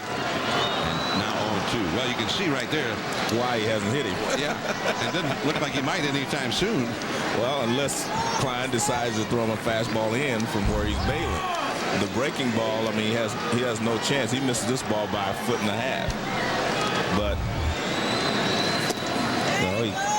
we've seen, we saw earlier him throw a couple of breaking balls and come back with a fastball in. But right there you see Klein throws him another breaking ball. That's the old theory. I'm going to throw it until he proves he can hit it. And so far, 0 for 6, he hasn't proven anything. Well, Sparky Lyle had that theory for many years. He just threw sliders there. And it worked. Won a Cy Young Award. Yeah, it worked. Somebody must have hit that slider for what, 10 or 15 years when Sparky threw it. 1-2 the count to J.D. Drew. Now, Jeff Kent would have been on deck, but remember, he was beamed in the 7th inning and is no longer in the lineup. We have not heard a report from the Dodgers clubhouse. And Lofton back to the bag. Well, Kenny was trying to get Klein's attention over there by jumping off and moving off the bag. I think if you're Klein, your job is to go ahead and get J.D. Drew. Lofton had just started off the bag, and then Klein flipped it back over there. Yeah, well, that's what he's trying to get Klein to think about it. I think that's wrong at this point. Just get, try to throw another breaking ball down the way to J.D. Drew. Well, J.D. chased a couple of them. He's laying off them now. 2-2 the count. J.D. Drew, ordinarily a very patient hitter. Kenny Lofton, 23rd in the history of the game for stolen bases. Active Major League stolen base leader. Going from 0-2, it's gone to 3-2 as Matheny had to dig that one out of the dirt. Well, I think Kenny Lofton accomplished his goal. He made Klein throw over there, thinking about him for a second. And as I said, Eric, I mean, if you were the guy, you want Klein to just think about trying to get the hitter at the plate. A beautiful save there by the Gold Glover, Mike Matheny. 3-2 the count. Sweeney back of Lofton, who runs. And the walk. Klein was hoping for the call on that one.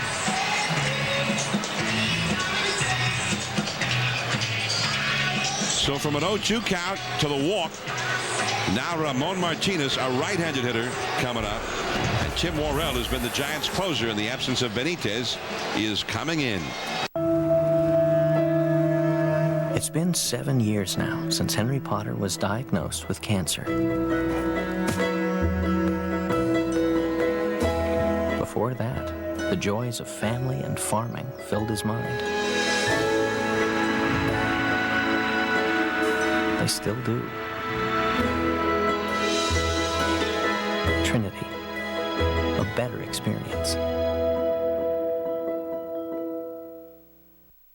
Blackhawk Autoplex is your home of the 3-day return. That's right. Buy your vehicle from us, drive it off the lot, and return it within 3 days if you're not satisfied. And at Blackhawk Autoplex, you'll find no haggling. The price on the vehicle is the price you pay. No negotiations, no pressure sales. At Blackhawk Autoplex, we won't sell you the wrong car. A 3-day return policy with a 90-day limited warranty. Shopping at Blackhawk Autoplex is peace of mind. Blackhawk Autoplex, you'll love buying from us, guaranteed. Agent, but he doesn't always come through. Look at her, Miss Antarctica. Here she comes, what a gal. For Fortunately, my insurance agent always comes through. John, I've compared companies, and the best deal for you is Drive Insurance. Drive Insurance? From Progressive. Only agents sell it. Sounds good to me. Sushi for lunch, Sparky? Drive Insurance is sold only through independent agents. To find one, go to driveinsurance.com and relax. Just drive. Dude, we are so stoked. One hell of a morning, dude. Let's rock, dude. 10-4. Hey, dude, I think that dude wants you. Well, that's just the pilot. Dude, you're not the pilot? No. I've never done this before. But I did stay at a Holiday Inn Express last night. Stay smart. Stay at a Holiday Inn Express. The best golf in the world, the 2006 PGA Tour on ESPN. 2-0, the Giants lead the Dodgers, but the Dodgers with another threat going here in the last of the 8th inning. Here's our passion for excellence presented by Bridgestone Tires. Albert Pujols, an excellent day. 3 homers today. He's got 8 already this season. His 3rd home run came in the bottom of the 9th, with the Cardinals down by a run and a man on base, and it won the game over the Cincinnati Reds. And Kurt Schilling and Josh Beckett, that's 2 excellent aces. And, you know, those guys have been winning ball games where the Red Sox are not scoring runs. Today, it was Josh Beckett's turn to do it. The Red Sox got 3 runs, and that was enough to beat Seattle. And Kurt Schilling got a 2-1 win earlier this weekend. The New York Mets, how about that? A franchise that is looking excellent so far this year, 9-2. The Giants hoping Tim Worrell can be excellent right now against Ramon Martinez. And a changeup sinks in there at the knees for a strike. Now, Ramon Martinez is batting where Jeff Kent would have been batting. On the other hand, Martinez has only had 2 at-bats in his career against Worrell, and he's had a single and a double against him.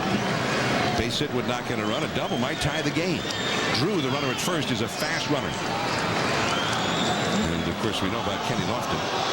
And Kenny getting the attention of Worrell now. I'm telling you, I mean, he's doing his job. He hasn't stolen a base yet, but he's making them aware that he's there and taking a little bit of their concentration away from the hitter. But J.D. Drew was 0-2 when he started messing with Klein, and he ended up walking him. That's a foul out of play. 2 strikes the count to Ramon Martinez. Martinez, who came up with the Giants originally, he's had 5 hits, 16 at-bats this year. The Dodgers keep getting men on base, and mostly gifts from the Giants. In the last 3 innings, the Dodgers have received 5 walks plus the hit batsman. And they've had 1 hit in that time.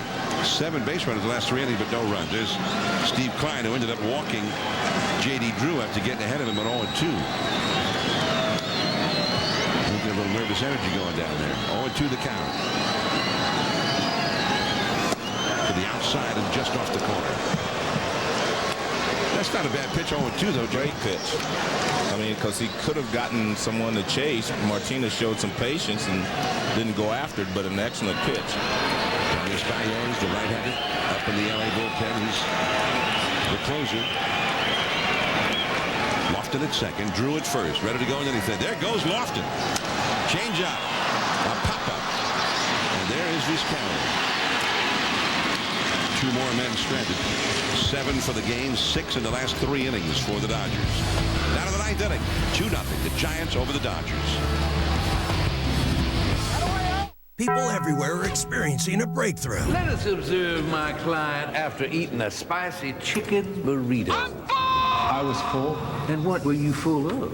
Great taste. Fullness and great taste from a value menu. I do believe I rest my case. Taco Bell's Big Bell Value Menu, featuring the spicy chicken burrito with shredded chicken simmered in Mexican spices to keep your stomach and your wallet full. Think outside the bun.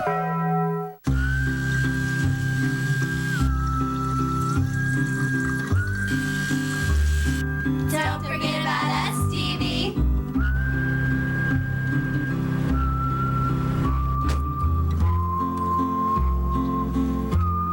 With Glidden Team Colors paint, you can get the official colors of your favorite team. Sir, you're all set. Whoever that may be. Exclusively from Glidden and only at the Home Depot.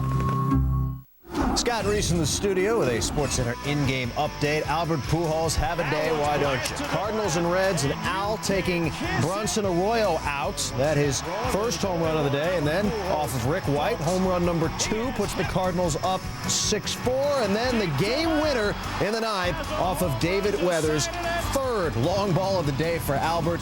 Last one's a walk-off. Cards win 8-7. It's his second career 3-homer game. Adam Dunn hit his 7th home run of the season. Full details and highlights of all the day's baseball action on SportsCenter coming up right after the game. Gentlemen, back to you. All right, Scott, thank you. John Miller with Joe Morgan back here at Dodger Stadium. 47,024, the official paid crowd tonight. This Easter Sunday night baseball game. Next Sunday we'll be in Washington, our nation's capital. Check in with Frank Robinson and his Washington Nationals.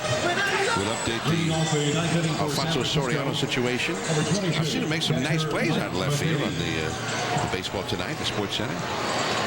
And the Nats off to a slow start, but they came back and won the last 2 days in Florida.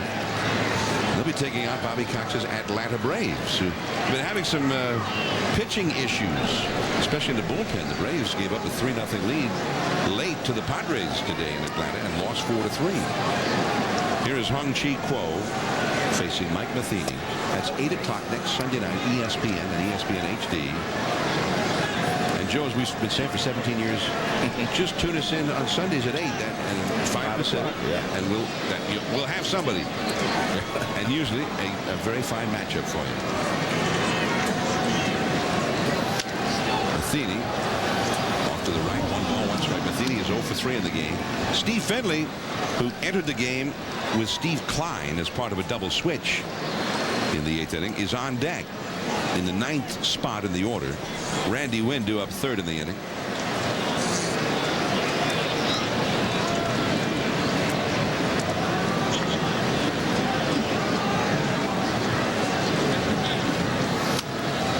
Fist foul. 1 ball, 2 strikes. Barry Bonds taken out of the game for a pinch runner in the 8th inning after he was hit by a pitch. And Bonds, who went 0 for 2 with a walk and the hit by pitch. Bonds this year now has walked 11 times and been hit twice. He's only had 4 hits in 23 at bats, but he's been on base 12 other times. Maybe he should hit leadoff. I mean, his on-base average is close to 500, which is pretty unusual for a guy hitting 160. Right, exactly. But I like the idea of what Felipe Alou said. He hadn't talked to Barry yet, but, you know, maybe hitting 3rd might be an option. You know, and I definitely think that would be where I would hit him at this point. You know, hitting 4th was probably where they should have started the season. But since he has struggled a little bit, let's see what happens if we change his location in the batting order. Well, and if he moves up 1, Moises Alou moves up 1. Yeah. That's down and in to Matheny from Kuo. 2 balls, 2 strikes. 2 runs, 8 hits for the Giants. No runs, 3 hits for LA. The Dodgers have not had more than 6 hits in any game in this series. They've had 14 hits in the 3 games combined against the Giants and only 4 runs scored. They were averaging nearly 7 runs a game for the season coming into this series. They had scored 13 runs at Pittsburgh on Thursday. They've been scoring huge numbers of runs almost daily against the Braves, the Phillies, and the Pirates.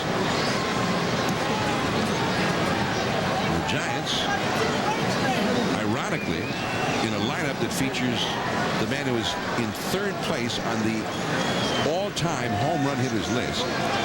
The Giants look more like a team from the dead ball era, like John McGraw's Giants, the Christy Mathewson Giants.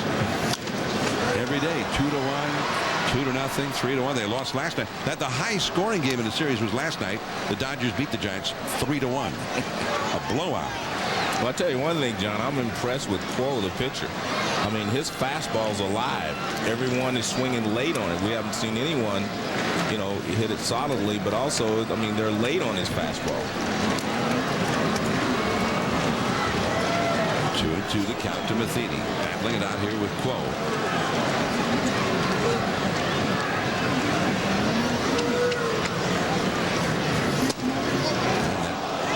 Slider or cutter, whatever it was. I think it was a slider. It was a slider. 3-2. That's the slider. I think I left my K's on in, where was it last? I was going to call you. Chicago. I think I left it in Chicago last week. I was going to call you and tell you not to forget it. I thought, no, he'll remember. Mike Matheny down the left field line. Cruz will have to dig it out in the corner, and Matheny gets his first hit of the game and only his 4th hit of the season. He's now 4 for 30. His first extra base hit. He got the same number of hits as does his teammate Barry Bonds. Bonds, who was over 2 tonight. Let's go back and review Barry Bonds' day. Began in the early evening, late afternoon, and he hit a fly ball into deep center his first time.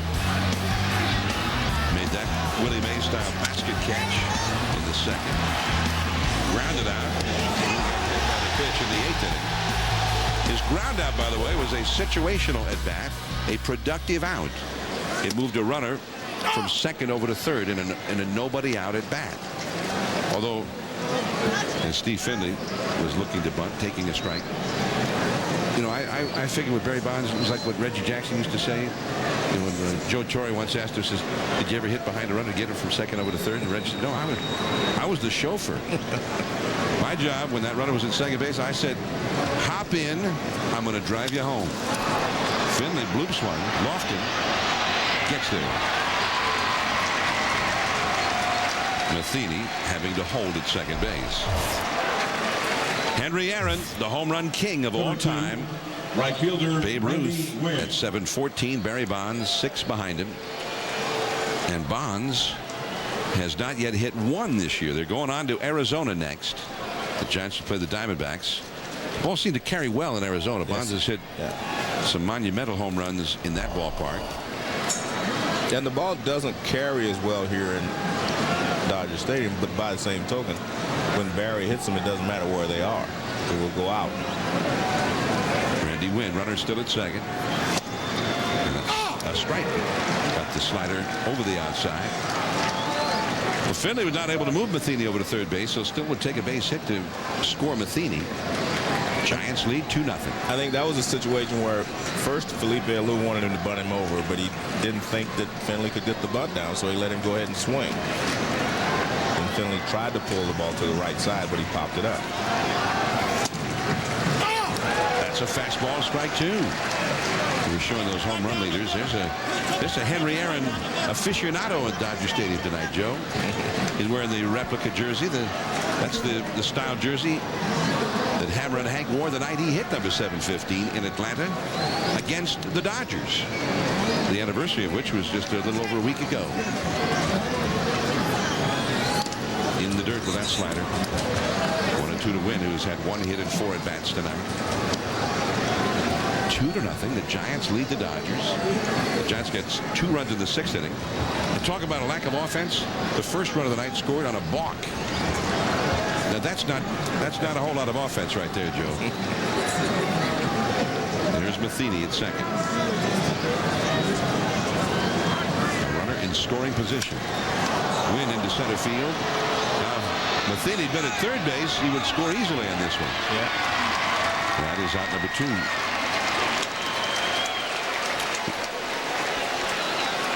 Henry Aaron hit number 715 against the Dodgers. Al Downing, April the 8th, 1974.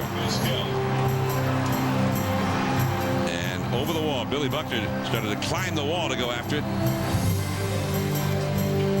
And as the Hall of Fame broadcaster Milo Hamilton said at that moment, there's a new home run champion of all time, and it's Henry Aaron. You know, it's funny, a lot of people know when you played in the league during those years, I was in the league, you didn't call him Hank Aaron or Hank. It was the Hammer. That's all you said, the Hammer. Pop fly. Olmedo Signs backpedaling. Nice play there by Signs to get Vizquel. Not many hits with men in scoring position for either team this weekend. Last chance for the Dodgers.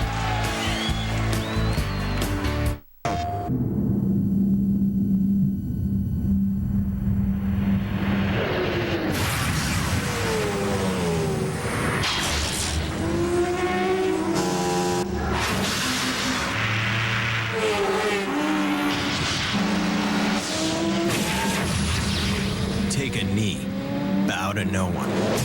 From the makers of Gran Turismo, Tourist Trophy, rated E for everyone.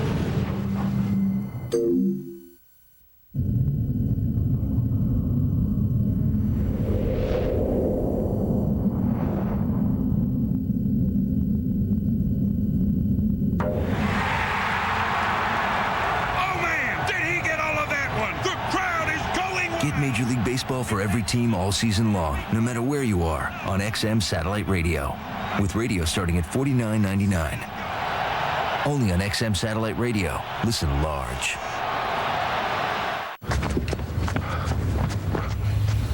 Disciplined investing. At T. Rowe Price, it's not just about the short term. It's about a steady, long-term approach. For each 1, 5, and 10-year period, 70% of our mutual funds beat their Lipper average. Low-cost mutual funds from T. Rowe Price. Invest with confidence. Request a complete prospectus or profile with investment objectives, risks, fees, expenses, and other information to read and consider carefully before investing. Sunday Night Baseball from Dodger Stadium, Los Angeles. And the Dodgers need 2 to stay alive in this one. The rubber match of the 3-game set. The Giants and the Dodgers in their 117th season of battling one another. First in New York, then here in California. And the Dodgers have 3 outs of life left to them. Let's go down to Peter Gammons now. Well, John, I watched Armando Benitez throw simulated games the last 2 days. And, you know, he's throwing a lot better than he was 3 weeks ago when he was about 85. He's not the Benitez of Florida or the Mets, but he's throwing pretty well. Felipe Alou and Dave Righetti both say, look, we've had a pretty good run. Tim Worrell's done a good job. Munter's done a good job. Klein, but we need one more arm. Benitez is going out on a rehab assignment probably Tuesday. They hope to have him back by next weekend because they need that one more arm to go with the rest of them. All right, so Armando Benitez, who had a great year as the Florida Marlins closer 2 years ago. The Giants, who played all that year as a contender but didn't really have a closer, and it cost them dearly. The Dodgers ended up beating them out for first place in the West at the end of the year. So they went out and got Armando Benitez, the best available closer, but he got hurt early on. And then this year, he had injury problems during the spring again. And Tim Worrell was acquired as insurance this year, and he's done a great job as Cruz hits a pop fly. And Jason Ellison calling off Vizquel. 1 away. Cruz 0 for 3 in the game. Worrell is 4 for 4 in his save chances, needing 2 outs more to make it 5 for 5. Well, he pitched great the year before. Remember, before he went to Philadelphia, 3 years ago before he went to Philadelphia. I mean, he did a great job. So, you know. Lance Niekro now at first base as a defensive replacement. Yeah, that was Felipe Alou's first year as the Giants manager, and Rob Nen was down with an injury. Nen basically sacrificed his career to help the Giants get to the World Series in 2002. Yeah, he just pitched with his arm hurting and just pitched a lot of great innings. And Worrell spins a curveball in there to Bill Miller, strike 2. But Tim Worrell was going to be the setup man in front of Nen. He ended up being the closer. He had 38 saves for the Giants that year. Miller just foul pass first. Still 0-2. Olmedo signs on deck. If Miller can get on base, Olmedo signs has lots of power. The man on deck. Well, maybe they did put him in the right spot. Meaning Olmedo signs. Yeah. They did give him a chance to get a hit. Say fans, give a gift to more than just mom on this Mother's Day. Major League Baseball is donating $1 for the sale of special pink ribboned caps and shirts to the Susan G. Komen Breast Cancer Foundation. For more information, please visit MLB.com. Slapped foul by Miller. And last year, the Giants got Benitez, and he got hurt. And they scrambled around trying to find somebody who could do the job of closer. The guy who did the job most often ended up being Tyler Walker.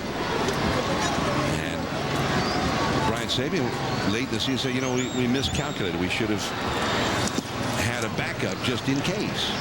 And so they went out and re-signed Tim Worrell, who finished up last year with the Arizona Diamondbacks. So Worrell came back to the Giants, and they are very pleased to have him. And interestingly enough, Ned Colletti the assistant general manager to Brad Saban in San Francisco. Now the Dodgers GM did the same thing this year, brought in Donnie Spayaz. Even though they already had Eric Gagne, said, well, in case Gagne gets hurt or he's not quite ready, we need a backup plan. And Baez is an experienced big league closer. And he's been doing the closing for LA early on this year. Miller was down 0-2, and he's really battling it out here. They need a base runner. And if Miller can get aboard, Olmedo Saenz would have a chance to tie the game. Saenz on deck. Right to Necro. He waves off Worrell. The unassisted putout. 2 down. Worrell has retired 3 in a row since he entered with 2 men out and 2 men out in the 8th inning. Number 8, first baseman. Sports Center follows the game. Stay tuned. We'll have the complete day in the world of sports, including all of the goings on in baseball. Wild game in St. Louis today with Albert Pujols, the MVP in the National League, having another monster day. It's almost like Pujols took on the Cardinals almost single-handedly there. And he won. Although, you know, he's got a lot of protection in that. Yeah, well, he's with a good team, but I think what you're going to see is him start to get more and more of the Barry Bonds treatment. That is a lot of walks, especially in crucial situations. Olmedo Saenz, the last chance for the Dodgers. 1 ball, 1 strike. By the way, Albert Pujols and Scott Rowland, they're consecutively in the order. Yeah. They've combined for 30 RBIs already this year. Cardinals have played 12 games, and those 2 guys have 30 RBIs already. Albert's got 17 of them. Just missing on the outside. Would have been a perfect pitch from Worrell's point of view if he'd gotten the call. 2-1. The Giants and the Dodgers, their first series head-to-head this year. And the Giants, who are not hitting. They've come to LA. They've scored 5 runs in 3 games. And yet they're 1 out away from taking 2 out of 3. Well, he got the call on that one. So it's almost like Barksdale maybe was saying, maybe I made a mistake in that previous pitch. So now it's 2-2. On deck, as you saw, Jason Repko hoping to bat. On the fists and back out of play. It was an interesting pitch right there, John. He got the call on the pitch away, and Olmedo Saenz moved closer to the plate, and Worrell tried to go inside on it. That's some of the cat and mouse games that goes on with pitchers and hitters, trying to protect against a certain pitch. Olmedo Saenz has had a hot bat at the start of this year, hitting .435. And he leads the Dodgers in RBIs, even though he's not a full-time player. 2-2 on the fists. Ray Durham. He overran it. The ball had some spin on it. He still makes the play. Saenz not a very fast runner. That cost him dearly. As Ray Durham able to recover after the barehanded knockdown, and the ball game is over. The Giants have taken 2 out of 3 from LA and are atop the National League West as they head to Arizona. Well, I know a lot of people are saying the Giants are playing well and they can win without Barry Bonds. I don't think they can over the course of the long season, but we'll see. Bonds still homerless, but the Giants have taken the measure of the Dodgers. Up next is Sports Center. Now for Joe Morgan, Peter Gammons, and Pedro Gomez. This is John Miller. Thanks for tuning in. We hope you enjoyed the telecast from Los Angeles. This has been a presentation of ESPN, the worldwide leader in sports. Giants over the Dodgers.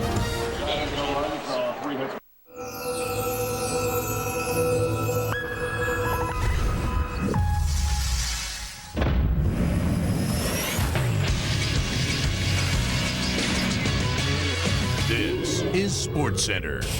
Yo, long ball drought over yet? And why it's getting harder for security to protect Barry Bonds. Plus, Fat Albert goes absolutely homer nutty in St. Boogie.